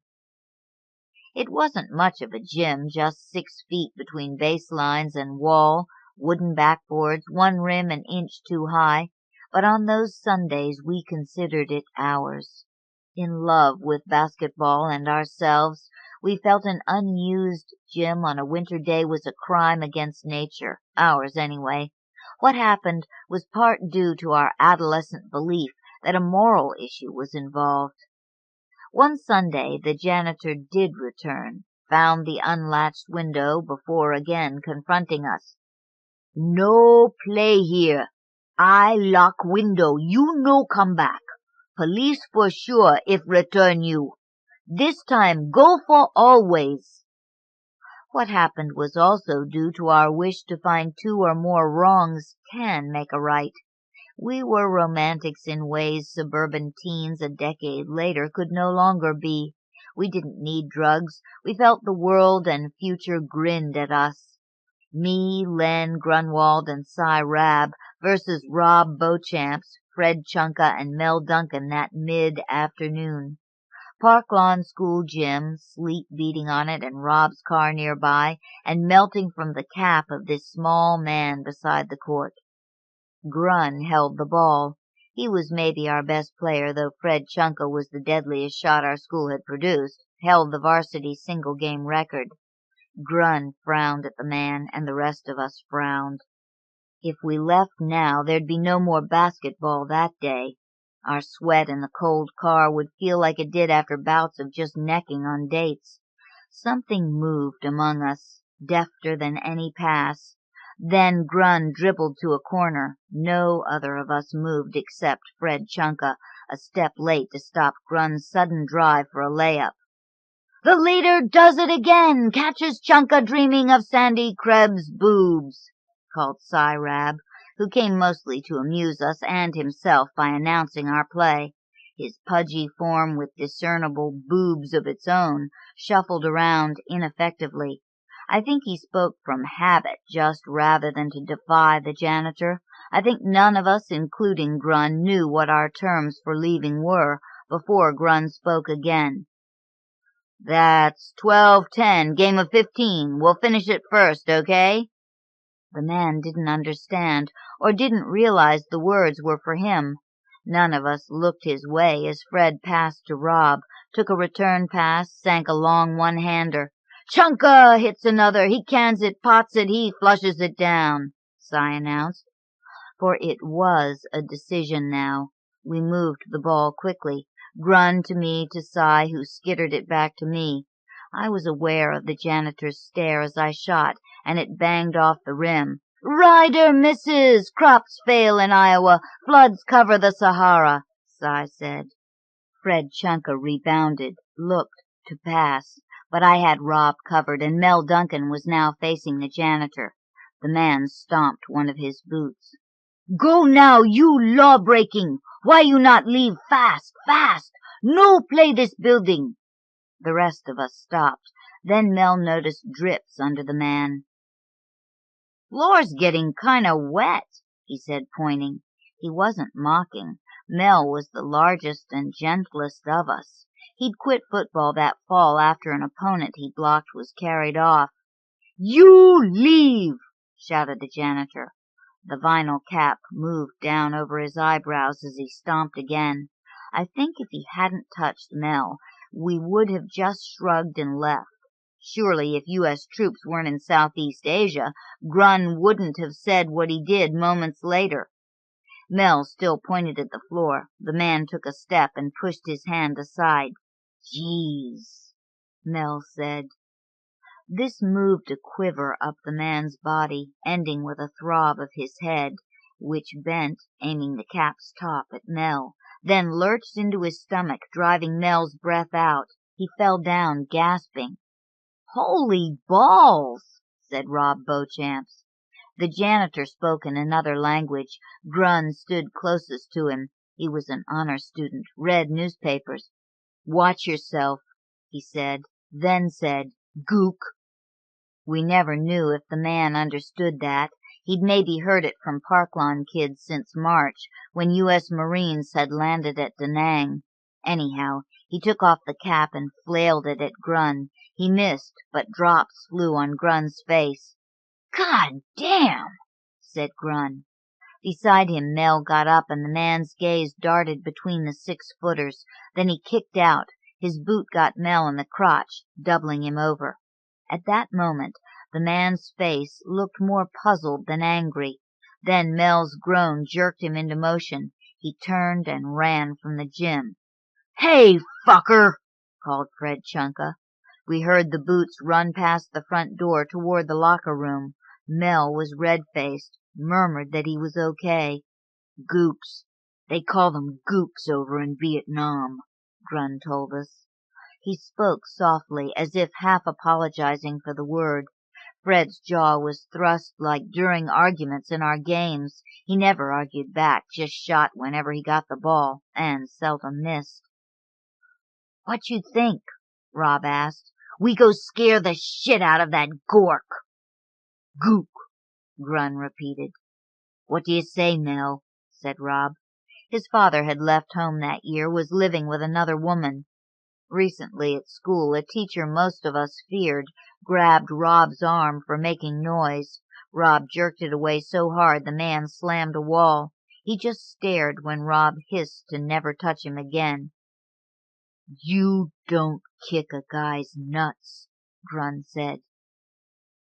"It's a technical against the East team," announced Cy. "But fans, that team has left the court." "Let's scare his nuts," said Fred, and we moved into the hallway. The sound of sleet outside seemed to push us faster to the locker room. We couldn't find the janitor there. He hadn't gone out a window. All of them were latched. He wasn't in the John or shower room. We saw only dank towels and gym clothes by the lockers. Rob knotted a towel as Fred called that the gym office at the far end was locked, empty. We stood inhaling the scent of mildew, damp plaster, rusted lockers. "Folks, the Far East team has vanished," Cy said. His announcer voice was high-pitched. It could be fun to hear, or it could rasp the nerves. "Where the hell'd he go?" said Rob, snapping the floor with his towel. "Look, this is dumb," Mel said from the doorway, having trailed us from the gym. "The poor jerk was just trying to do his job. Besides, you know I got steel balls." "If he got outside, he could be phoning the cops," Rob said. I haven't mentioned myself speaking since the janitor reappeared.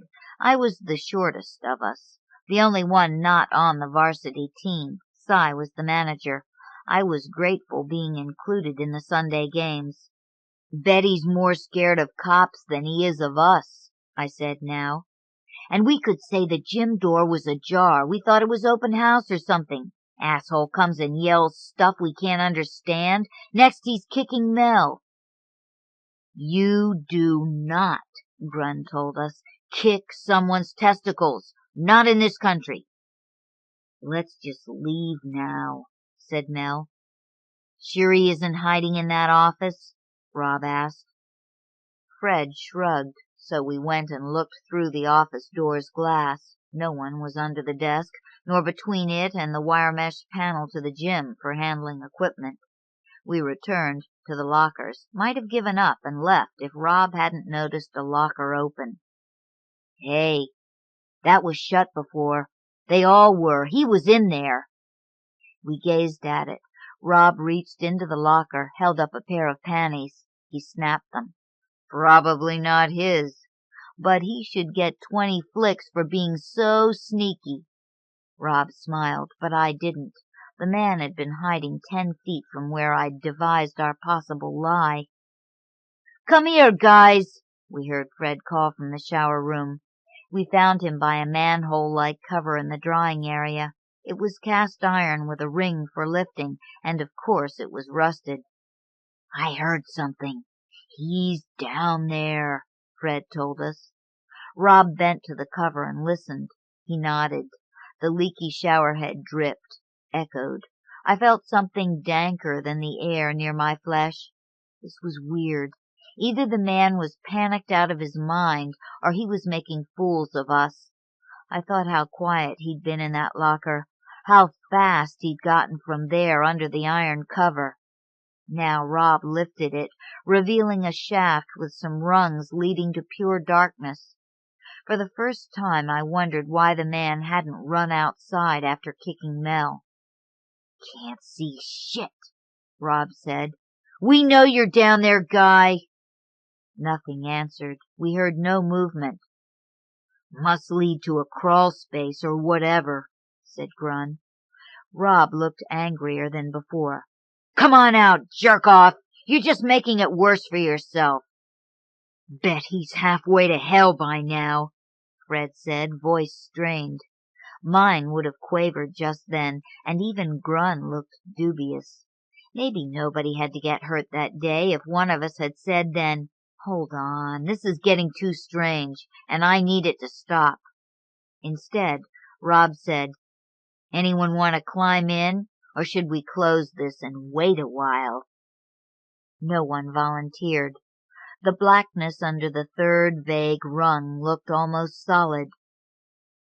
"What's the shit doing there?"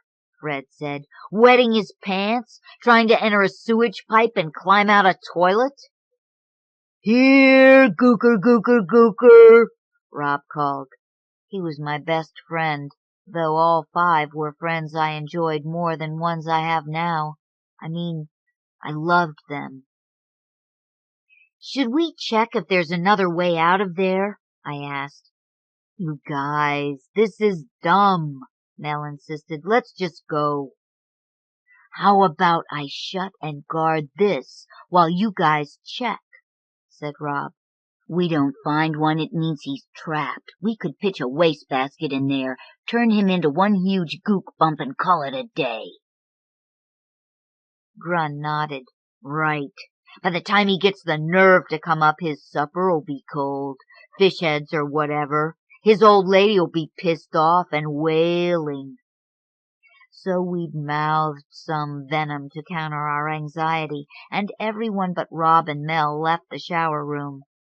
Now it was reassuring to hear Sighs announcing, as if nothing unusual were happening, "With a new strategy, the West team's back in action. Their eyes have a confident glow." Which reminds me to say, this game is brought to you by Colgate-Palmolive. I left it behind to check the gym with Grun while Fred and Cy searched around the locker room. The 2 of us were in the hall when we saw the gym lights go out. Grun swung around. I saw the uncertain look on his face again as he shoved me back toward the others. "Hold it, fellas," he said in the locker room. "Lights just went out in the gym.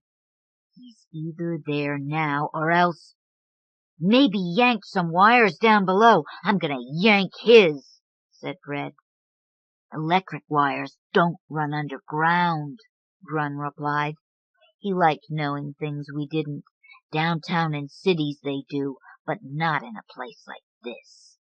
"So he used the gym switch box," I said. "The gym must be where that crawl space leads." "Let's go find out," said Fred. "Hey, Gook, you farting around in there?" "Hold a sec," Grun said. I heard in it that he needed to take charge. I believe now that uncertainty was literally painful for him. He would captain the varsity next year, later be president of a fraternity. It's possible that the crawl space leads outside, and he's pulled or cut wires there. What we do is split up, not stay bunched while he plays his little games. "Look, all he wants is us to get out of his gym," said Mel. "Wouldn't any of us do the same?" "What, crawl around like some rat?" Rob said. "We split up," Grun said more firmly, nodded at me. "Ryder here and Fred check the gym. Rob and I'll go outside, look around the building. Cy, you guard the iron cover." Mel began to argue, then just shook his head. No one else objected, so the rest of us moved. Fred followed me into the hall. I didn't want to enter the dark gym, but made myself picture the janitor, whose head only came to about my chin. Fred and I moved into the large room. Our eyes adjusted, and the place looked empty. Near the doorway were our jackets and Rob's basketball. We could see only the dim gray of protective mat down by the switchbox. We moved slowly toward it. I was feeling angry at the man for the fear I'd carried from the lockers. At the switchbox, I hesitated, in case he'd done something to shock anyone touching it. Then I made myself move one of the switches. As the light came on, there was a step behind us. An Asian syllable climbed my spine. It filled my brain, so I couldn't see clearly as I spun toward the figure emerged from behind the mat. Fred made a sound like a child as he turned. It wasn't until the man had run from us, again left the gym, that I had an image of him with a hand swinging something. Wasn't until running after him that I realized he'd snapped his belt at us. Its buckle had hit my leg and stung hard. "Get the shit coming your way, Si!" Fred shouted in the hall as we saw the main door hadn't opened. We came to Mel in the locker room doorway, blocking it. "He get you, Fred?" I asked. "Bastard caught me good! Get out of the way, Mel. He's trapped in there now." I touched my jeans, expecting blood. There was none, but he'd torn the denim. Mel stayed where he was. Beyond him I saw Si come from the showers. "Damn it! Out of the way!" Fred told Mel, but Mel pushed him gently backward and shook his head. "Guys, could we just think a sec?" he said. Grun and Rob came in from the sleet. Grun's voice was loud, smug. "He was out there, studs. We found a hole with torn screen in the foundation, but there's no wires. He must have snuck back inside to the switch box. Any sign of him there?" "Fuck took off his belt, hit me with it," I said. "Then ran back to the lockers. Meanwhile, Mel's flipped or something." Mel still blocked the doorway. He spread his arms as if appealing to a jury. I thought again how fast the janitor had moved to get through the crawl space, tear the screen, return to the gym, while we stood by the manhole. "What's the deal here?" Mel asked. "We really gonna hurt this guy? Gonna stand over him kicking and pounding? Snap him bloody with that towel, Rob?" "Let's just find him. You're in the way," Rob said, and touched Mel's chest. He was the second shortest of us, and either he or Mel was the strongest. He was expected to break the school 100-yard dash record that spring. Mel looked surprised. He stayed in the doorway, arms still spread. Rob shoved him, and Mel pushed back. Rob swore and charged, arms pumping. The two jittered back and forth in the doorway as we yelled at them. Then they lurched inside, holding one another. Suddenly, Mel's greater weight swung Rob into Si, who was thrown against a wall. Rob backed away from Mel with fists raised. "Fuck-face bastard!" he said. "Hey, man, easy, easy! Gook-loving fairy!" Grun stepped to keep them apart. Seeing that, Fred Chunka did too, and then I did. Grun turned toward poor Si, who was down on one knee. Si's soft body shook. He tried to catch his breath. "If he gets away because of your shit," Rob told Mel, but he didn't try to get past the three of us.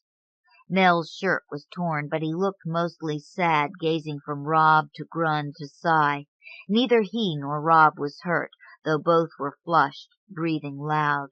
All our breaths were audible in those moments. Our 6 faces were close together. Someone had to speak next, and of course it was Grun. "No sweat, Rob. Mr. Suey won't get away, and we won't beat him bloody, Mel."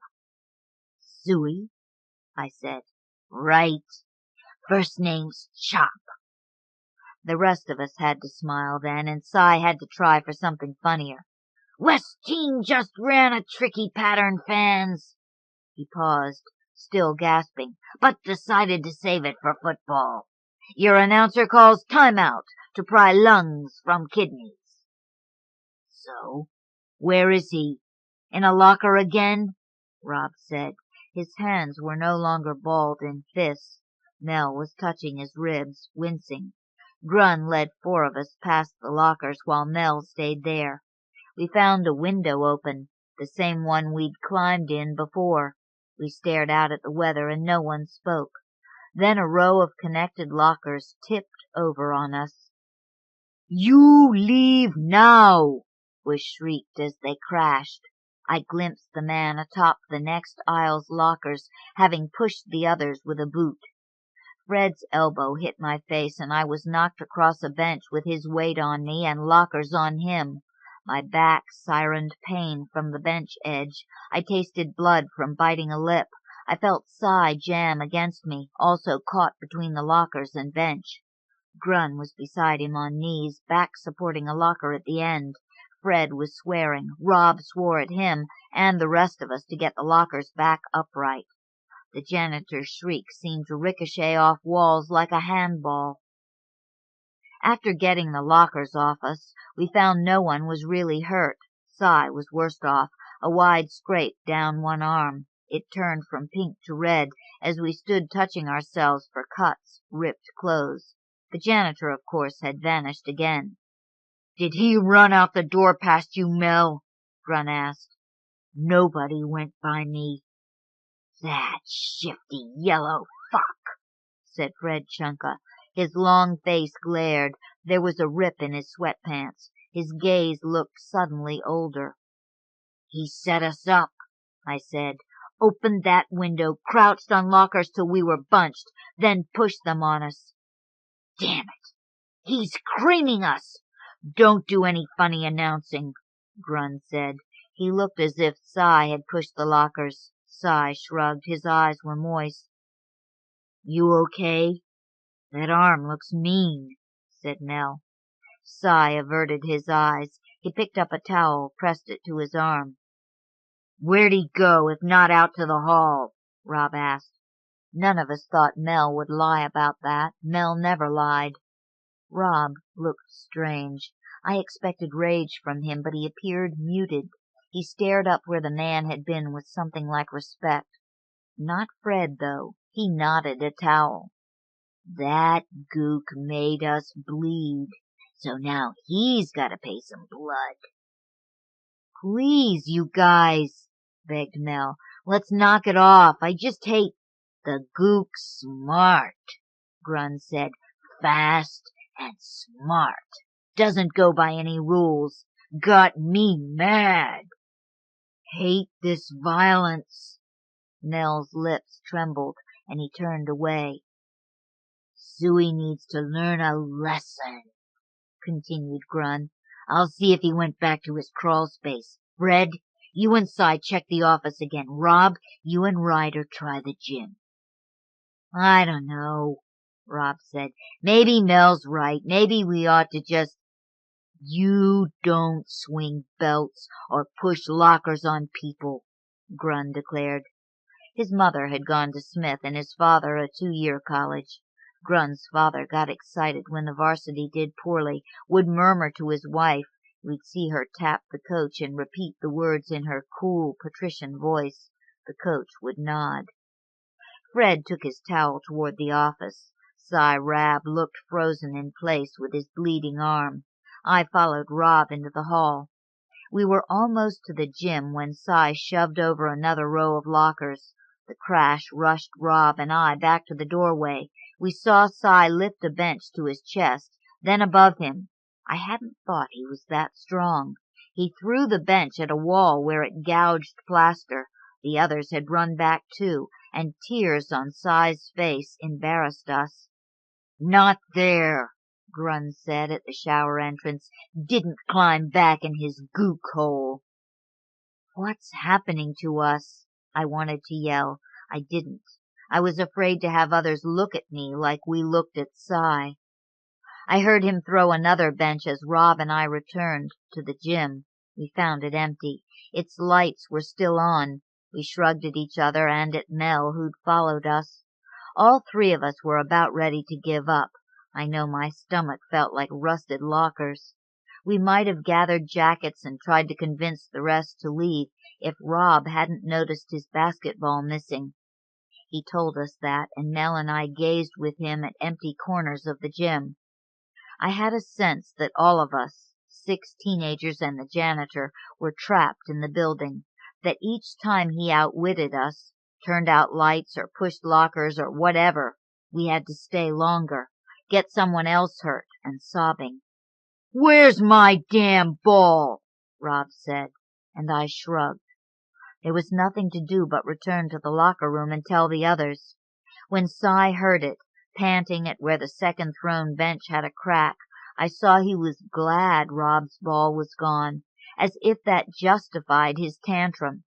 I hated him just then. Cy looked as weak and phony as I felt. Then his announcing started again as we stood there. "This is the first, Hoop fans. Far East team stole the game ball. Have they eaten it? Have they ball-napped it back to Asia?" Cy later became a talk show host, a minor celebrity by the end of the Vietnam War. People called in and he made fun of them, whatever their views. He ridiculed both hawks and doves, and if someone called him a cynic, Cy accepted that. "Asked where I really stand, folks. I don't. I sit. This is sitting cynic Cy Rab saying, come on, kiddos, phone in, spit brains, make jerks of yourselves." The locker room was a mess. The 2 rows of overturned lockers and thrown benches filled much of the space. We moved past them to the office again. "Okay, this is still locked," Grun said, "so if he's not in there, where is he?" "Hold it! Look!" said Fred, pointing inside. Our stairs passed the desk and equipment boxes to the wire mesh panel leading to the gym. We saw it was unlatched. It had been opened and shut again, but not all the way. "Fucker unlocked this door and climbed out through there," Fred said. "Right. Locked it again, got to the gym, and took the ball," said Grun. I recall waiting for Cy to make a broadcast quip. I eyed Fred's knotted towel, hoped it would smack Cy's face if he did, but Cy said nothing, and Fred placed the towel on the door's glass. His other hand rapped it firmly, and the second rap broke the glass. Meanwhile, Rob hurried past lockers to return to the gym. I saw Mel flinch as Fred rapped again and glass fell into the office. "Jesus, guys, more damage? We got to stop." Fred ignored him, reached in to open the door. Then he and Grun moved inside. Grun went to the panel while Fred stopped at the desk and lifted its telephone. He jerked it hard, ripping the cord from the wall.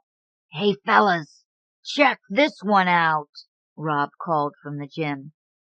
Grun and Fred blocked the panel, so I hurried out around through the hall to the gym. I felt nauseous, wanted to be alone if I threw up, but I heard Cy and Mel behind me. Then I was again under the gym lights, and the nausea seemed rising to my brain. I felt I'd projected a fantasy image as I joined Rob at mid-court. His basketball was there. Placed beside it was a shard of glass. "The janitor's magic! He's the fucking devil!" I almost shouted, thinking it was a fragment Fred had just rapped to the office floor. Then I saw this glass was thicker. Mel touched me, nodded where Rob was gazing at a wall. It held a fire alarm box with a shard of glass missing. We looked at Rob's ball, at the pointed end of glass facing it. Grun and Fred ran into the gym, and we all stood by the ball and glass. "Okay, what's it mean?" Rob said. "This some Asia Gook symbol?" Fred asked Grun. They spoke softly, yet the words seemed to bounce louder off the walls. We didn't doubt the ball had been set just there, on the mid-court line. I looked around again, still no shape hunched in a corner, no boots visible under mats at either end. Grun appeared dazed, like he'd received a D on a test. Yet I felt something like hope replacing my nausea. This time the janitor must have left the building. Put the ball and shard there and gone. My hope widened. It would mean the contest was over. Somehow it might mean we'd won. Grun's voice dimmed it. Look, the sharp end points at the ball. It means I could have slashed your stupid toy if I wanted. Right on, Fred said. Goddamn warning. Fucking threat. And then he went where? Cy asked. He was afraid. Cy's gaze jerked around above us and said he didn't want to bleed elsewhere on his body. He's still here in the gym, I suddenly knew, and then I knew where. While Cy tried for his broadcast tone and failed, so that his quip hung like a fart, "Fans, can the East team be inside the ball?"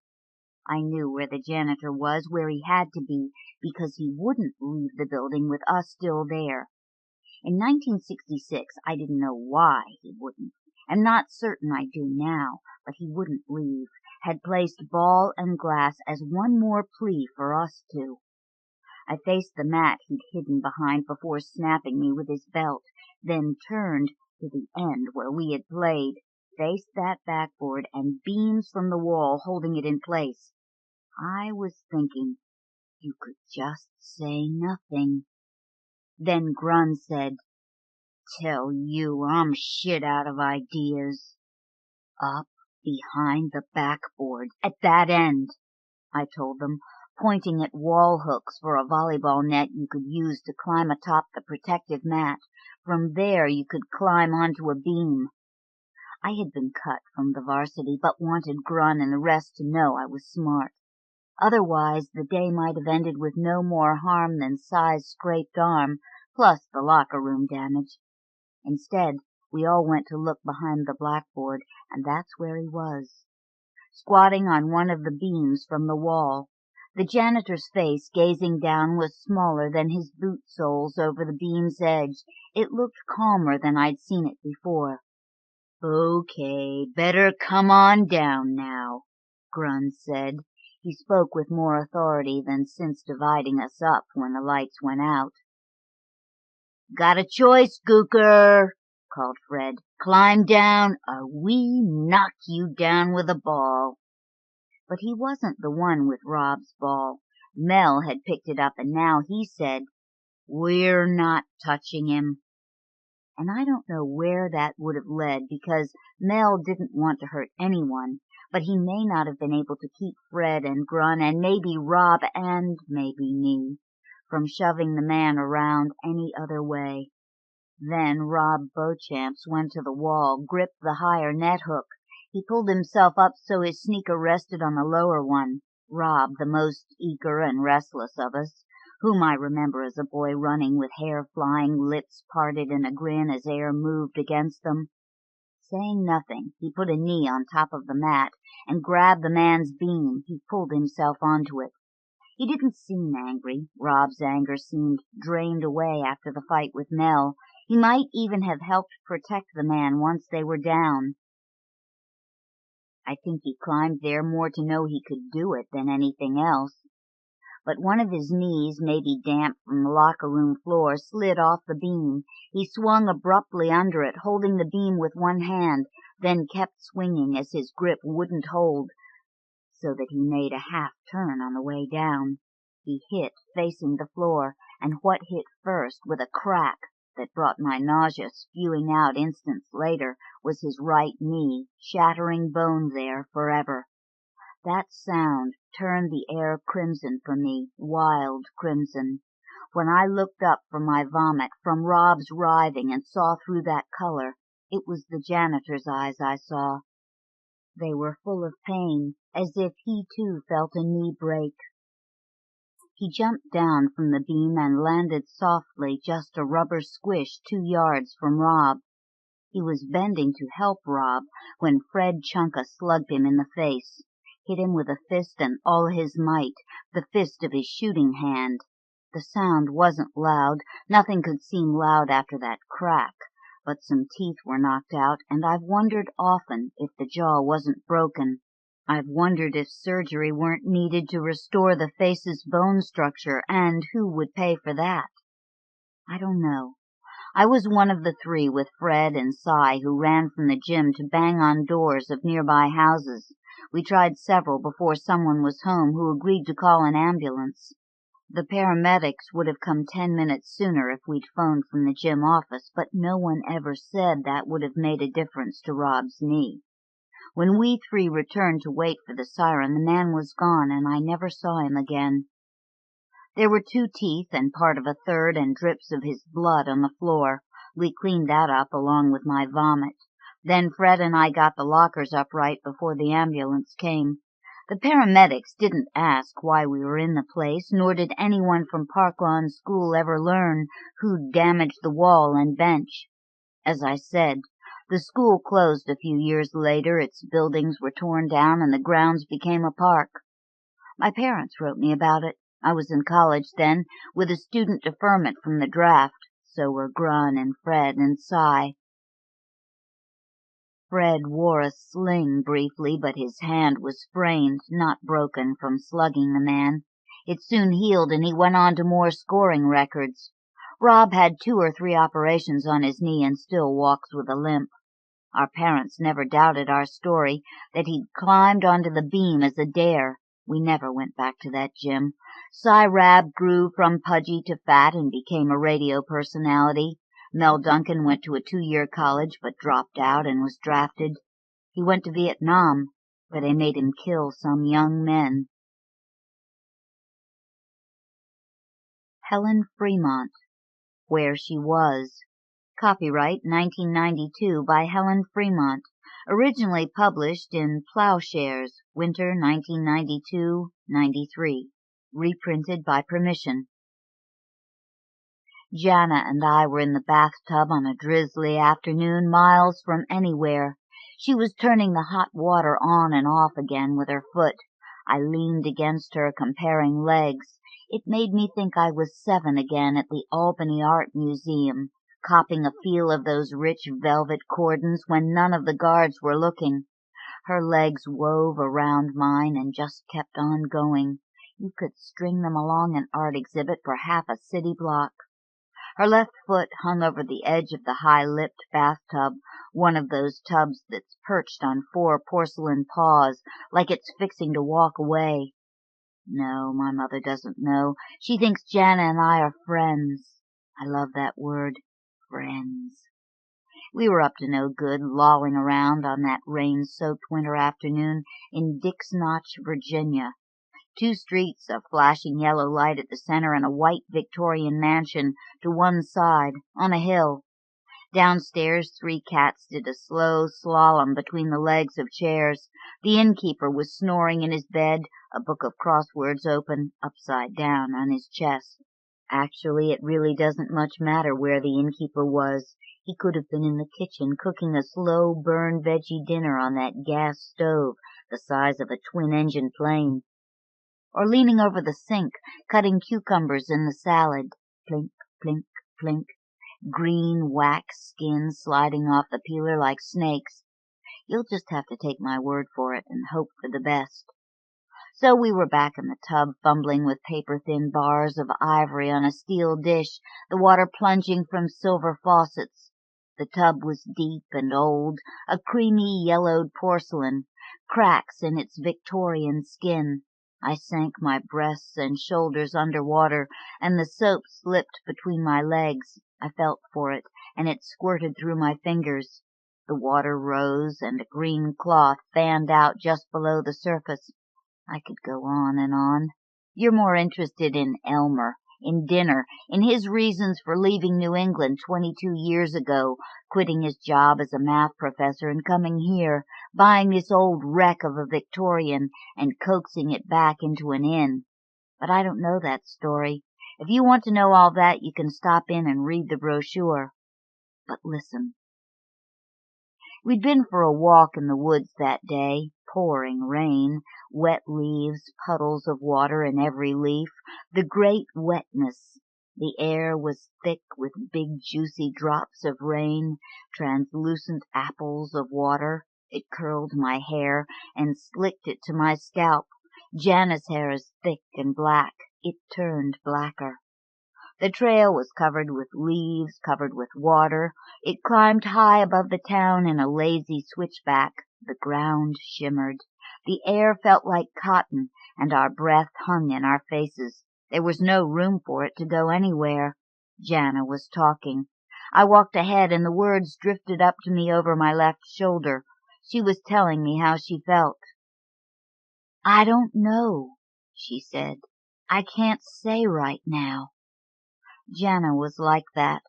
Water was starting to seep into my boots. For all their triple-stitched leather and heavy steel shanks, they were helpless against this much rain. The water crept in softly, without a sound, grabbing at the instep, and then gradually spreading out, filling my feet. My boots had nothing to say for themselves. We walked on in silence. We reached an outcrop of rock overlooking the town, a frothy strip of silver roiled below in the heart of the valley, the Three Dames River. There was a story behind that, but I didn't know it yet. The world was a wall of grays. It made me want to hold Jana, so I leaned against her and stretched my arms around her knapsack, my face plunged into the slick, wet sheet of her parka. We stood there on the crumbly white rock with the whole suffocating mist swallowing us up in its mouth. "What would you do with $1 million?" she said. Jana could never stick to the point. The point was us, or at least that's what I was trying to get a reading on today. "I'd invest it wisely," I mumbled into her jacket. "No, really, I mean it. $1 million. Would you quit your job?" I shrugged. "Maybe." I worked social services at the jail, shared a government-issue metal desk with 3 other social workers, and inhaled other people's Marlboros. "I'd miss it," I said. "I'd miss the people."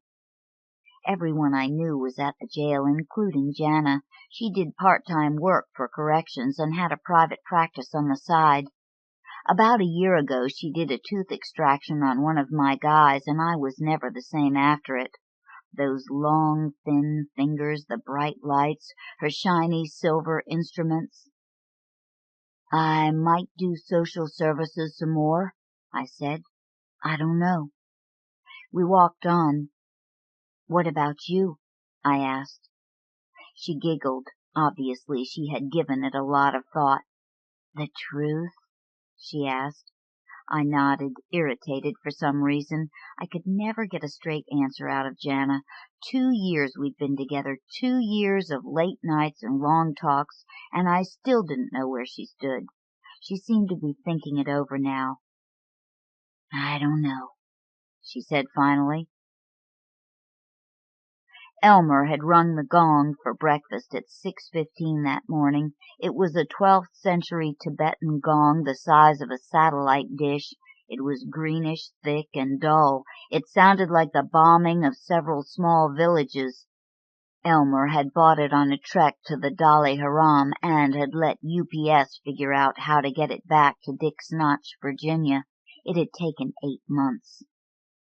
Elmer Doyle was a vegetarian. So was the Dalai Haram, as a matter of fact.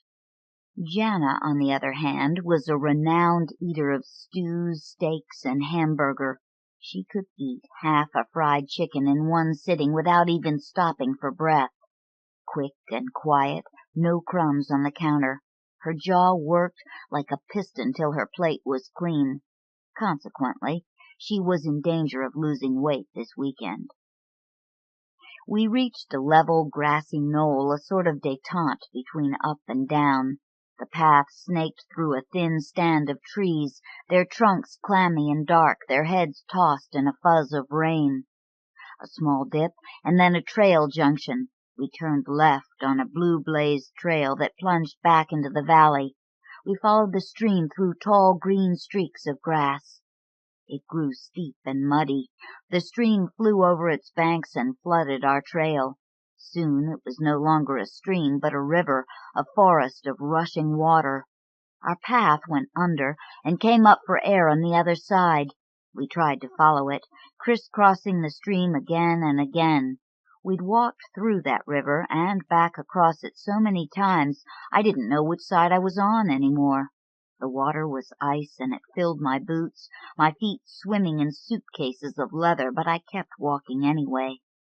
Pretty soon my feet didn't matter and they kept quiet. After a while it didn't even feel like I was touching ground much anymore, and it was just my arms swinging and my breath flowing in and out. It made me feel lighter, and I probably would have floated away, except I had a backpack on which reminded me what I was there for. I kept hiking. Breakfast that morning had been biscuits with soybean sausages that I won't go into right now. We'd gone back to the room before our hike and flopped onto the bed. I felt we deserved that much. Jana had thrown back her head and laughed because it was the only thing to do just then. Her hair was a jungle, black, thick, tangly, daring. But oh, her teeth, ears of baby corn. I ran my tongue over them. She hated that. "If you're going to kiss me," she said. "Don't lick my teeth." She had teeth that had never grown up. They were small, meek, obedient, all lined up like that with no place to go. "They need attention," I said. She pushed me aside lightly and started up from the bed. "Don't," I said, trying to wrestle her back down. "I'll behave, I promise." But she twisted free and marched to the little porcelain sink in the corner of the room, a cereal-sized bowl of white enamel. Snapping open the toothpaste tube, she fed a fat line of blue paste onto her toothbrush with one hand. Classy. Left hand on hip, head thrown back, chin thrust forward, she brushed her teeth with defiance, a dental flamenco dancer. Then she leaned over the sink, flipped on the water, and rinsed her mouth. I stepped behind her, standing tiptoe, and rested my chin on her shoulder. We looked at each other in the mirror. I leaned closer, touched my lips to her neck. She looked pensive, almost sad. "I love you," I whispered. She turned away, dried her hands on the towel, and packed her knapsack for the hike. The trail leveled out towards the bottom, and Jana and I found an old log to sit on. My legs ached, a rich, warm brooding in the muscles. I rubbed them so they wouldn't stiffen up. Jana was fiddling with the map, following our trail with her finger. The stream we'd crossed was a thin blue wire, falling through V-shaped rows of brown topographic lines like strings of spaghetti. Our path was dotted in black. "Water?" I said, offering her my bottle. She shook her head. "We're almost there," she said, looking up from the map to the trail ahead. A blue blaze stood out on a wet, black tree trunk. It was quiet. Soft sounds of water seeping through layers of leaves soaking into the earth. A mist hung from the trees. Somewhere far away, the hushed grumble of a motor. Jana's eyes closed. I could see her breath puffing from her lips, rising over the curve of her nose, her eyelids beads of water on her lashes. I couldn't tell what she was thinking. The inn was creaky, unpretentious as an old man in overalls, wrinkled with age. Our room glowed with gray light from full-length windows. Braided rugs wove colors of the woods, muted mahoganies, wine, wheat. It was a fat old house leaning back on its haunches. It didn't try too hard. When you walked through the hall, the floorboards gave slightly, just slightly, enough to feel like the floor of the forest. The wallpaper was faded, a dull oxblood, although not shabby or neglected, relaxed. The fireplace in the living room sputtered and coughed, or crackled sharply if the wind blew overhead. It smelled of almonds. We sank into the olive sofa, studied the cindery front page of the Dixville Gazette, and let our eyes close gradually under the weight of all that wood and rain. Elmer shuffled in, a scratchy plaid shirt bulky over his white stretched T-shirt. I glimpsed him from a quarter-inch crack in my eyelid. He stared at the fire, took in the seating, and sighed. He sounded like Janice's father with that sigh. A little sad, some tired, and solitary as an egg. "Want a seat?" I offered, lifting my head slightly and nodding to the space next to me. I was overcome by a terrific lethargy, as if my body were silently weaving itself into the couch as I spoke. He pointed his finger and raised his hand slowly until his outstretched arm was at the level of my eyes. Then he moved it back and forth between me and Jana as if warding us off. Jana threw me a glance which I caught and tossed back. We played pitch and catch with it for a little while. Finally he spoke. "Go for a walk?" he said, withdrawing his hand and rocking back on his heels. "Yeah," I nodded.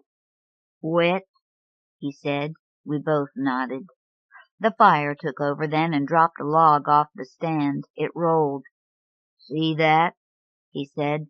"That's good wood. Strong. It jumps." He was perfectly serious. "Wood that jumps is rare," he continued. "In these parts, you got to take your house apart to find wood like that." I wasn't sure what he was trying to say, but I believed him. "You don't believe me?" he asked.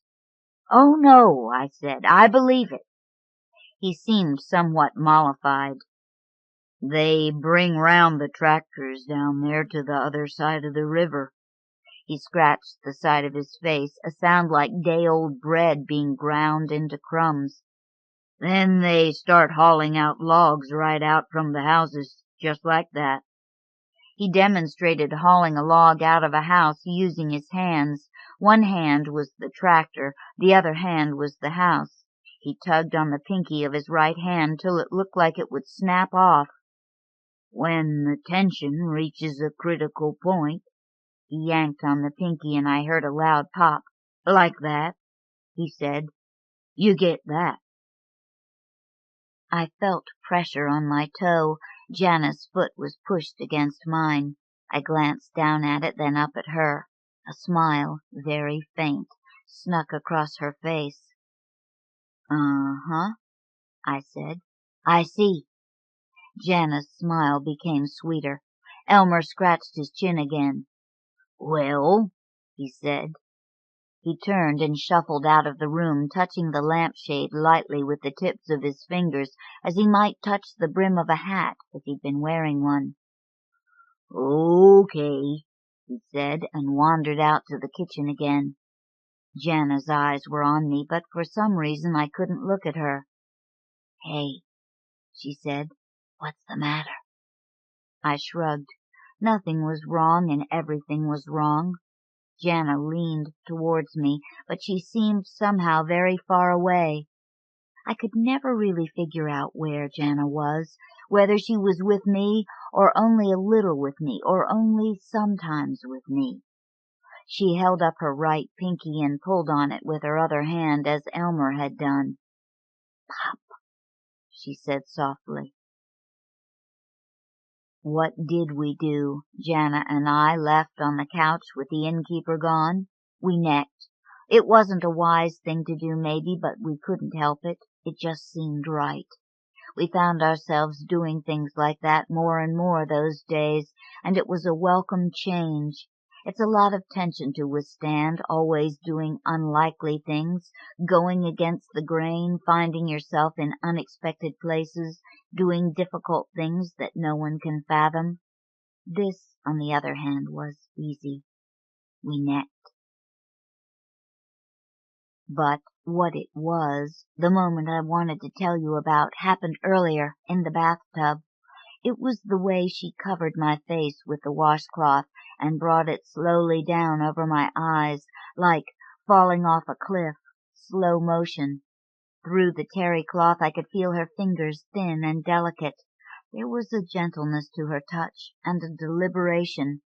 She kept repeating that motion over and over again, like a curtain coming down over my face again and again, till the play was over, and never over, till it didn't seem to matter whether we were at the beginning or middle or end, till all that mattered was the love in that gesture, the certainty of night falling, and the promise in her hands of another day coming. Elizabeth Onus, The Oracle. Copyright 1993 by Elizabeth Onus. The Oracle was first published in American Short Fiction, reprinted by permission. I'd been home out of college only a few hours. I hadn't even unpacked the car when my mother told me that she had met someone. "He's a dentist," she said, "and he's been saved." Saved from what? I opened the refrigerator to survey its contents. Whenever I came home from school, the abundance of her refrigerator amazed me. At school, the staples in our refrigerator were ketchup, mustard, and beer. "Saved?" I prompted her. "Philip, don't be smart," she said. "No, really, what brand of Christian is he?" "Oh, I know it doesn't matter to you, but he told me about it on our first date, how everything's changed for him, how he gets along with his ex-wife now, and how he really feels like he's helping people much more than fixing their teeth." She smiled a little as she repeated his happiness. I had noticed a difference in her at graduation, but I thought it was relief that I'd made it through college unscathed. She seemed more relaxed, less precise. She no longer moved things and straightened them when she talked, a habit she picked up, or maybe I only noticed it the year my father died. After the first months of mourning, I waited for her to break out of herself, to become less restrained, but she continued in much the same way. She was a pretty woman with a small square jaw and long brown hair just starting to turn gray. Every year she asked if she should cut it, and every year I said no. "Mom, I think you're in love," I said. "Oh, I'm not." She smiled as she denied it, then set the plate she was holding back in the dishwasher. "You don't even know if you're loading or unloading." I took the clean plate from the rack. "So he's divorced. Does he have kids?" "He has a 14-year-old daughter who's just started to live with him again," she said, "and he's having a cookout tomorrow. He asked if you'd come. He wants to meet you." Whenever she was flustered, my mother inspected some insignificant object as if its stillness would steady her. She examined the calendar on the kitchen wall as if it were new. I walked over and hugged her. She felt smaller, her rib cage like a brittle basket. I squeezed her lightly and released her. She looked up at me, reassured, and smiled. The following night, on the way to his house, I tried to get her to describe Hal. She blushed and said I would meet him myself. It was strange to see my mother fidgety over a man. As far as I knew, in the years since my father's death, she had never even been out on a date. Of course, her friends encouraged her to get out more, meet someone else, but she always refused. This devotion to the memory of my father was antiquated, probably even wrong, but my mother had a quiet stubbornness at times. She would summon a formality that kept people from pressing her further. We drove through a wooded development, winding down smoothly paved roads with those peculiarly feminine suburban names, Natalie Court, Caroline Lane. We finally stopped in front of a large modern house.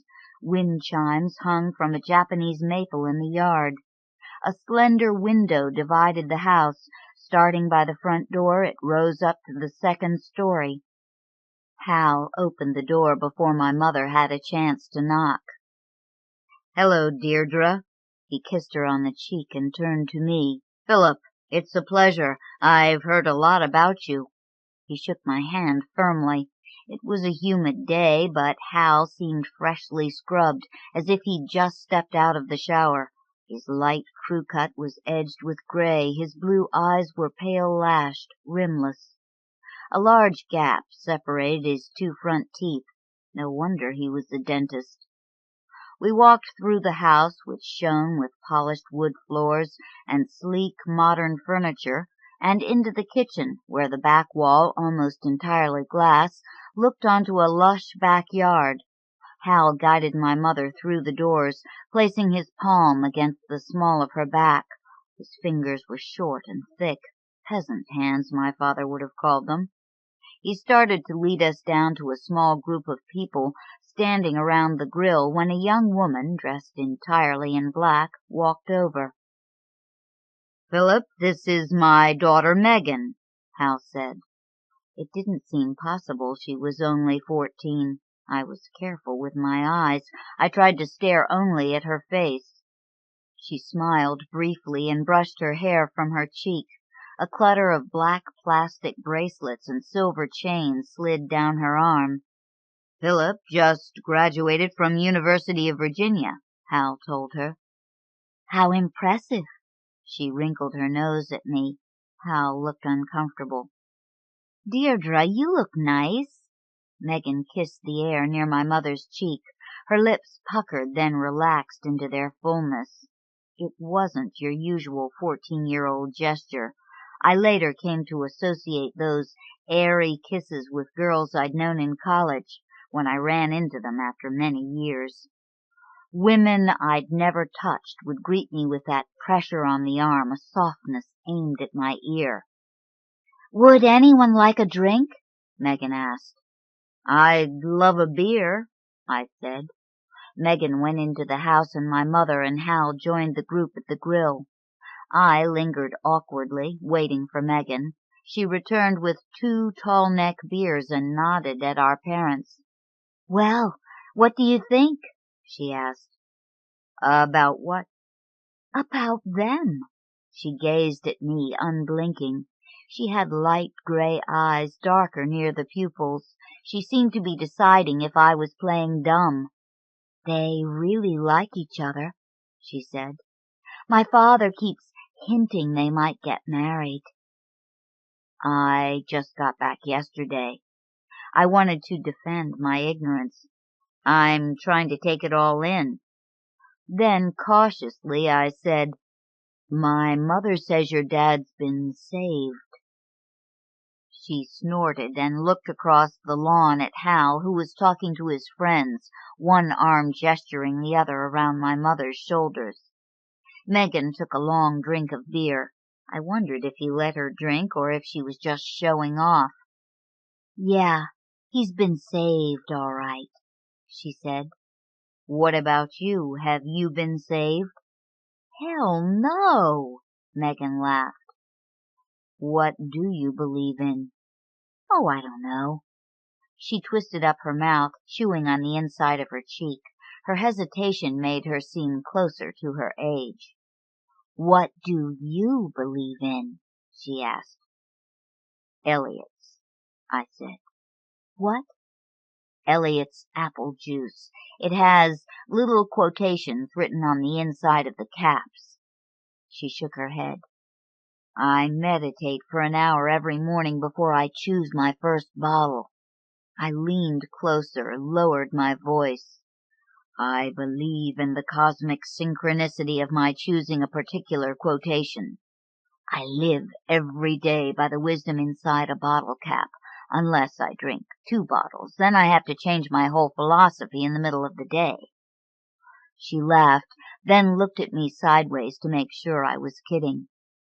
"It's as good a thing to believe in as any, I suppose." She looked out over the yard. She was one of those girls who tried to look bad but couldn't really pull it off. Her hair was cut in bangs and fell just below her ears, a stylish cap of dark hair that showed off her long neck. She affected the attitude of a streetwise flapper, but her face gave her away. Her cheeks were slightly round, childlike. She had a sprinkling of freckles. Megan. It was hard to be tough with a name like that. Her black T-shirt, cut wide and ragged around the neck and cropped along the bottom, ended a few inches below her breasts and stayed out there, not tucked into anything. I wanted to slide my hand up underneath it. "I have to make a phone call," She turned abruptly and walked toward the house. My mother introduced me to the other guests. We listened to a tall woman with waving arms tell an elaborate story that turned out to be a movie plot. A man in camouflage pants talked to Hal about target practice and a new rifle he'd bought. I ate as food was handed to me. I was aware of the dark smell of charcoal, Megan's bare shoulders, scents of dark and light circulating through the blue evening. Hal worked his way around to my mother and me. "So you had a chance to talk to Meg?" he asked. "Yes," I said. "She seems quite grown up." Hal looked at me hard, trying to decide what I meant. "I hear you did well at school, magna cum laude. Maybe you can encourage Megan. She's bright, but she doesn't apply herself." I nodded and tried to look understanding. He was reminding me of her youth. I was afraid whatever I said would be wrong. Later, as my mother prepared to leave, I watched Hal draw her over to him, circling his arm around her waist, so that both of them could wish his friends goodbye. "Did you have a good time?" Megan's question startled me. "Not exactly my type of party," I said. "What is your type of party?" Her voice was low, flirtatious. "I don't know." I stumbled, afraid her father would hear her tone, if not her words. "Well, I'm sure we'll be seeing each other again." She looked at me wide-eyed from under her bangs. Washington, D.C. was a tropical city in the summer. The sky could threaten rain all day, and after it finally poured, the air was still thick and hot. I spent that summer working on my resume, studying the classifieds, and meeting with alumni who worked for companies I might be interested in. I felt like I was moving into a borderless cloud. I drank apple juice, hoping for clues to my future. In my cap one day, "There is only one success, to be able to spend your life in your own way." Christopher Morley. I had no idea what my own way was. I went out at night with friends who were in the same post-graduation haze. I read the Washington Post completely every morning as if one day I would find in its pages the exact thing I was meant to do. I thought about Megan almost constantly. I tried not to. I thought about her when I woke early in the summer heat, filled with the shadows of my dreams. I thought about her at night, too. Her mouth, the way she put a bottle to her lips. I tried to imagine living in the same house with her. I imagined her getting out of the shower, walking past my room in a towel, wet. My mother occasionally asked about girls I'd gone out with at college, but her questions were random. She might have been asking about a professor or a difficult course I'd taken. I assumed she didn't want to know anything too specific my answers might embarrass her, so she ironed my shirts and asked about my interviews, which weren't real interviews at all, but a series of talks with men who had established specific places for themselves in the world. I looked forward to weekends when I wouldn't have to answer her questions. But when I woke up alone, sunlight filling my room, the house silent below me, it seemed that Hal had everything in that glassed-in house several miles away. He and my mother eating brunch in the kitchen, Megan upstairs sleeping late. I imagined her face, flushed with sleep, and creased a little from the pillow, her smooth hair awry. I wanted her before she put on her grown-up edginess. I imagined her arms around my neck, how she would curl her long legs around mine. I tried to picture exactly what she looked like under those flimsy clothes, and I lay in bed for what seemed like hours, wondering whether she was a virgin or not. I fantasized until I exhausted myself. Then I slept, and when I woke, I tried to think of how I would distract myself for the rest of the day. One Saturday morning, my mother called from Hal's and asked me to dinner. I'd just gotten up, and I stood in the kitchen, listening to her on the phone while I waited for the coffee to finish dripping. It was strange to be invited to another man's house by my mother. Driving over that night, I thought about Hal. My opinion of him shifted slightly each time we met. That night he seemed confident, self-sufficient, but there was an odd difference between him and my mother, as if they were the right and left shoes of a slightly mismatched pair. Hal insisted on cooking and serving as if his kitchen wasn't my mother's territory yet. He moved around the table, serving us, and I watched his reflection in the large window. He was substantial, squarely built. Each of his polo shirts was the exact same tightness across his chest, but he seemed like a pasty shadow superimposed over my memory of my father, a dark, transparent man of air. Megan hurried into the kitchen and grabbed an apple off the counter. She wore a short black skirt, high-topped sneakers, and a long T-shirt. She moved as if she hadn't grown into her body yet. "What's the hurry?" Hal asked. "I told you I'm going to the movies with Jill." Hal stopped for a moment, holding a dripping spoon above a pan. "I asked you last week. It's gone with the wind." Megan's tone was highly reasonable, as if she were talking to a child. "We went through the whole thing about how it's a long movie. Remember?" Hal smiled, but his tolerance seemed strained. "What about dinner?" Lasagna.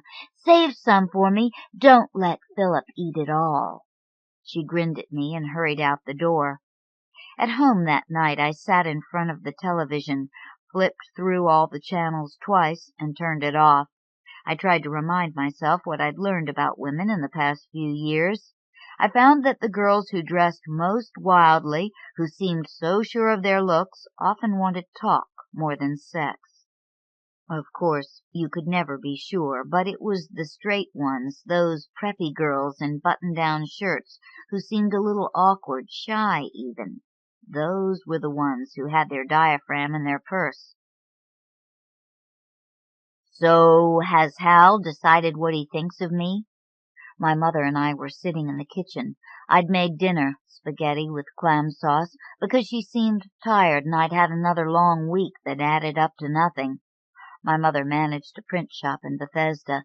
They did stationery, flyers, advertisements. It was not a bad job, but it was hectic at times. The owner kept saying he was going to retire and leave my mother in charge. I bought a bottle of wine for dinner, although my mother didn't usually drink. I poured a glass for each of us, and when she gestured for me to stop at a small amount, I kept pouring.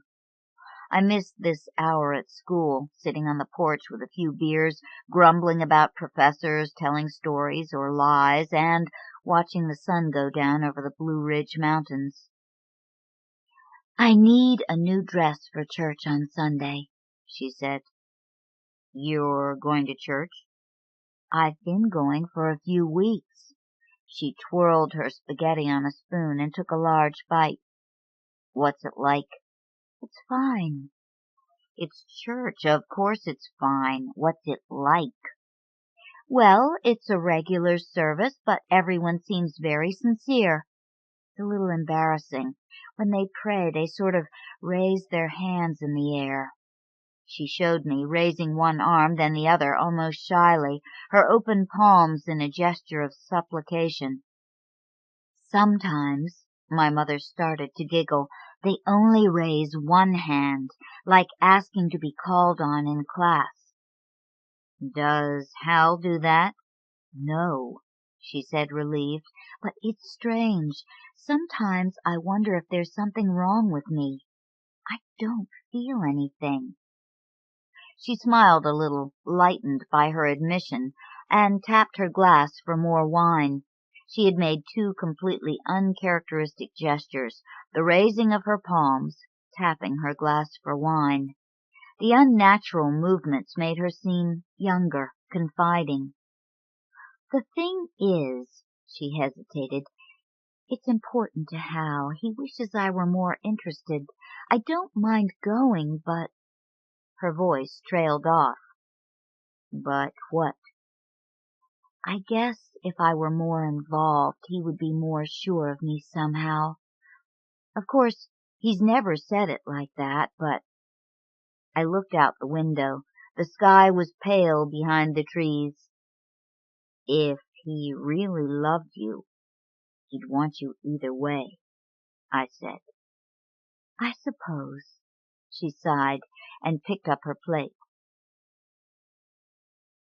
The next morning my mother announced that she and Megan were going shopping. You and Megan? Hal said he'd buy her some clothes if she'd get something that wasn't black. When Hal's car pulled in the driveway, I picked up the newspaper as if I hadn't been waiting. My mother answered the door, and I heard her and Hal making plans for later on. Megan's shoes clicked across the kitchen floor. I listened to her opening up the cabinets and getting something to drink. When my mother went to get her purse, Megan came in and sat down on the sofa next to me. So you and my mother are going on shopping? I put the paper down. My father set it up. He wants us to be friends. She said it evenly as a statement of fact. When she looked around the room, I thought how small our house seemed. She leaned back and stretched, looking up at the ceiling. I wanted to run my finger along the tendon at the back of her knee. But I do like your mother. She's a good person. Innocent in a way. Innocent? She always believes the best about people. It surprised me, her seeing this. It was true. My mother always had a theory to account for someone's bad behavior. Serial killers, rapists, thieves. She believed that given enough time, a person's goodness would ultimately rise to the surface. I'd never known whether to call it optimism or foolishness. When they left, the house seemed drained. I picked up a novel and put it down. The oak wall clock ticked louder, almost faster, as if it might rattle the china in the cabinet below. My mother returned with a whole outfit, a skirt and blouse made of pale brown cloth with brightly colored threads running through it. A loose-fitting vest went over the top. They're wonderful for you, Megan grinned and held them up against my mother. Do you think your father will like them? My mother touched the cloth with her forefinger. He'll like anything you wear. Megan's voice was encouraging. She took a soft purple belt from the bag and playfully dropped it over my mother's head. What about you? I asked. He said he'd pay for whatever I wanted as long as it wasn't black and it didn't show my navel. She pulled out a pale green shirt made out of silky cotton. It's kapok. It's made out of milkweed. The way it hangs is terrific. She stared at me, daring me to imagine her in it, then held it up, turning it around. Backless. It looks great on. Then, finished with me, she hugged my mother and thanked her for being so sweet, for taking her shopping. A few days later, my mother asked me to have dinner with her and Hal. She asked in a careful way that hinted it was important. Is Megan coming too? I don't think so, she said. She likes you. I remembered Megan hugging my mother. The divorce was hard on her. Hal's had a little trouble with her, but they seemed to be working it out. It was a big step for her to move in with him. What kind of trouble? I asked. Oh, that's not for me to say. Mom, if you're going to start, I wish you'd finish. I only said it's been a bit difficult. My mother could be annoyingly proper. She didn't gossip. What had Megan done? Drugs? Possibly. Gotten pregnant? Too young. Well, not technically. I went round and round in my head, imagining the possibilities made me jealous. When Hal came to pick us up for dinner, Megan wasn't with him. He opened the car door for my mother, touching her arm as she got in. I slid into the back seat, watched the fast food restaurants and chains of stores as Hal maneuvered down Rockville Pike, neatly cutting through traffic, a few aggravated horns honking behind him. When we climbed out of the car, heat rose up off the pavement, matching the heat in my head. Inside the restaurant, nets and fake sea memorabilia were strung along the walls. The smell of fish and melted butter made me hungry. Hal asked about the job hunt. I recited my growing list of dead ends. Well, it's hard to know what you want to do. I didn't decide to be a dentist right out of college. What did you do when you graduated? I asked. I went to California, surfed for a while, then I went to Alaska. I had this romantic notion about working there, but the emptiness drove me crazy, so I came back and joined the service. I knew they'd pay me to train me. Why did you choose being a dentist? I asked. I was good with my hands. I could talk to people, and I figured if you have to work, you might as well make money. I liked his honesty, if not his reasoning. Over the meal, we talked about work and school. He mentioned shooting, and I asked a few questions about skeet shooting. It seemed that I'd been having the same conversation for weeks. Finally, Hal took a drink of water and aligned his silverware next to his plate. I just want you to know that I love your mother very much. She's a rare woman. I also want to tell you that I've come to God in the past few years. He's the center of my life. I know that each person comes to him in their own way, and I don't ever want you to feel that I'm pushing you when I express my feelings about the Lord. I couldn't look at my mother. His honesty was painful. I felt myself blush. Well, I appreciate you talking to me, I said. I also want you to know that you're always welcome at the house. Don't worry if it takes you a while to find the job you want. I know you're a real self-starter. Be picky about that first job. He took my mother's hand and squeezed it. Thank you. I reached for my wine glass. It was empty, and I lifted it up, feeling that Hal's words called for some comment, but I had nothing to say. I felt the silence as my arm came down. There was only a single glass of wine left, and I didn't want to pour it for myself. Hal did it for me. And Megan looks up to you. Don't worry if she acts smart. She has a little growing up to do. She's a lovely girl, I said, feeling myself redden. The waitress returned with coffee, and our conversation floated back to the surface. I woke the next morning knowing that Megan was out of the question. I had to stop thinking about her. Finding a job so I could afford my own apartment was the only way out. At 11 o'clock, I had an appointment at World Bank with the father of an old roommate. Getting ready to leave, I looked myself over in the mirror and felt better. I would get a job and get my own place. I bought an apple juice when I got off the metro, and my bottle cap confirmed me. For he who has no concentration, there is no tranquility. Bhagavad Gita. I was shown into an office that looked like a private library. The walls were filled with bookcases, oil paintings, and photos of Paul's father shaking hands with important people. A set of golf clubs rested in the corner. Paul's father gestured toward a leather armchair. A secretary appeared in the doorway to ask if I wanted coffee. When she shut the door behind her, the hum of air conditioning sealed us in. After looking at my resume and asking a few questions, he let me know that my background was mediocre, that studying French meant practically nothing. I should have studied Spanish, German, Japanese, or Russian. Those were the important languages. I listened to his polite advice and excused myself as quickly as I could. Down on the sidewalk, I watched the people hurrying by, and I wondered how it was that they all had something specific to do. A bicycle messenger wove down the sidewalk and through the standing traffic. Pedestrians flattened themselves against solid objects and glared in his wake.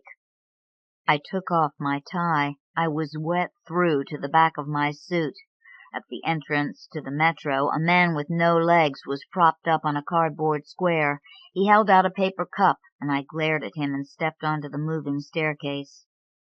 When I walked in the front door, the house seemed small. I looked at the photographs of me growing up, my mother and father. They seemed at once familiar and generic. The house was still. I went to take a shower to wash the morning off, and when I got out, the phone was ringing. "Hi, Philip. Is your mom there?" It was Megan. "She's at work. Do you want me to give her a message? I didn't want to let her off the phone yet. No. She was quiet for a moment, then her voice picked up. Well, I guess you had the God talk last night. Well, there wasn't a whole lot of discussion. Megan giggled. Look, do you feel like going into the city, just walking around or something? I want to get out of the house. Sure. I said it before thinking. Great. Come by in about half an hour, okay? I tucked the towel around my waist and went to get dressed. So, what did he say last night? We were driving toward D.C. without a specific destination. I was aware of being in the same small space with her. She leaned against the car door, her knees tipped toward me. Come on, what did he say? She asked again. He said that he loved my mother a lot, and he talked about how important church was, all that. I was too embarrassed to repeat the words he'd used. That's all? She asked. Megan directed me as we got closer to the city. Turn here, go left up there. It was funny the way she ordered me around. We parked in Adams Morgan, an old Hispanic neighborhood now gentrified with restaurants, record shops, and bars. I'm starved, Megan said. I know a Mexican place that's cheap, and they make terrific margaritas. She led me down the shopping street into a seedy part of town. A runny-eyed woman shared a stoop and a bottle with two men. On the corner, a check-cashing store was crowded. The restaurant was empty except for a Mexican family in the corner. The dim quiet was soothing. We were hidden from the daily world. Megan explained how she'd found the restaurant, but I didn't always pay attention to her words. I watched her mouth, her long fingers, 10 perfect crimson dots at the tips. The icy lime and salt blended in my mouth, became warm in my stomach. Megan ate slowly, fishing around in the salsa for bits of tomato. I can't wait to go to college, she said. No one around to watch what you do. Is it better living with your father? Dad's weird, Mom's weird. It's kind of a trade-off. She stirred her drink, wiping salt down into the slush. How did your dad die? She asked. The question surprised me. He had cancer, one of the kinds you're supposed to survive. How old were you? 13. It's a rough age to have that happen, she said. I laughed out loud. Her expression shifted from concern to anger. What? She demanded. Rough age, as if you're the voice of experience. You don't have to be any special age to know things. She stared at me and sat back in her chair. Then she looked off at the mural on the wall. The slight roundness under her chin trembled. I'm sorry. She crossed her arms and looked away. Never mind, she said. Maybe we should go. I really am sorry. Then pay. She leaned over the table and pushed the check toward me. We left and walked into the late afternoon sun. I wanted to touch her, to cup my hand around the nape of her neck. We strolled down the shopping street, and as we paused to look at some of the more bizarre store windows, I felt her anger ease. On Columbia Road, we turned west and sat down near a playground at the top of the hill. Do you think being saved has really changed him? I felt philosophical. Drinking sometimes made me think about God. We looked out over the playground. The sky was pink and orange behind the apartment buildings that bordered the park. Two chubby little boys started to fight over a plastic tractor. He's changed, all right, but he had to. He got caught, and he's sorry. Her voice was bitter. He got caught? She paused, weighing something. He needs to make something out of everything. He couldn't have all the ruckus and just go on his merry way. He had to do something positive. She sneered when she said positive. Positive? Yeah. She kicked her foot against the wall. Jerk. Once I got a really good report card, all A's except one B. My dad has always been real big on grades, and I was so excited that I went over to his office right after school, which is something I never did. The waiting room was empty, so I went back to where the offices were, and no one was there. I started to feel scared. Everything was so quiet. His office door was closed, but I heard sounds of moving behind it, so I walked up to the door to knock on it. And then I heard a woman's voice. Little sounds, then not so little sounds. They got faster and louder, and I just stood there listening. Finally they stopped, and I heard my father's voice and a woman giggle, and I just turned around and left. How old were you? 11, 12, I guess. You didn't tell anyone? No, my mother found out some other way. My stomach felt as if I'd hit a sudden bump in the road. I thought about my mother, wondered if he would do that to her. So when all this got found out, that's when he got saved? Megan nodded. She put her arm around my waist. Then she leaned against me, and I slid my hand down her arm, smoothed her hair. I'm sorry, I said. You had nothing to do with it. She sounded mad, as if she were going to cry. I just mean I'm sorry it happened. Well, things happen all the time. I still think my father's a jerk, and I hate all this Christian shit. I know the reason for it. But you said you think he's really changed. I think he has. That's why I'm mad, too, because he feels all better now, and I still feel like a kid, standing outside his door with my stupid report card, listening to him fuck his hygienist. Our arms were still around each other, and I was suddenly aware of my limbs, as if I were singing in public, and I had to decide what to do with myself. I held her lightly, unsure of what to say. 2 teenage girls with bright shopping bags walked by, and I imagined Megan at 12, standing outside a door, her face pale and freckled under the fluorescent lights, listening to her father and his nurse. I rubbed her arm, but she ignored me and stared out over the playground. I bent to kiss her shoulder, and she turned and studied me. Then she slid her arms up around my neck and kissed me, a little shyly at first, then not shyly at all. We stayed like that for a long time, talking and kissing until dark. When I walked in the door, my mother was watching TV with the lights out. Usually she read, curled up in a chair with her feet underneath her. The blue light deepened the lines in her face. A burst of canned laughter spilled out of the television. She asked how my interview went, and at first I couldn't remember what she was talking about. Then I remembered that morning and started to explain why it was lousy. Even in the dark, I saw she wasn't listening.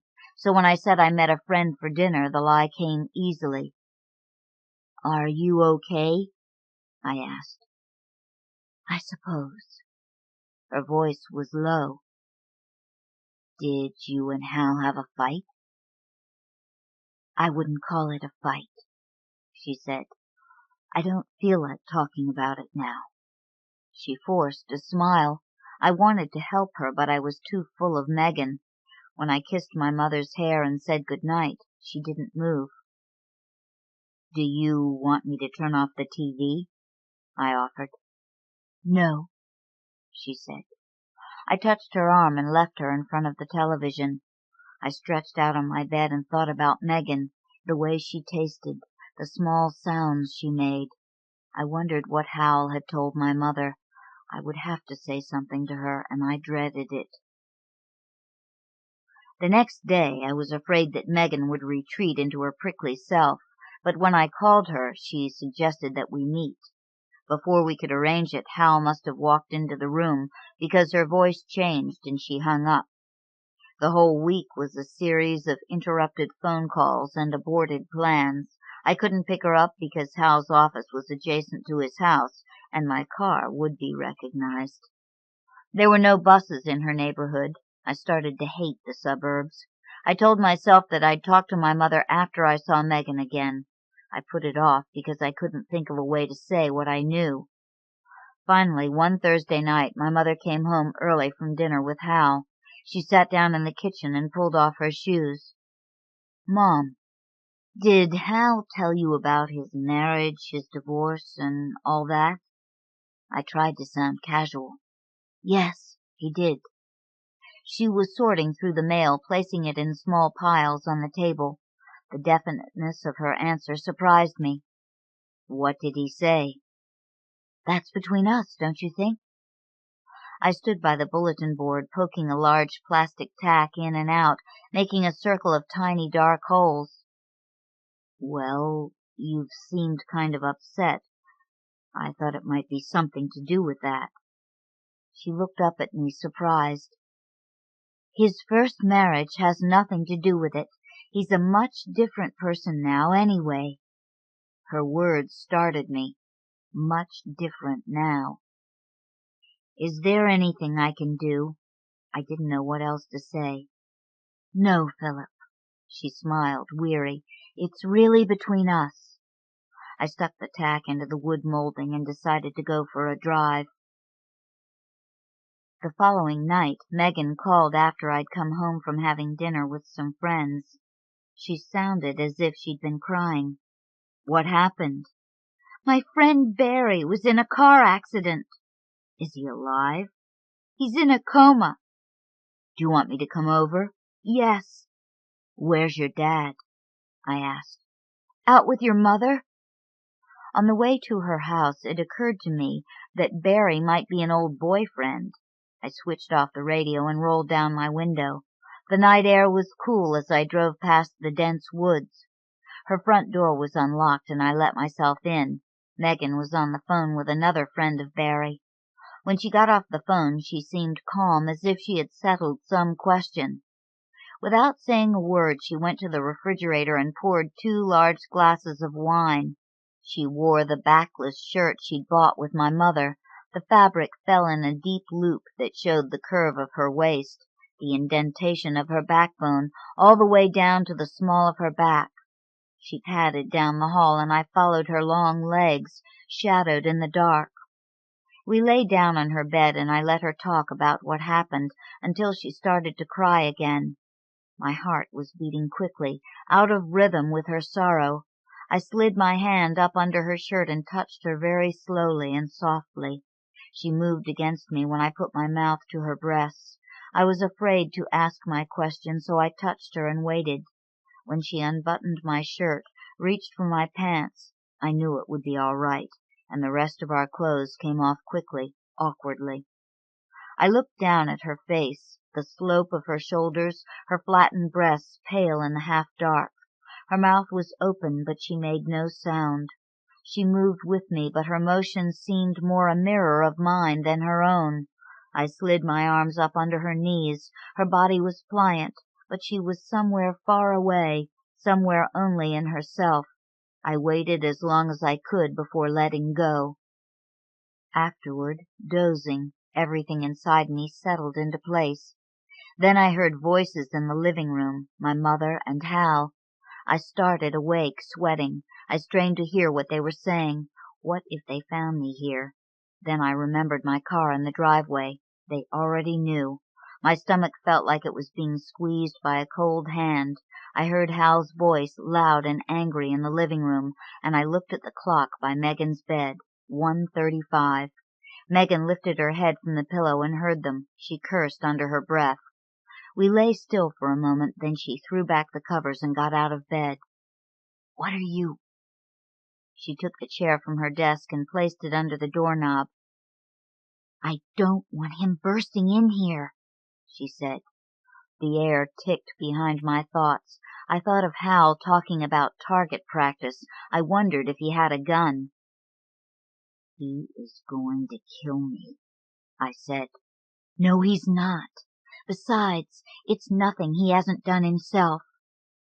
I couldn't see her eyes in the dark, but her voice was bitter and calm. We lay still.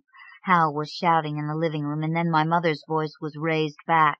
something I hadn't heard in years. The front door slammed. I wondered if she'd take the car. Blood pounded in my ears. If she took the car and left me here, Hal would kill me. I was sure of it.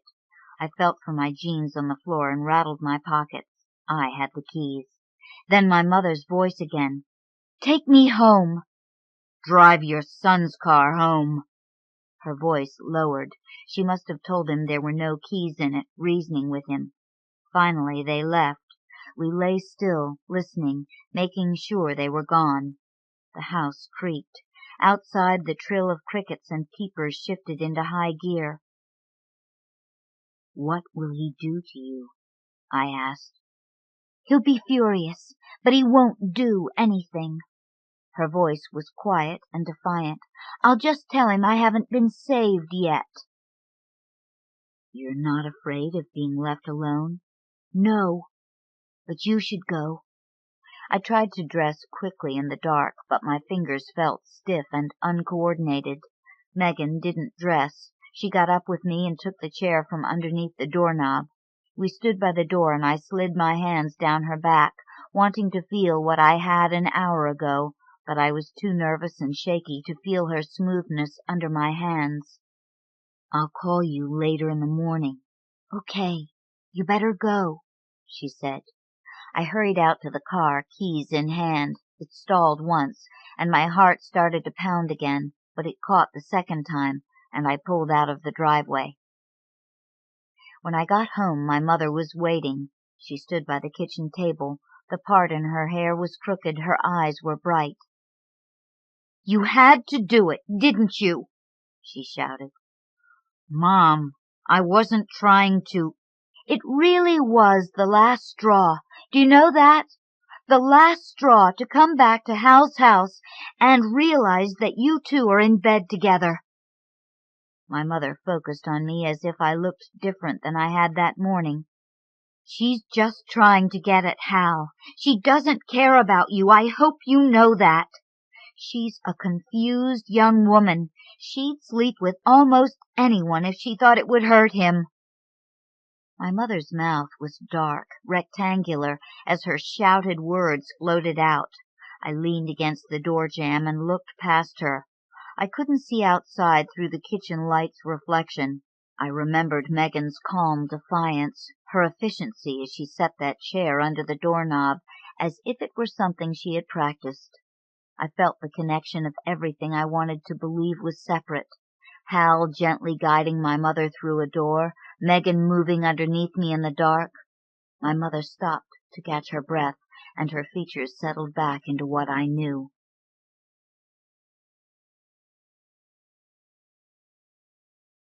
Katherine L. Hester, Labor. Copyright 1992 by Katherine L. Hester. Labor originally appeared in Indiana Review, Volume 15, Number 2. Reprinted by permission. Monroe's hands. Monroe's hands are hard and calloused, the jagged crescent of scar gouged in the fleshy part between his thumb and forefinger, where a chisel slipped maybe. It was a while ago. His right index finger stubby and lopped off. Some industrial accident, he says. A faint hairline of grease under every fingernail.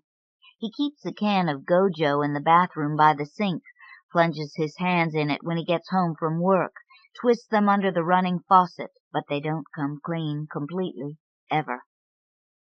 "My hands," he says, surveying them bitterly. Dried blood across his knuckles, always, where he drags them across something, insulation, wood, roofing, concrete.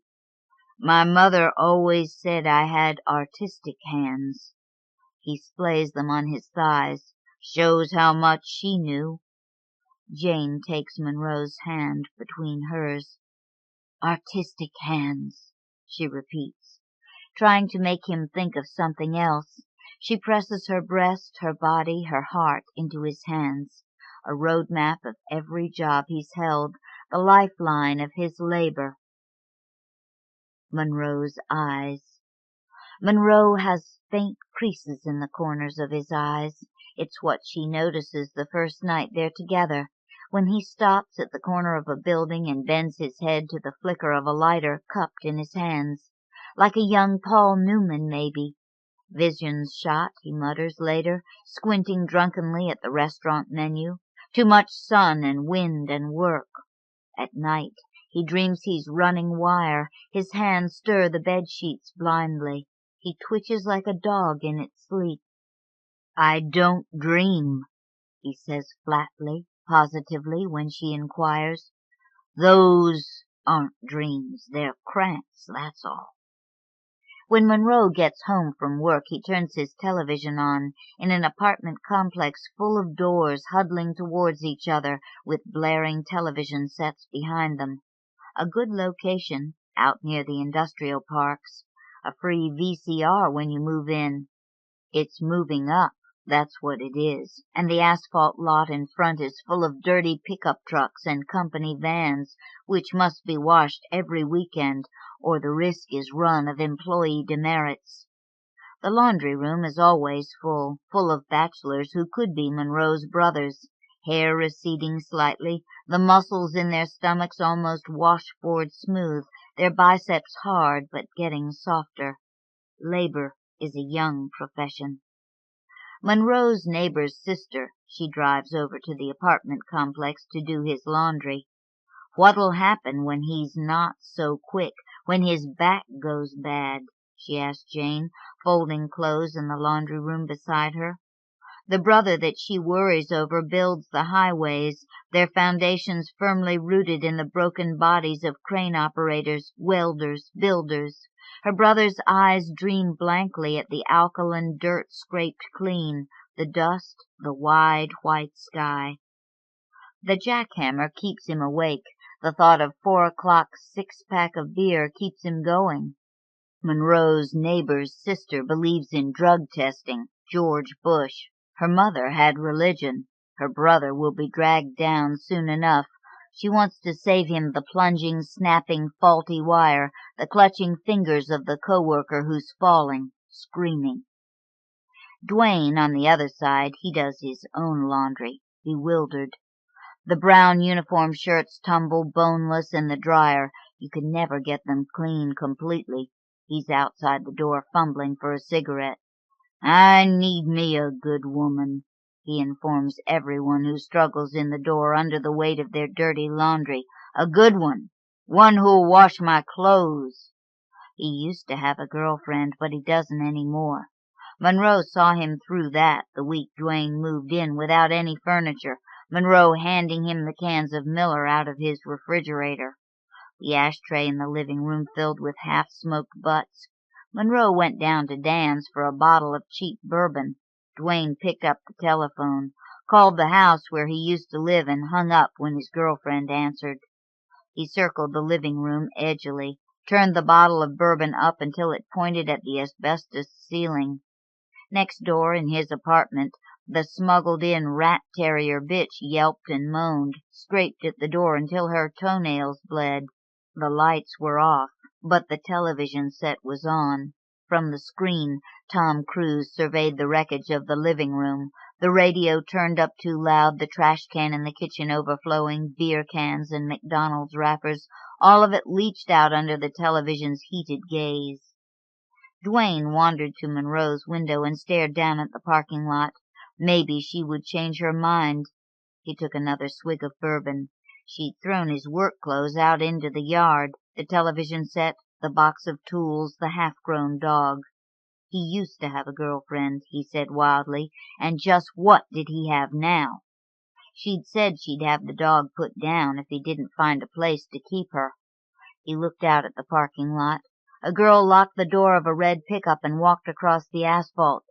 "Hey, honey," he yelled loudly. She turned her face toward the window and held up her hand. She pointed to the ring on her finger. Dwayne shrugged and leaned further out the window. "Why don't you just come on up here?" he instructed. "All I want's a little of your time." Behind every door a television set is blaring. Monroe says it's education. He watches CNN, public TV. He watches Cops, America's Most Wanted. leans forward intently when the policeman shoved the lawbreaker face first into the mud, the booted foot square on the writhing back. "That's it," he says triumphantly. "That's how it's done."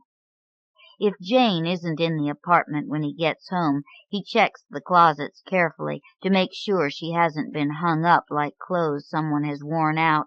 A bad man, a man like one on America's Most Wanted, one that would break into the apartment and chase her past the breakfast nook with a long knife in his hands. It happens. He's seen it on TV. Monroe's legs. "My old man," Monroe says. "My old man, all the hair worn off his legs. I'll quit my job before I let that happen." All those years of wearing polyester pants. Monroe's old man, run out of Baton Rouge and into Houston when he got the goods on the wrong rural policeman. Everyone knows about Louisiana. "You're investigating the wrong place, boy," the three cops who stopped him on the swampy dark shoulder of the highway told him, with Monroe watching, hunched over on the passenger seat, trying to hide his eyes from the cop's flashlight, his awkward 14-year-old's knees hitting the dashboard. "Boy," Monroe says, "like he wasn't nothing." The largest cop flung his father's private investigator's license out into the sucking bayou. There was more to it than that, but that was all Monroe saw that night. It was enough for him. His old man slid then on, going out to the store for butter and coming back 7 hours later. Monroe's mother never asked. They lost the house, the brand-new Ford. His father swore that he was on some kind of list, by God. Bottles of bourbon hidden in the carport and the trunk of the car, in the wheel wells, his father's voice, raving, trailing off under the yellow light bulb on the screened front porch, as constant as the crickets from the stand of pines down by the rotting dock behind the house. Monroe's mother twisted her hands, bit her lips until they bled. Monroe hunched his shoulders, his arms and legs too big, hands dangling at his sides, went down to the dock with his bamboo pole, and flung the carp onto the warped boards just to watch them flop, bringing his foot down on their dull, fishy bodies, their cold eyes watching his booted foot descend, not even any eyelids. He wanted them to blink. Monroe's old man, now he's old, really old, and the master of the scheme, the scam, he sniffs them out like dogs onto meat. Monroe's mother takes each new one to heart like religious salvation. For a while it's water purifiers he sells door to door. Free enterprise, he calls it. When a client says he can't afford one, Monroe's father puts his shoulder to the door and patiently explains it. If you sell 4, you can have your own, well, not for free, but at half the regular price. It's a steal, Monroe's old man insists, but it's just a steal for him. He gets the percentage. Each time he hooks some sucker in, convinces him to sell them. A pyramid, then, Monroe points out, in Houston for Christmas Day. It's 92 degrees outside his parents' apartment complex. His father is brandishing a check to prove the value of it. "A pyramid's fine if you're the point man," he says heartily. And then it's the Mr. Auto Fix-It franchise, and his father's up in Dallas at a seminar, learning how to charge his customers for parts they didn't need, how to cut the largest corner and come out with a profit. Then Amway. Monroe's mother puts dollar bills in chain letters and watches for the mail. His old man has lost 3 houses now. Lost them, Monroe says, like they were his car keys. When they own a split level, Monroe's mother can convince herself they're still okay. 2 cars totaled, forced around the trunks of trees, 1 repossessed. Monroe's back. There's a picture of Monroe, one Jane found in a box shoved under the bed, and he can't be more than 12. His father must be riding high. There's a boat propped up, slantwise, next to the garage. The person holding the camera must have been standing at the farthest edge of the backyard. Monroe's father sits at a metal patio table. Monroe's mother is caught beside him in the act of pouring something from the top part of a blender into the glass he holds up to her. Her hand is on his shoulder and her face is solicitous, white, smooth. Her high-heeled sandals sink into the grass. Her hair is swept back from her forehead in a stiff blonde dome. There are rings, gaudy costume, on each finger of her hand. The look she gives the camera, unsteady in her high heels, is resigned, as if she knows the rings, the boat, the brand-new Osterizer blender are all about to disappear. Monroe is in the farthest left-hand corner of the picture. He's sitting on the ground, his knees drawn up to his chest. His back is to the patio table and his shoulders are slumped forward. He is looking at something beyond the scalloped edge of the photograph, not because it's particularly interesting, but just because it's there. Monroe's body. Welts all over his body from sweating outside in the heat. His legs shiny where the hair's worn off. His back is going bad. He worries about hernias and layoffs. In the morning he drinks burned coffee in the warehouse and eyes the chart taped to the door, the chart designed by upper management to record the rise of the most productive worker, the employee who will be recognized as top gun for the month and rewarded with a $10 bonus in his paycheck. Monroe hasn't been top gun for months. 1 month he called in sick.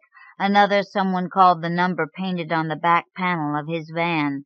"Tell us how we drive," they told his boss instead. "Tell us how we drive," Monroe says. "I know how I drive, like anybody would who has to drive this fucking interstate all day long across this fucking town." At least he hasn't gotten a speeding ticket.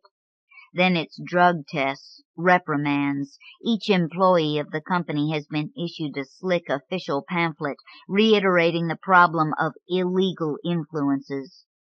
Watch the employee who wears sunglasses, who has called in sick, who curses over extra hours, who uses slang, whose productivity is down. But Monroe knows it could be worse. He could be filling out forms, standing bleary-eyed in lines that snake around the Employment Commission parking lot at 7:30 every morning. Could stand exchanging cigarettes and small talk with the rest of them, holding their styrofoam coffee cups with broad, beat-up hands, shuffling forward and then stopping, patient, in a line that stretches, stops, bunched up until 10, maybe 11 every morning. There's always that. Displaced workers, like the hand of God, has scooped them up, shaken them in a meaty fist, and tossed them out to bounce like dice along the dirty pavement. Staring snake eyes in the unemployment line. Bones, shook out and scattered, waiting for the wind to pick them up and blow them someplace better. There's always that. There's a bad disc in his back from lifting, stooping, carrying, the backs of his hands bloody inside the work gloves that he wears.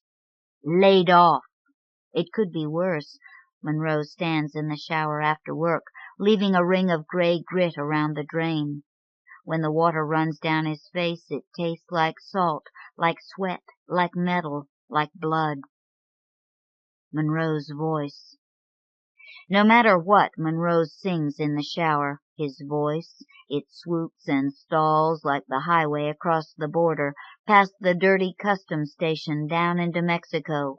The Baja, ruins of Spanish forts up in the mountains, concrete huts with banana leaf roofs down in the jungle on the Yucatan side. Tangerines you pick right off the trees. He's seen it in the National Geographic. His eyes gleam, bloodshot, weary. His vision's shot, he says. Jane just can't see exactly what it is he pictures. We could do it. Really. Just disappear down in there and never come back. No one would ever fuck with us. No one would even know just where it was we'd gone. I heard it only takes $300 to live a year. He lifts his beer can to his lips, catches Jane's stare. Down there I wouldn't need to drink, honey. In Mexico, he continues, they give you a metal driver's license so that if your car goes over the edge of some road, bursts into flames, they'll be able to identify you. He lights a cigarette. Your remains, he says with satisfaction. Jane's heart. Jane met Monroe at a party. What do you do? She said, politely, slightly bored. I'm a laborer, he said wryly, crushing his beer can with his hands. Well, everybody's a laborer, she said brightly. She didn't know a thing. But I can sing like anything, he told her quickly, picturing himself on the cover of Rolling Stone. Inside the house, somebody put on Patsy Cline. He danced her in a circle in the bare dirt, putting his feet down carefully, as if he was balancing them along the steep ridgepole of some half-constructed house, as if they were on a broad, iron, rusty beam, and that was all there was between him and the ground. He laid his hands against her back, and they were big and certain, warm. She felt the calluses through her shirt. I have a bike, he said shyly. He made it like a question. If you'd like to take a ride. No matter what, Monroe sings in the shower when he gets home from work, towels himself off and scrubs fiercely at his greasy hands. Jane's in the bedroom. Her bags are packed. For leaving him? For Mexico? She doesn't really know. There's the hiss of the pop-top of a beer can in the kitchen, and Monroe holds it tightly in his hands. Thomas E. Kennedy, Landing Zone X-Ray. Copyright 1992 by Thomas E. Kennedy. Landing Zone X-Ray originally appeared in New Letters, Volume 58, Number 4, Summer 1992. It is reprinted here with the permission of New Letters and the curators of the University of Missouri, Kansas City. I picture the FBI that year on 83rd Street in Jackson Heights, across from St. Joan of Arc's church, where years before I'd gone to dances. The spring I was 15, doing the Lindy in a powder blue suit with a plump, sweet-mouthed girl named Lou Ann. But now it's another time. I am not a boy, but a young man, a senior in college, with the army behind me and political ideas that may have consequences. I picture two men in suits climbing out of an unmarked car, chunking the doors shut, entering the wide, dim lobby of my apartment house. I picture them crossing to the elevator. One gets in, the other ducks out back to cover the fire escape. I see him stand there against the wall, chewing gum with his lips closed, dawn light shadowing the acne scars in the pit of his cheek. I see the other man's thick fingers stab the elevator button for 5, hear the moment's silence before the machinery hums into movement, and the car lifts up the shaft past floor after floor of sleeping families, the Cohens, Mendozas, Taylors, Rakovec's, O'Connors, Genasios. And I see those families in bed behind locked doors in their 3- and 4-room apartments, some with little kids asleep in cribs, some old, retired, some alone, divorced, never married. I can hear the newspapers thump on their doormats as a sleepy kid jogs from floor to floor, delivering the news. I see the FBI man in the dim light of the ascending elevator car. I see him, but I cannot see what he is thinking. His face is impassive, his mind, his heart closed to my reach. He is, say, 45 years old, my age now, has a family I can barely glimpse, a smudged vision in a dream, a woman in a bathrobe, a house somewhere, a suburb, kids, 2 boys. Does he cheat on her? Is he a bully, a tyrant at home? Did she give him a plate of eggs this morning before he left to do this? Does he think patriotic thoughts about what he is about to do? Is he reluctant, grim? Did he himself fight in WW2 or Korea and feel cheated by our type? Is it a meanly agreeable task, cornering the enemy in their sleep? I see his face only fleetingly through the round window of the elevator door as the car lifts past, up toward where I see myself now, asleep in apartment 5D, on a box spring mattress beneath the high ceiling, within the shadowy walls, pale bars of light falling through the slats of the Venetian blinds across my sheet-draped body. I open my eyes. Danny is no longer snoring on the sofa. He stands on bare feet on the dusty wood floor, buttoning his plaid shirt.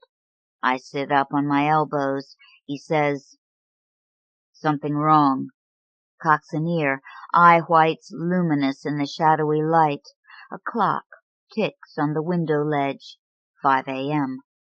The elevator grinds and echoes in the shaft. I watch Danny's sockless feet find tennis sneakers.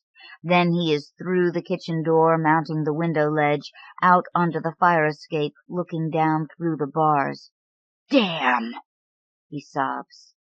I hear the elevator stop on my floor, hear the tiny creak of its door opening, hear a finger stab at my dead doorbell, then a fist slamming the door itself as Danny climbs up instead of down, and I see the fire escape trembling under his weight, and the weight of someone coming up from beneath, hollering. Sometimes, on a winter afternoon, I sit at my desk here by the window, miles, years away, and look out at the water and the sky, gray as lead and just as still, and everything seems to make sense. The sky seems to take me to it, take my heart, and my stomach moves like when you look off a high building and you know in your body suddenly how small and fragile and frightened you really are.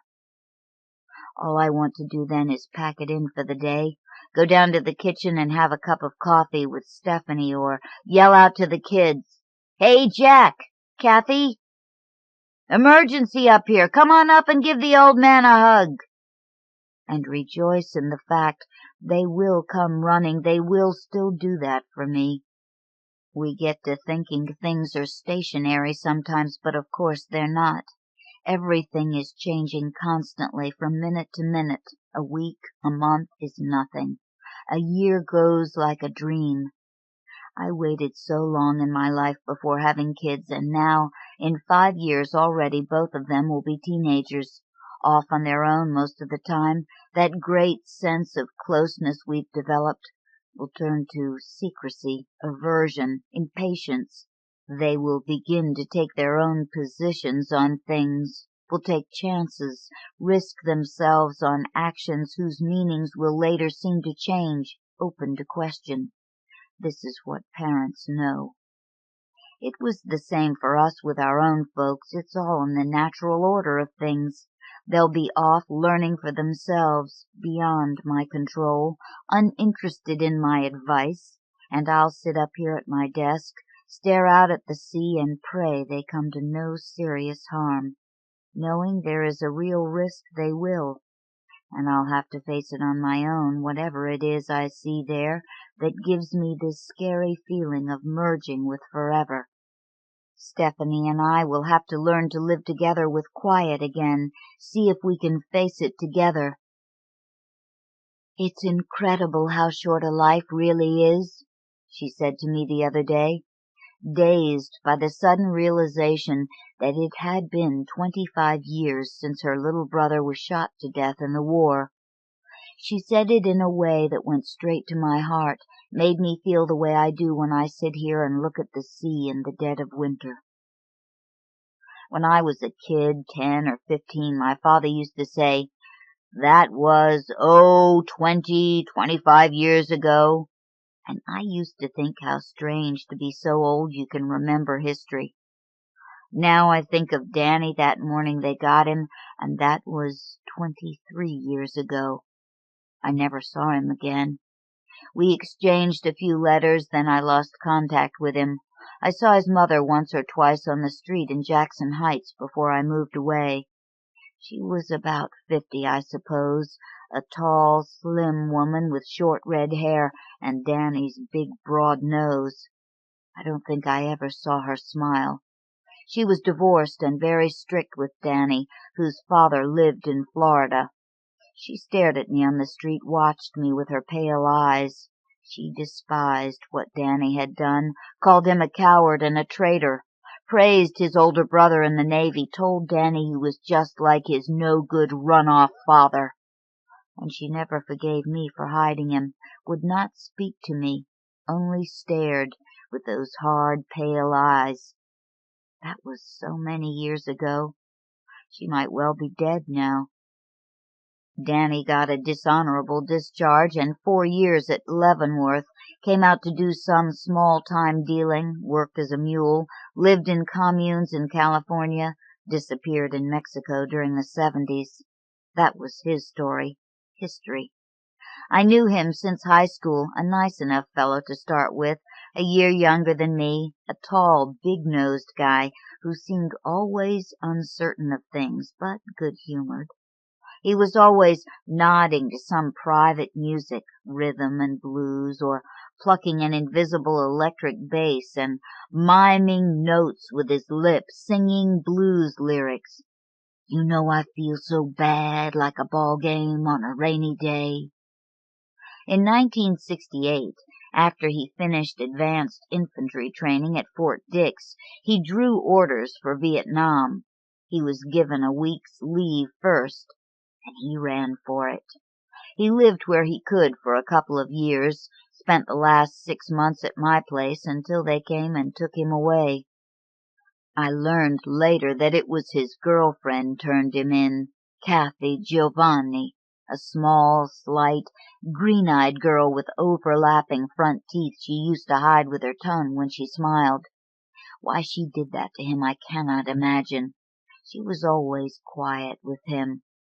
For a few years there, the two of them were always together. I don't ever remember hearing them speak, just standing together or walking with their arms around each other. Danny very tall beside her, going off by themselves, walking to Mass together on Sunday mornings, speaking quietly, intently. Then he ran from his orders and she turned him in. I try to picture her getting out the phone book, turning pages to F, Federal Bureau of Investigation, dialing, saying, I want to report a military deserter. I picture her lips, overlapping teeth near the mouthpiece of the phone, and I try to look into her mind, her heart, but cannot understand why she would do that to him. Was she bitter that his becoming an outlaw also meant leaving her? Did she hope he would only serve a few months in jail and then come back to her? Did she have her own political convictions that a boy should be willing to give his life for his country, even in a war like Vietnam? The one FBI man already had Danny in handcuffs up on the roof when I opened the door to see a broad-faced man in a suit flash a wallet with a piece of metal in it, say something, shove me into the room before him, looking around at the blankets on my sofa, my bed, the banged-up furniture. Then Danny was being stuffed back through the kitchen window from the fire escape, and the other Fed with the acne scars was there. Danny looked young and slight next to him in the kitchen, his pale hair and light skin, his features clear, still young, untouched. He was 22 years old, legal age, expected to fight for his country, old enough to vote, but he looked like a boy there standing beside that man. He don't know anything about it, Danny said to the cop, jerking his head at me. That was when I noticed his hands were cuffed behind his back, and there was blood between his teeth, and his mouth was swollen. Did I ask you something? The broad-faced cop asked quietly, staring into Danny's face. Then his hand shot out and he smacked him. Danny's head jerked to the side, and he looked at me, smirked. I was too scared to pull faces. I just stood there in my pajamas, shivering while the cop poked through my things. I had a poster on the wall that was a close-up photograph of a derelict staggering down a city street over the caption, "We have all come from lovers." The cop ran his hand in behind the poster, tearing one corner of it, feeling the wall. Then he looked at the picture, smirked. "Beautiful," he said. "Just beautiful." He opened my bureau drawers, jerked them all the way out, so the contents spilled on the floor as he checked beneath them. He opened the freezer section of my refrigerator and ran the ice cube trays under the hot water tap, watching them carefully as the frost melted from them. He went into the bathroom and lifted the porcelain lid off the toilet tank and peered in. "Better watch out," Danny said. "Could be some dangerous crap in there." I shook my head to silence him. Then the cop came back inside and looked at Danny. "You stupid jerk," he said. "You're screwed. And for what?" He jabbed the tip of his finger against my chest and asked my name. I told him Paul Casey, and he asked my draft status, what kind of discharge I had, where I'd served. "Fort Ben Harrison," I said. "Honorable discharge." He snorted. "Chairborne cowboy, private pencil." The other cop put his face close to mine so I could smell the coffee and cigarettes on his breath, and he said, "I want you to wait right here, Casey, 'cause I'm coming back for you with a warrant. Now don't you touch a thing here. I got it all memorized. And you touch a thing, I got you for tampering with evidence in addition to being an accomplice to a felony. You got that, Casey?" They led Danny out, reading him his rights, and that was the last I ever saw of him, with his shirt hanging out and blood between his teeth, tennis sneakers with no socks, and his wrists cuffed at the small of his back. As soon as they were gone, I flushed the 2 joints I had in my cigarette pack down the toilet. I watched my fingers tremble as I broke and emptied them into the water. Then I scrubbed the bowl with Ajax and sat down on my sofa and waited. 5 blocks away, my mother and father were just getting up out of bed in their shingle and stucco house on Hampton Street. My father, a squat, bull-faced man, would be standing at the bathroom sink shaving, while my mother put on coffee down in the kitchen. They never spoke about the war. If I brought it up, they would only stare or change the subject, look away. The only thing they ever said was, "Thank God you got out before it started for real." My mother said that. My father said nothing. He had never been a soldier himself. Too young for the first war, too old for the next 2. He was a kind, quiet man who would never allow anyone to use the word nigger in his presence without calling them on it. For many years, I did the same. They used to call me Paul X in the neighborhood, many of my old friends who inherited their parents' racism. I argued with them. If they said nigger, I corrected them, Negro. Then it became a joke, so that if I said Negro, they corrected me, nigger, and I had to give it up then because they turned it into a joke. But for a while there, a short while in the 60s, it seemed as though many of them changed. In the end, none of them wanted to go to Vietnam, and those who did go came back opposed to it. Their general view of things seemed to soften. Racism went out of style. Everyone was suddenly more open to one another, or so it seemed, for a time. I didn't know anyone who wanted to go. I knew one guy who said he was gay to get out of going and was haunted by that for the rest of his life. Others who got doctors to testify to false disabilities, chronic skin diseases, back disorders. I knew 2 guys who moved to Canada before they were called, and several who were called and went against their will, a few of whom came back in body bags, or missing a leg or an arm, or limping or broken in other ways. One guy named Brian McCauley came back and never left his house. Sat in the front window staring out at the street, and you could see tears spilling out of his eyes, although his face was perfectly still. My wife's brother got killed there 5 years before they came and took Danny. Danny is the only guy I knew who deserted.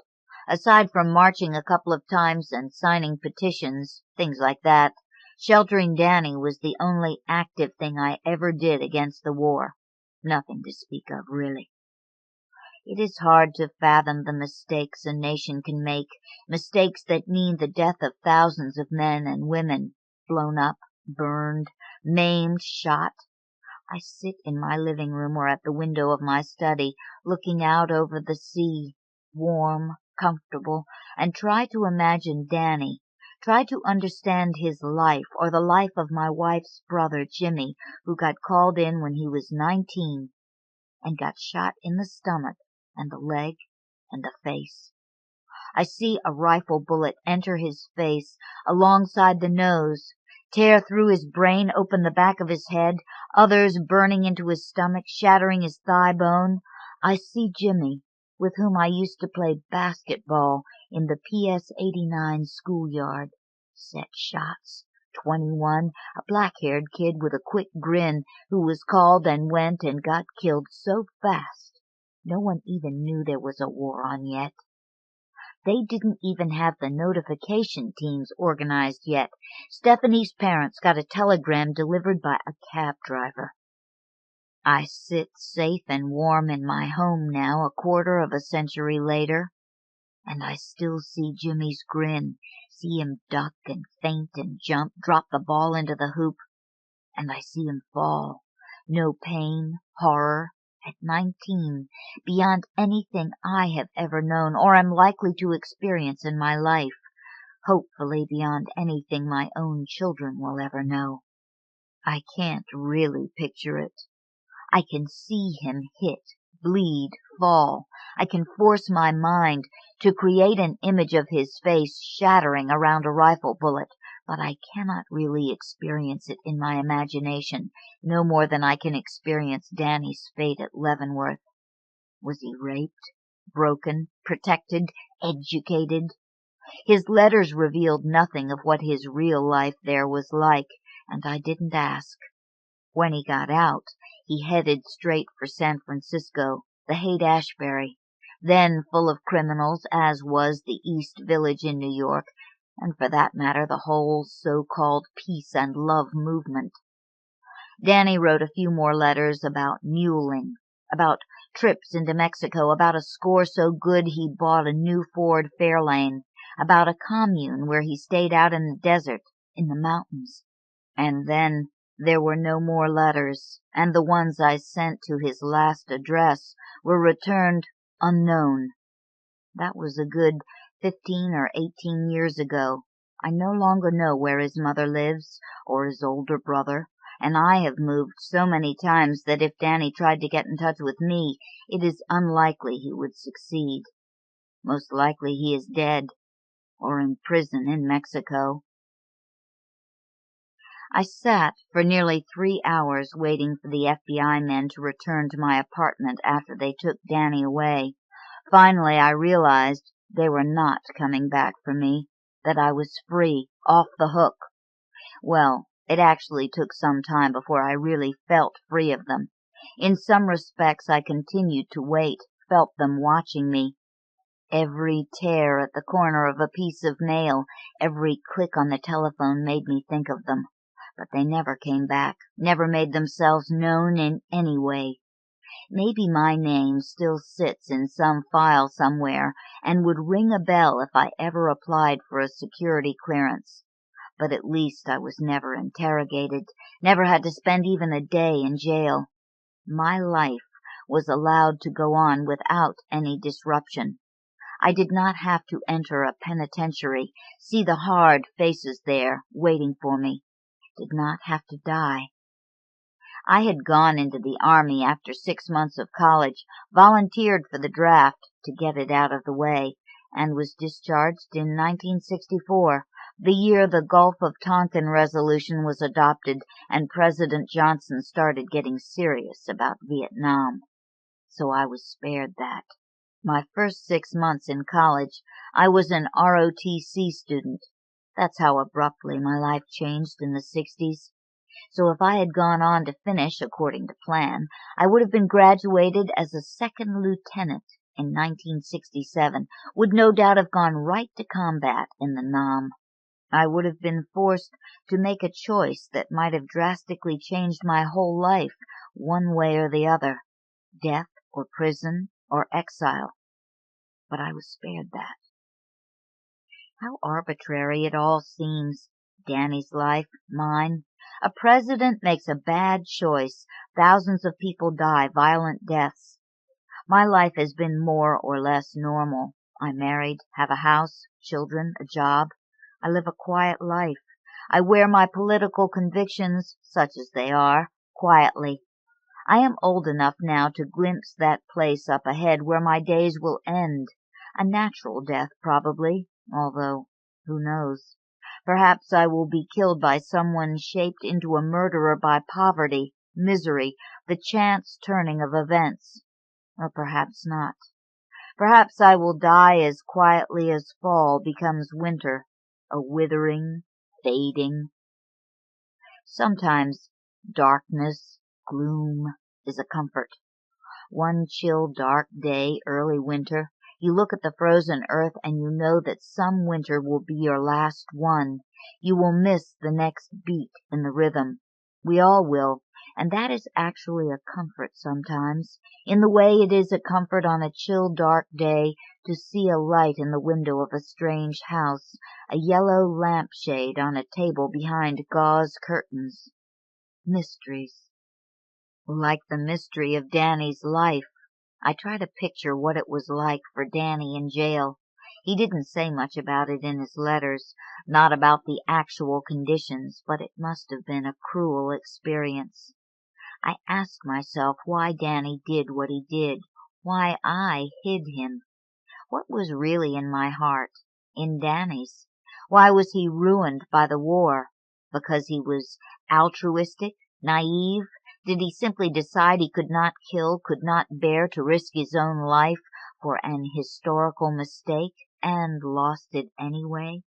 Did he just use poor judgment, try to save his skin in a foolhardy way, or was he just unlucky? A historical casualty? He didn't really discuss it. We didn't talk much about the war. We watched it on TV most nights, of course, shook our heads, groaned. But we were not political, didn't discuss the whole situation. Danny just deserted, and when the time came, I let him stay with me. What about the generals, the politicians, the people who marched, the people who stayed home, the people who supported the war, and the ones who were just indifferent to it all? I know what my father believed. He said it once finally to me, reluctantly. We need an army, son. People can't just go and run off. I smirked. But do we need this war? I saw Danny's girlfriend, the one who turned him in, once more, many years later.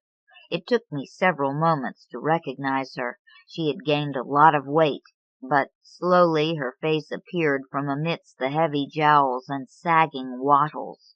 I could see her face, the crooked tooth, the pale green eyes.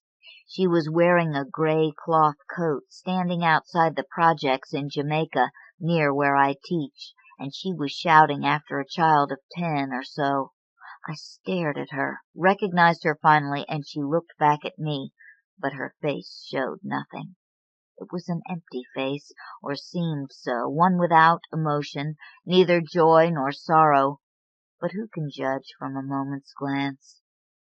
Now, so many years later, I try to recall Danny's face.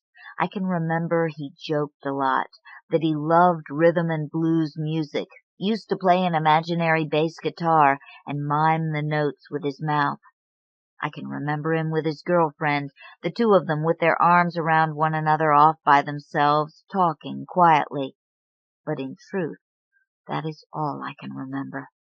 I can hardly remember him at all, cannot call his face to mind in more than the vaguest details, cannot close my eyes and see it there. It is almost as though I never knew him, as though none of it ever happened, although, of course, it did. He did run from the army. I did hide him. I did see 2 federal policemen lead him out of my apartment in handcuffs, shirt out, blood between his teeth, his young, innocent mouth swollen. 22 years later, on an airplane flying to a conference in the Midwest, the stewardess offers me a magazine, and I select U.S. News and World Report, in which I read a story about the 25th anniversary of a battle at Landing Zone X-Ray, judged to be the first real battle of Vietnam on November 14, 1965.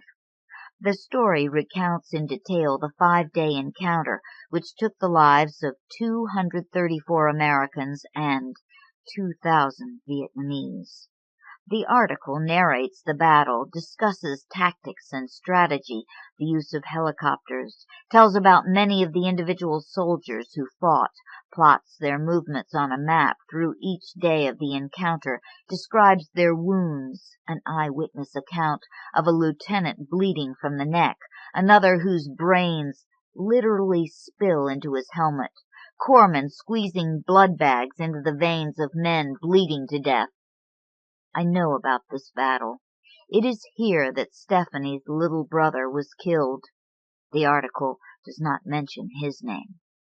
The story ends with a piece about a meeting between the 2 generals who ran the battle, the American Lieutenant General Hal Moore, the Vietnamese General Vo Nguyen Yap. General Moore is now 65 years old. General Yap is 80, an aged, smiling man. They meet and converse for 90 minutes under the observation of a reporter who had been present covering Landing Zone X-Ray 25 years before. When the time comes for the 2 old generals to part, General Moore, a big red-headed man with an underslung jaw, takes off his wristwatch and presents it to Yap, a small gift from one old soldier to another. Yap cups the watch in both hands. Then he embraces his former enemy. The article leaves the 2 old generals in one another's arms. I stuff the magazine into the seat pouch in front of me, glance out the window at the landscape below, which looks like quadrants of sheet metal riveted together. It occurs to me that with a quiet impartiality I am observing the history of my own years. I feel no rancor. I have read the article with interest, with a certain enthusiasm even, curious to know the details of the men who fought that battle, to know what became of the survivors. I am sad for the dead, shaken by LBJ's mistake, America's mistake, baffled by revisionism that would have us no longer feel shame about it all, baffled by my own quiet acceptance of it all. I feel no anger. Not toward Johnson or Nixon or the generals, or those 2 FBI men who took Danny away, or the political mistakes that murdered my wife's brother. This is my story, the story of my time. This is what was going on when I was young. I think of Danny, probably dead now, and maybe his last hours were terrible, his last years, or maybe he is still alive, huddled against an adobe wall in Mexico, broken, rotting in his own dirt, ill, soon dead. We all will be one day, and at the hour of our death we will look back over our time and regret its passing and puzzle over it, and all of our friends and all of our enemies will be the people we shared our time with. All the dead men and all the women will turn their hollow gazes toward us then, and I do not think we will wish that we had done more or less or something else. I think death, finally, will become the passage we choose. Resistance will dissolve, and the mystery of all the people we ever touched or who touched us will fold into our hearts at that final moment, like the embrace of an enemy, very old now and smiling. Biographies and some comments by the authors. Terry Bain. I served for 1 year as managing editor of Willow Springs magazine. I earned an MFA at Eastern Washington University, and since then I've been working as a technical and advertising copywriter. My fiction has appeared in the Gettysburg Review and the Quarterly. About 4 years ago I wrote a poem, or tried to write a poem, called On Cosmos Lane. As with most poems, I was simply never happy with the process nor the product. A few Augusts ago, I visited Cosmos Lane again, the place where the poem supposedly occurred, and I jotted down the names of the streets and turned the corners a few times in my car. Then, while house-sitting for one of my writing teachers, feeding rabbits and cats, lounging in the swimming pool, and reading all I could from her bookshelves, guilt began to pile up because I wasn't writing much. Ideas were rolling around in my head about the nature of myth and repetition and rhythm, and I knew I should vent them on paper. I needed a springboard for a story, and I stumbled across my notes, left on Cosmos, left on Crystal, left on Cherry. I decided to salvage the poem, which I thought might work better as a story anyway. Luckily, I didn't have the poem at hand, so my only reference materials were from memory and my notes on Cosmos, Crystal, and Cherry. I sat down at my teacher's desk, and after rifling through all her drawers for the proper pen, I wrote the first draft of Games, as well as sketches for several other stories based on the main character, Teddy. This collection of stories, which my friends call the Teddy Stories, is slowly becoming a book which I have entitled Calling Them Rain and Calling Them River. Games is only my second published story and is the first published from this collection.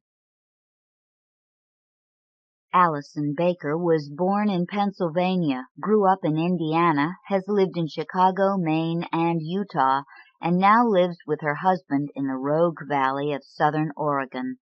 Her story collection, How I Came West and Why I Stayed, was published in 1993 by Chronicle Books.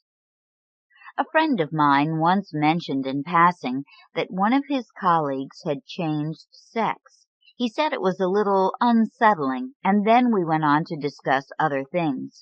But the idea lingered somewhere in the bowels of my mind, and one day when I sat down at my desk, a man popped his head through a door in my brain and said, "I'm changing sex." Another man, sitting at a desk not unlike my own, said, "For the better, I hope." And so Byron Glass and his friend Zoe, sprang into action. They carried on from there, and I scrambled along behind them, typing as fast as I could, trying to record their conversations and experiences accurately. One of the pleasures of writing fiction is that you can lie or you can tell as much truth as you want to, and no one can be quite sure which you are doing when. So I do both, usually at the same time. It is a comforting way of revising both my own past and the apparent present, as well as foretelling the unlikeliest of much to be desired futures. Marlon Barton. I grew up in the Black Belt of Alabama and graduated from the University of Alabama. I received an MFA from the writing program at Wichita State University, and I now teach at Clemson University. My stories have appeared in the Southern Review, Shenandoah, and the South Carolina Review. Before I began writing Jeremiah's Road, I thought that it was going to be a short, simple story that probably wouldn't take long to write. I couldn't have been more wrong. As I wrote, Jeremiah became more and more complex, and his story grew in ways that I hadn't anticipated, but was glad to discover. This is the only story I've ever written in the present tense, but it seemed right somehow. Amy Bloom is the author of Come to Me, HarperCollins, 1993, a collection of short stories. Her fiction has appeared in Story, Antaeus, Mirabella, The New Yorker, and other magazines. Semper Fidelis is another slightly twisted tribute to love. I wrote about the things that scare me, lingering illnesses, the things that charm me, the way women care for each other through beauty trivia, and the things I believe. Fidelity is not about where you put your body. Kelly Cherry is the author of 10 books, including God's Loud Hand poems, The Exiled Heart, an autobiographical narrative, and My Life and Dr. Joyce Brothers, a novel in stories. The first line of this story, and hence the story, came to me while I was walking my dog. I had published a sequence of stories about a woman living in the Midwest, and now I realized that I wanted to follow her life a while longer, and also that I wanted to know more about her neighbors, among whom were Shelley and Ian Wallace. My dog and I were home in 20 minutes, but it took me 6 years to complete the story. I'm a slow writer. I like to work on a draft of something, set it aside to turn to a draft of something else, and then set that aside to turn to a draft of something else.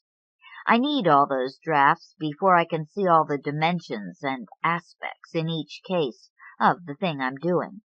The payoff, as a friend pointed out, is that while one thing will be far from finished, another will be nearly done. It's like keeping your money in CDs that come due at different times, he said. And I guess it is rather like that. Judith Ortiz Cofer. I was born in Hormigueros, Puerto Rico, and spent part of my childhood on the island with my mother and brother while my father was on sea duty with the U.S. Navy. The rest of the time we lived in Paterson, New Jersey. Some years it was 6 months in each place, so I can honestly say that I lived a bilingual, bicultural life. Nada and the other Paterson Island stories are part of my new collection of prose and poetry, The Latin Deli. Nada, like many of my poems, essays, and stories, arose out of a meditation on a Spanish word or phrase.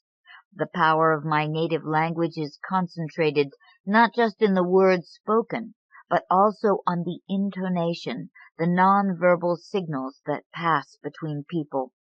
This is true for most cultures, I know, but as I have of necessity distanced myself from my sources of Spanish, I've begun to focus on the triggering effect that a word has on my imagination, bringing back not just memories, but also emotional associations that motivate me to pursue the word to its real meaning in the culture. This is often the beginning of the creative process for me. Nada means nothing. There was a triggering incident to my interest in the word. I had heard a woman friend say that when she lost her mate, she felt like giving everything away, and almost did.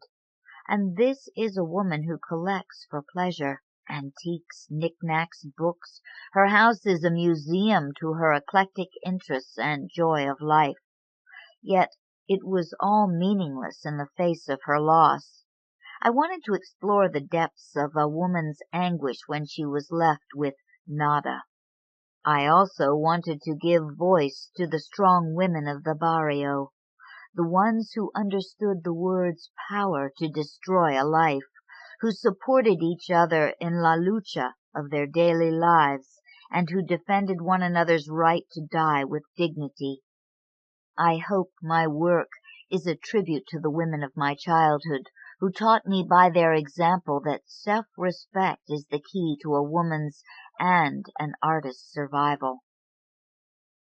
Elizabeth Cox. I grew up in Chattanooga, Tennessee, on the campus of Baylor School, where my father was headmaster. From the window of my bedroom I could see the Tennessee River and Williams Island in a valley of mountains. I have never gotten over the vision of the mountains and river I saw each morning. I often write of that place, but my story, The 3rd of July has a more rural setting. I based the story on an accident seen during a 4th of July weekend in the 1960s. I like to dramatize the needs of women whose lives are not exciting or flamboyant, but who prove to be necessary to the people around them.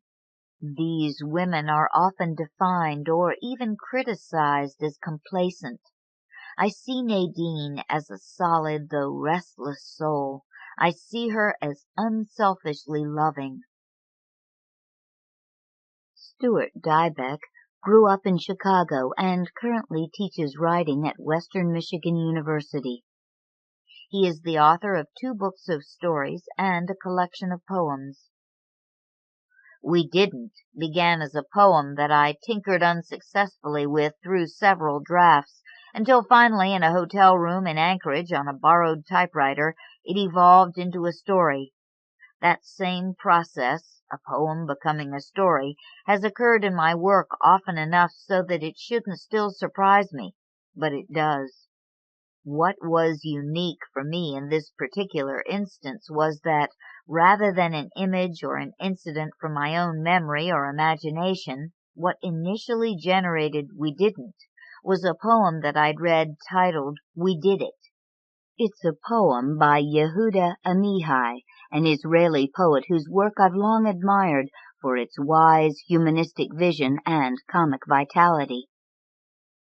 In his poem, he, or in any case his translator, takes doing it, a phrase that has always struck me as one of the more tacky, inarticulate variations of the many, mostly inadequate terms to describe making love, a pretty misleading term in itself, and playfully elevates it.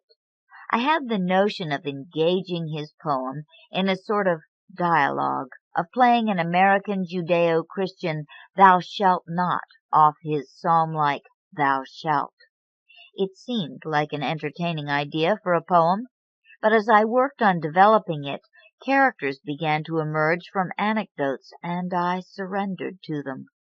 Once the characters began running things, I realized that what interested me most about the idea was how often we allow our experiences to be defined by what they supposedly should be, so that sometimes such experiences, intense and haunting as they are, can finally only be expressed in the negative, what they are not. Janice Eidus. I grew up in the Bronx, New York, and have lived all over since then, and now live in Midtown Manhattan with my husband and cat. My new novel is Urban Bliss, from April 1994. My first novel, Faithful Rebecca, was published in 1987, and my short story collection, Vito Loves Geraldine, appeared in 1990. This story, Pandora's Box, which I wrote while I was in residence for a month at the artist colony Ragdale, will appear in a forthcoming collection of stories. It was a painful story for me to write, and being away from my home and my real life helped me enormously to focus on it, to enter Pandora's world, which I very much needed to do. And I was passionate about wanting to write this story about a woman so abused, so mistreated throughout her life, that the very fact that she discovers ways to survive, and to survive still with a generosity of spirit toward others, in fact, takes on almost mythic proportions. For me, although Pandora is a victim, she is also a female hero. Michael Fox grew up in New York and Vermont. He is living in Ann Arbor, Michigan, working toward an MFA degree from the University of Michigan. Rise and Shine is his first published short story. Rise and Shine arose out of a dream I no longer remember. Fiction has superseded it, and a nauseated mood inspired by living badly in New York City. The first draft had to do with bugs and spilled soup and a vacuum cleaner configured as illustration of a cosmic order inverted, something like that. Nothing but the mood of the first version remains in what is republished here. Helen Fremont was raised in upstate New York and lives in Boston, where she writes fiction as an antidote to her job as a public defender. A graduate of the Warren Wilson MFA program for writers, she has worked as a Peace Corps volunteer in Southern Africa, a prosecutor of corrupt lawyers in Massachusetts, and a hut caretaker for the Appalachian Mountain Club. Her fiction has appeared in the Harvard Review, Phoebe, and Plowshares. Where She Was born in a bathtub and went through several revisions during a rainy year in Boston. The characters and sections tumbled together somewhat haphazardly, and to this day I have no idea who Elmer is or what he is doing there.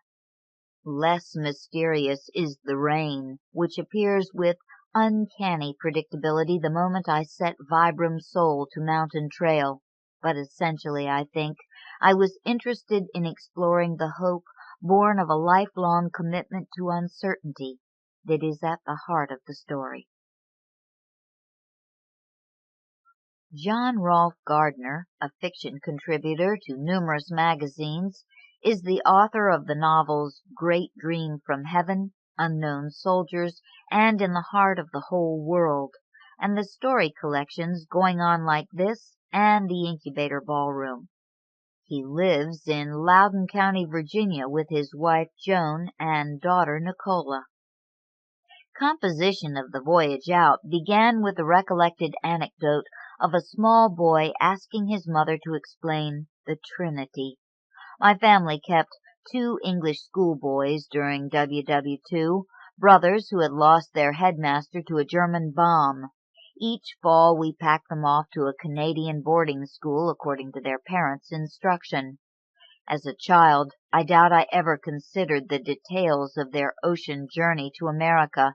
I would have been preoccupied with the real wail of the air raid siren on top of our suburban Virginia home and the blackout drills my father could command with a lever on the siren's control box. The story must have had a long incubation, but how it developed into the present tale of a boy's tragicomic displacement and maturation, I couldn't hope to explain without concocting a list of half-truths and conceits. With this invitation to analysis, it's probably more forthcoming to say that if I sat long enough at the typewriter, I could hope to be visited by a few happy accidents. Elizabeth Graver's short story collection, Have You Seen Me?, was awarded the 1991 Drew Hines Prize and published by the University of Pittsburgh Press and in paperback by Echo Press. Her short stories have appeared in Best American Short Stories 1991, Antaeus, The Southern Review, Story, Southwest Review, and elsewhere. She currently lives in Somerville, Massachusetts, and teaches English and creative writing at Boston College. A few years before I wrote The Boy Who Fell 40 Feet, I taught English to French junior high school students in a suburb of Paris. On my first day of teaching, I walked into the classroom to find a tiny, long-haired girl roaring like a lion in the back row. Years later, she reappeared in my mind and became the first line of this story, which unwound from there in a rather mysterious way. Though the crane scene is based partially on an event I read about in the newspaper, I see this largely as a story about what might either be called imagination or lies. The boy invents stories as a way both to get through to his mother and comprehend the loss of his father. And yet it is not until the end of the story, when the boy realizes he cannot imagine his way into his father's situation in the hospital, that he truly comes up against the unthinkable nature of the loss.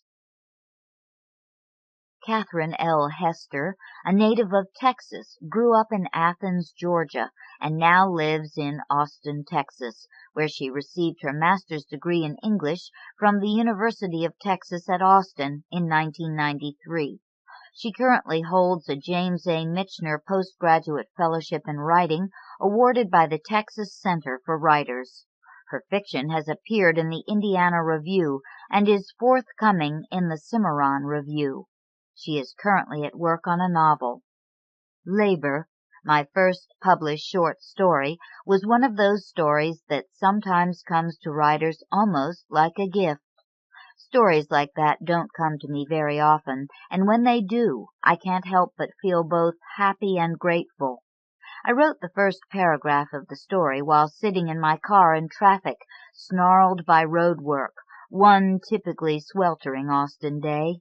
Once I got home and typed that first paragraph out, the rest of the story came quickly and almost seemed to write itself. Thomas E. Kennedy grew up in Elmhurst, New York, and has lived many places since, currently in Copenhagen, Denmark, where he serves inter alia as European editor of Cimarron Review. He started trying to write when he was 17 and published his first story when he was 38 in 1982. In the following 10 years, he has published 5 books, including the novel Crossing Borders, watermark, 1990, and about 65 stories.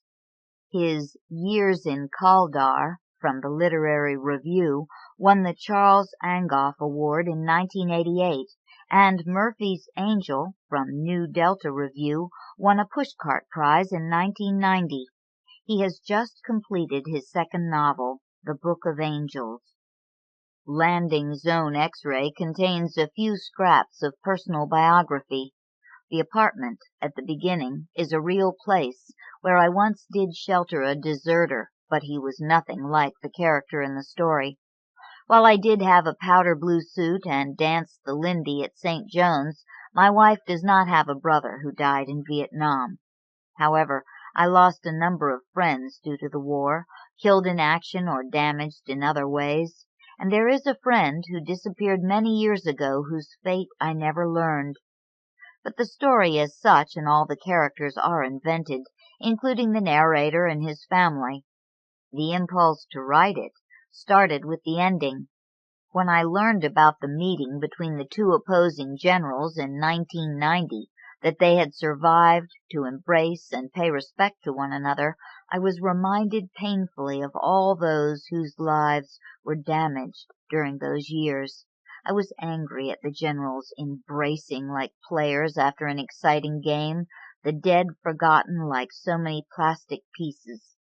My initial anger at them, however, was resolved in writing the piece, as I came to recognize that we are all more or less powerless in the face of history, that history only appears in retrospect, and though we live our youth with fervor, as I suppose we should, in the end, looking back, we seem to have been mere spectators of that which will have become the history of our own time, that sometimes a holocaust rages around us and passes, leaving us by dumb luck still standing, unscathed, other than by the pain of what we have witnessed. With my story, I hoped to put that pain to rest for myself, not to forget, but to find a deeper peace. David McLean was born and grew up in Granite City, Illinois. He graduated from Bradley University in Peoria, Illinois in 1987. He has lived and worked in London, Boston, and Slovakia, and currently lives in Brookline, Massachusetts. Marine Corps Issue was his first published short story. I remember reading Escape and Torture as a teenager. My father was a career Marine, and our house always contained a lot of Marine Corps memorabilia. Years later, it occurred to me that it was a strange book for a 15-year-old to have on his shelf, there with Sherlock Holmes and the baseball encyclopedia. My father's career had always impressed me, but I had never put 2 and 2 together. The young recruits we had watched him march across the parade grounds in San Diego between 1969 and 1972 were going off to war, a place my father had already been. The gap between what I grew up witnessing and how removed I actually was from this part of my father's life sparked the story. I went back to Escape and Torture and wondered what it could reveal if found hidden in a locked box. The first half of the story took numerous drafts as I groped for a voice. The second half seemed to know exactly where to go. I had been starting and quitting stories for a few years before I finally finished this one, and mailed it to the Atlantic Monthly. Lori Moore is the author of 2 collections of stories, Self-Help and Like Life, and of the novel Anagrams. Her second novel, Who Will Run the Frog Hospital, will be published in September 1994. She has also edited I Know Some Things, an anthology of short stories about childhood, and is currently a professor of English at the University of Wisconsin in Madison. These kinds of opportunities for comment always stump me, but I love to read other people's responses, so noble, cooperative, anxious, bestruggled, so maybe it would be mean of me not to offer something. Terrific Mother is about an improvised convalescence and its incongruous setting. Its inspiration comes from a number of different sources, like furniture bought and arranged eclectically so as not to refer to any particular store.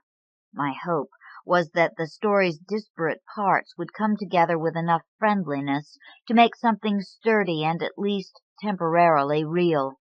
I'm very honored to have it included in this book. Susan Starr Richards. I was born and raised in Florida, but have spent my last 30 years in Kentucky.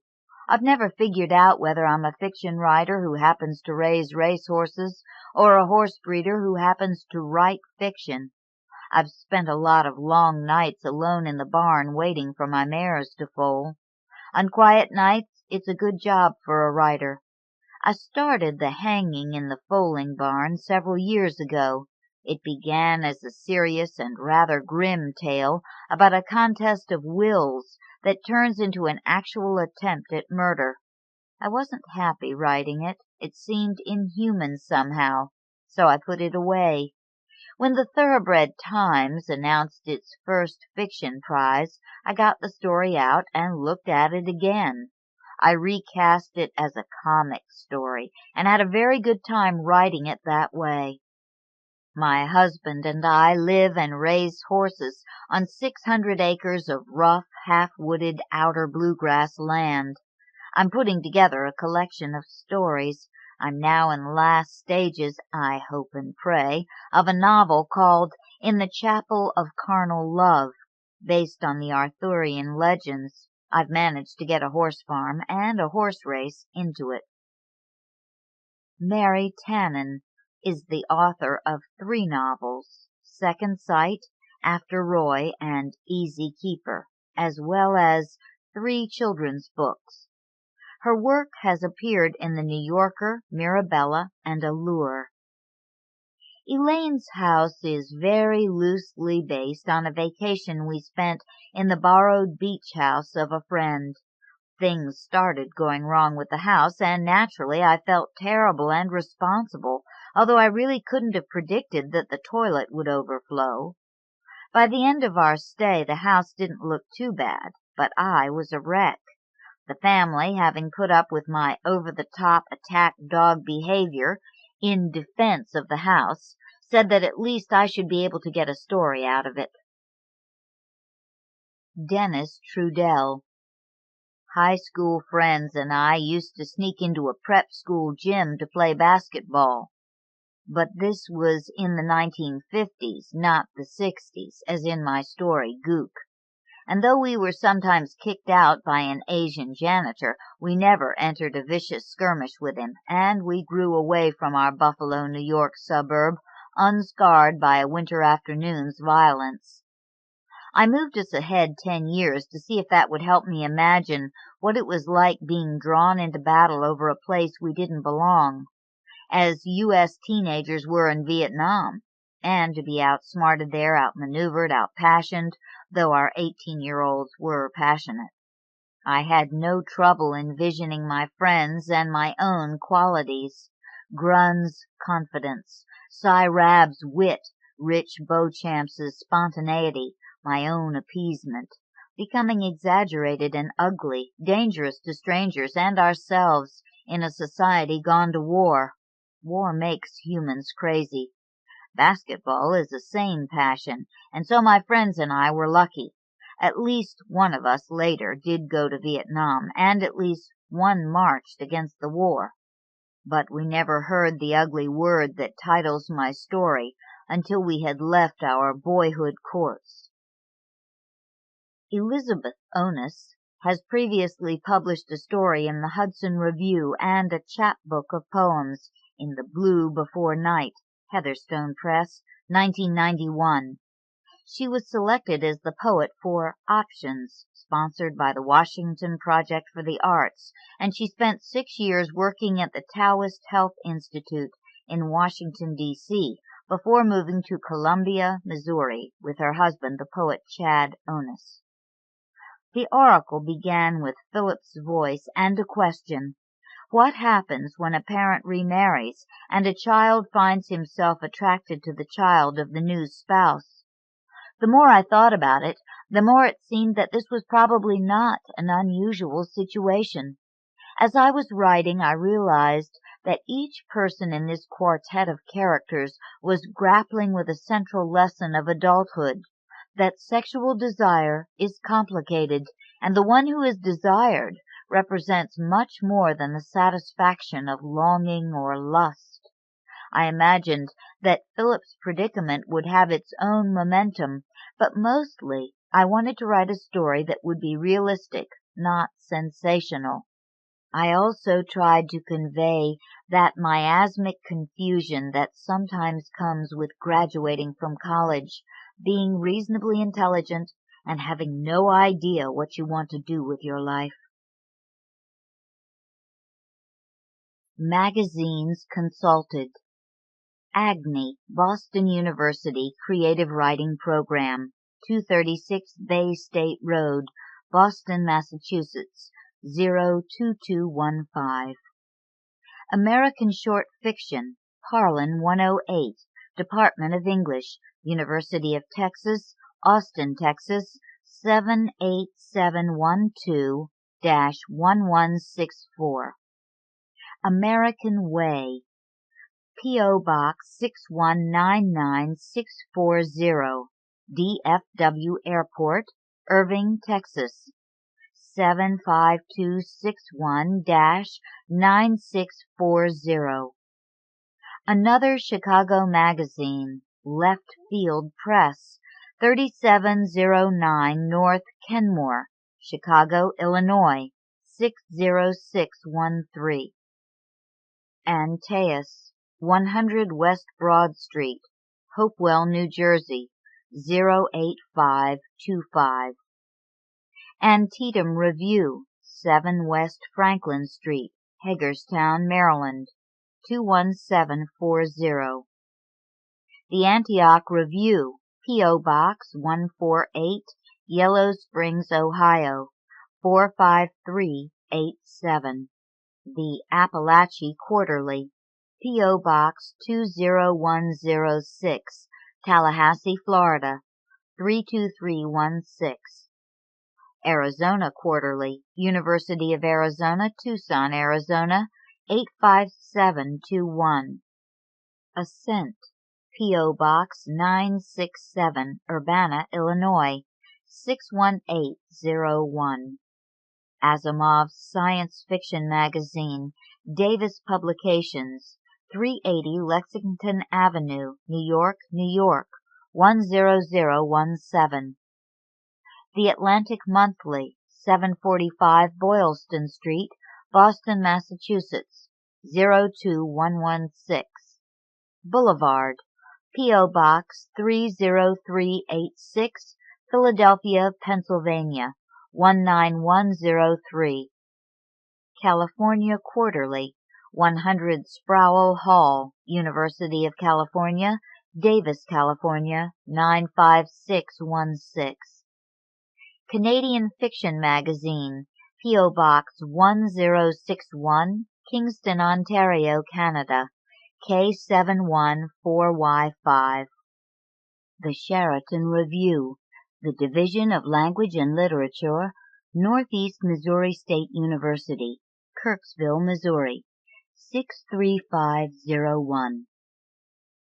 The Chattahoochee Review, DeKalb Community College, North Campus, 2101 Womack Road, Dunwoody, Georgia, 30338-4497. Chelsea, P.O. Box 5880, Grand Central Station, New York, New York, 10163.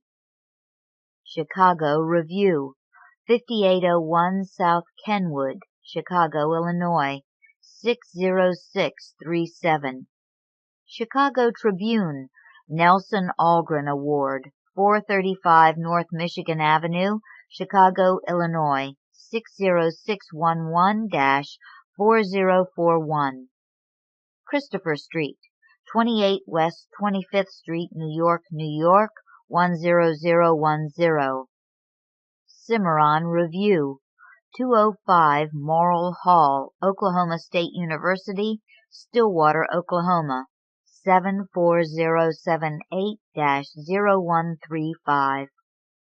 Clockwatch Review, Department of English, Illinois Wesleyan University, Bloomington, Illinois, 61702. Colorado Review, 360 Eddy Building, Colorado State University, Fort Collins, Colorado, 80523. Columbia, 404 Dodge Hall, Columbia University, New York, New York, 10027. Commentary, 165 East 56th Street, New York, New York, 10022. Confrontation, Department of English, C.W. Post College of Long Island University, Brookville, New York, 11548. Cosmopolitan, 224 West 57th Street, New York, New York, 10019. The Cream City Review, University of Wisconsin-Milwaukee, P.O. Box 413, Milwaukee, Wisconsin, 53201. Crescent Review, 1445 Old Town Road, Winston-Salem, North Carolina, 27106-3143. Cross Currents, 2200 Glastonbury Road, Westlake Village, California, 91361. Denver Quarterly, Department of English, University of Denver, Denver, Colorado, 80210. Downstate Story, 1825 Maple Ride, Peoria, Illinois, 61614. Epoch, 251 Goldwin Smith Hall, Cornell University, Ithaca, New York, 14853-3201. Esquire, 1790 Broadway, New York, New York, 10019. Fiction, Department of English, The City College of New York, New York, 10031. Fiction International, Department of English, St. Lawrence University, Canton, New York, 13617. The Fiddlehead, UNB, P.O. Box 4400, Fredericton, New Brunswick, Canada, E3B 5A3. The Florida Review, Department of English, University of Central Florida, Orlando, Florida, 32816.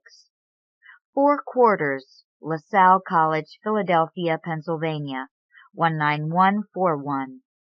Free Press, P.O. Box 581, Brooklyn, New York, 10463. Frisco, Suite 414, The Flood Building, 870 Market Street, San Francisco, California, 94102. Gentleman's Quarterly, 350 Madison Avenue, New York, New York, 10017. The Georgia Review, University of Georgia, Athens, Georgia, 30602. The Gettysburg Review, Gettysburg College, Gettysburg, Pennsylvania, 17325-1491. Glamour, 350 Madison Avenue, New York, New York, 10017. Glimmer Train, 812 Southwest Washington Street, Suite 1205, Portland, Oregon, 97205-3216. Grain, Box 1154, Regina, Saskatchewan, Canada, S4P 3B4. Grand Street, 131 Varick Street, number 906, New York, New York, 10013. The Greensboro Review, Department of English, University of North Carolina, Greensboro, North Carolina, 27412. Harper's Magazine, 666, Broadway, New York, New York, 10012.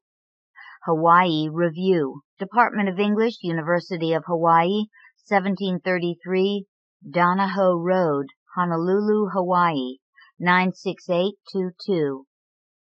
High Plains Literary Review, 180 Adams Street, Suite 250, Denver, Colorado, 80206. The Hudson Review, 684 Park Avenue, New York, New York, 10021. Indiana Review, 316 North Jordan, Bloomington, Indiana, 47405. Iowa Review, 308 EPB, University of Iowa, Iowa City, Iowa, 52242. Calliope, a Journal of Women's Art, Florida Community College at Jacksonville, 3939 Roosevelt Boulevard, Jacksonville, Florida, 32205-8989. Kansas Quarterly, Department of English, Denison Hall, Kansas State University, Manhattan, Kansas, 66506-0703. The Kenyon Review, Kenyon College, Gambier, Ohio, 43022. Ladies' Home Journal, 100 Park Avenue, New York, New York, 10017. The Literary Review, Fairleigh Dickinson University, 285 Madison Avenue, Madison, New Jersey, 07940. Manoa, English Department, University of Hawaii, Honolulu, Hawaii, 96822. The Massachusetts Review, Memorial Hall, University of Massachusetts, Amherst, Massachusetts, 01002. Matrix, CP 100, Sainte-Anne-de-Bellevue, Quebec, Canada, H9X3L4. McCall's, 110 Fifth Avenue, New York, New York, 10011. Michigan Quarterly Review, 3032 Rackham Building, University of Michigan, Ann Arbor, Michigan, 48109. Mid-American Review, 106 Hannah Hall, Bowling Green State University, Bowling Green, Ohio, 43403. Midstream, 110 East 59th Street, 4th floor, New York, New York, 10022. The Missouri Review, 1507 Hillcrest Hall, University of Missouri, Columbia, Missouri, 65211. Mother Jones, 1663 Mission Street, San Francisco, California, 94103. Nebraska Review, Writers Workshop, ASH 210, University of Nebraska at Omaha, Omaha, Nebraska, 68182-0324. New Directions, 80 8th Avenue, New York, New York, 10011. New England Review, Middlebury College, Middlebury, Vermont, 05753. New Letters, University of Missouri, Kansas City, 5100 Rock Hill Road, Kansas City, Missouri, 64110. New Mexico Humanities Review. The editors, Box A, New Mexico Tech, Socorro, New Mexico, 57801. The New Renaissance, 9 Heath Road, Arlington, Massachusetts, 02174. The New Yorker, 20 West 43rd Street, New York, New York, 10036. The North American Review, University of Northern Iowa, 1227 West 27th Street, Cedar Falls, Iowa, 50614. North Atlantic Review, 15 Arbutus Lane, Stony Brook, New York, 11790-1408. North Dakota Quarterly, University of North Dakota, Grand Forks, North Dakota, 58202-7209. Northern Lights, P.O. Box 8084, Missoula, Montana, 59807-8084. The Ohio Review, Ellis Hall, Ohio University, Athens, Ohio, 45701-2979. Omni, 1965 Broadway, New York, New York, 10012.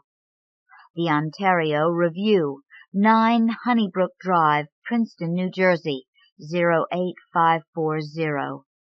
Other Voices, the University of Illinois at Chicago, Department of English, M/C 162, 601 South Morgan Street, Chicago, Illinois, 60680-7120.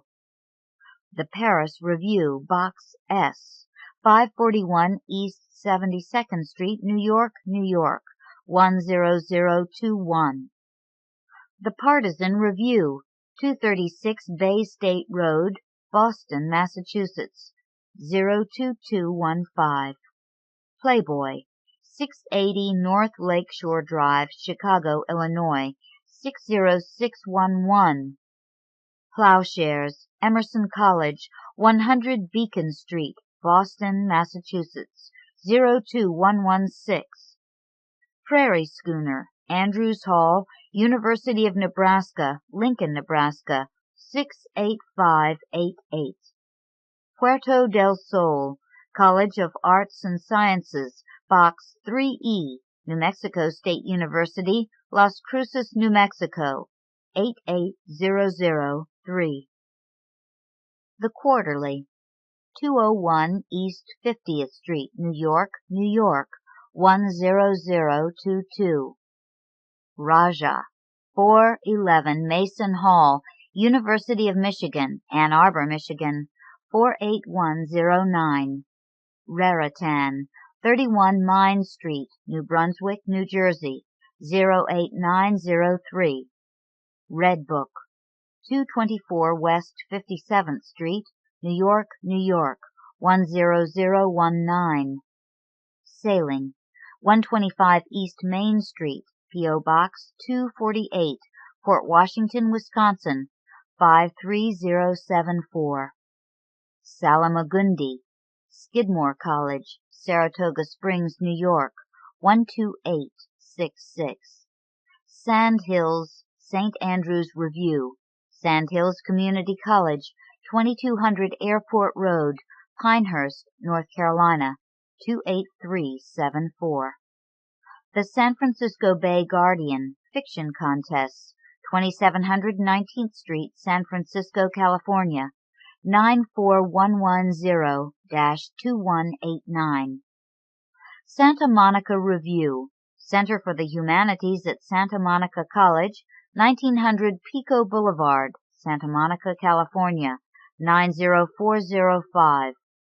Sequoia, Stork Student Publications Building, Stanford, California, 94305. 17. 850 3rd Avenue, New York, New York, 10022. The Sewanee Review, University of the South, Sewanee, Tennessee, 37375. Shenandoah, Box 722, Lexington, Virginia 24405. Short Fiction by Women, Box 1276, Stuyvesant Station, New York, New York 10009. Snake Nation Review, 110, Number 2 West 4th Street, Valdosta, Georgia 31601. Soma, 285 9th Street, San Francisco, California 94103. Sonora Review, Department of English, University of Arizona, Tucson, Arizona 85721.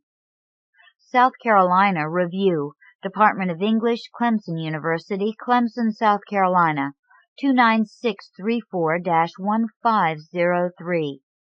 South Dakota Review, Box 111, University Exchange, Vermilion, South Dakota 57069. Southern Humanities Review, 9088 Haley Center, Auburn University, Auburn, Alabama 36849.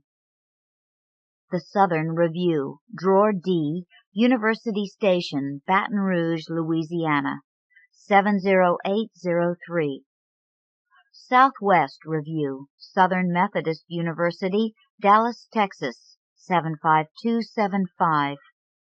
Stanford Humanities Review, Stanford Humanities Center, Stanford University, Stanford, California 94305.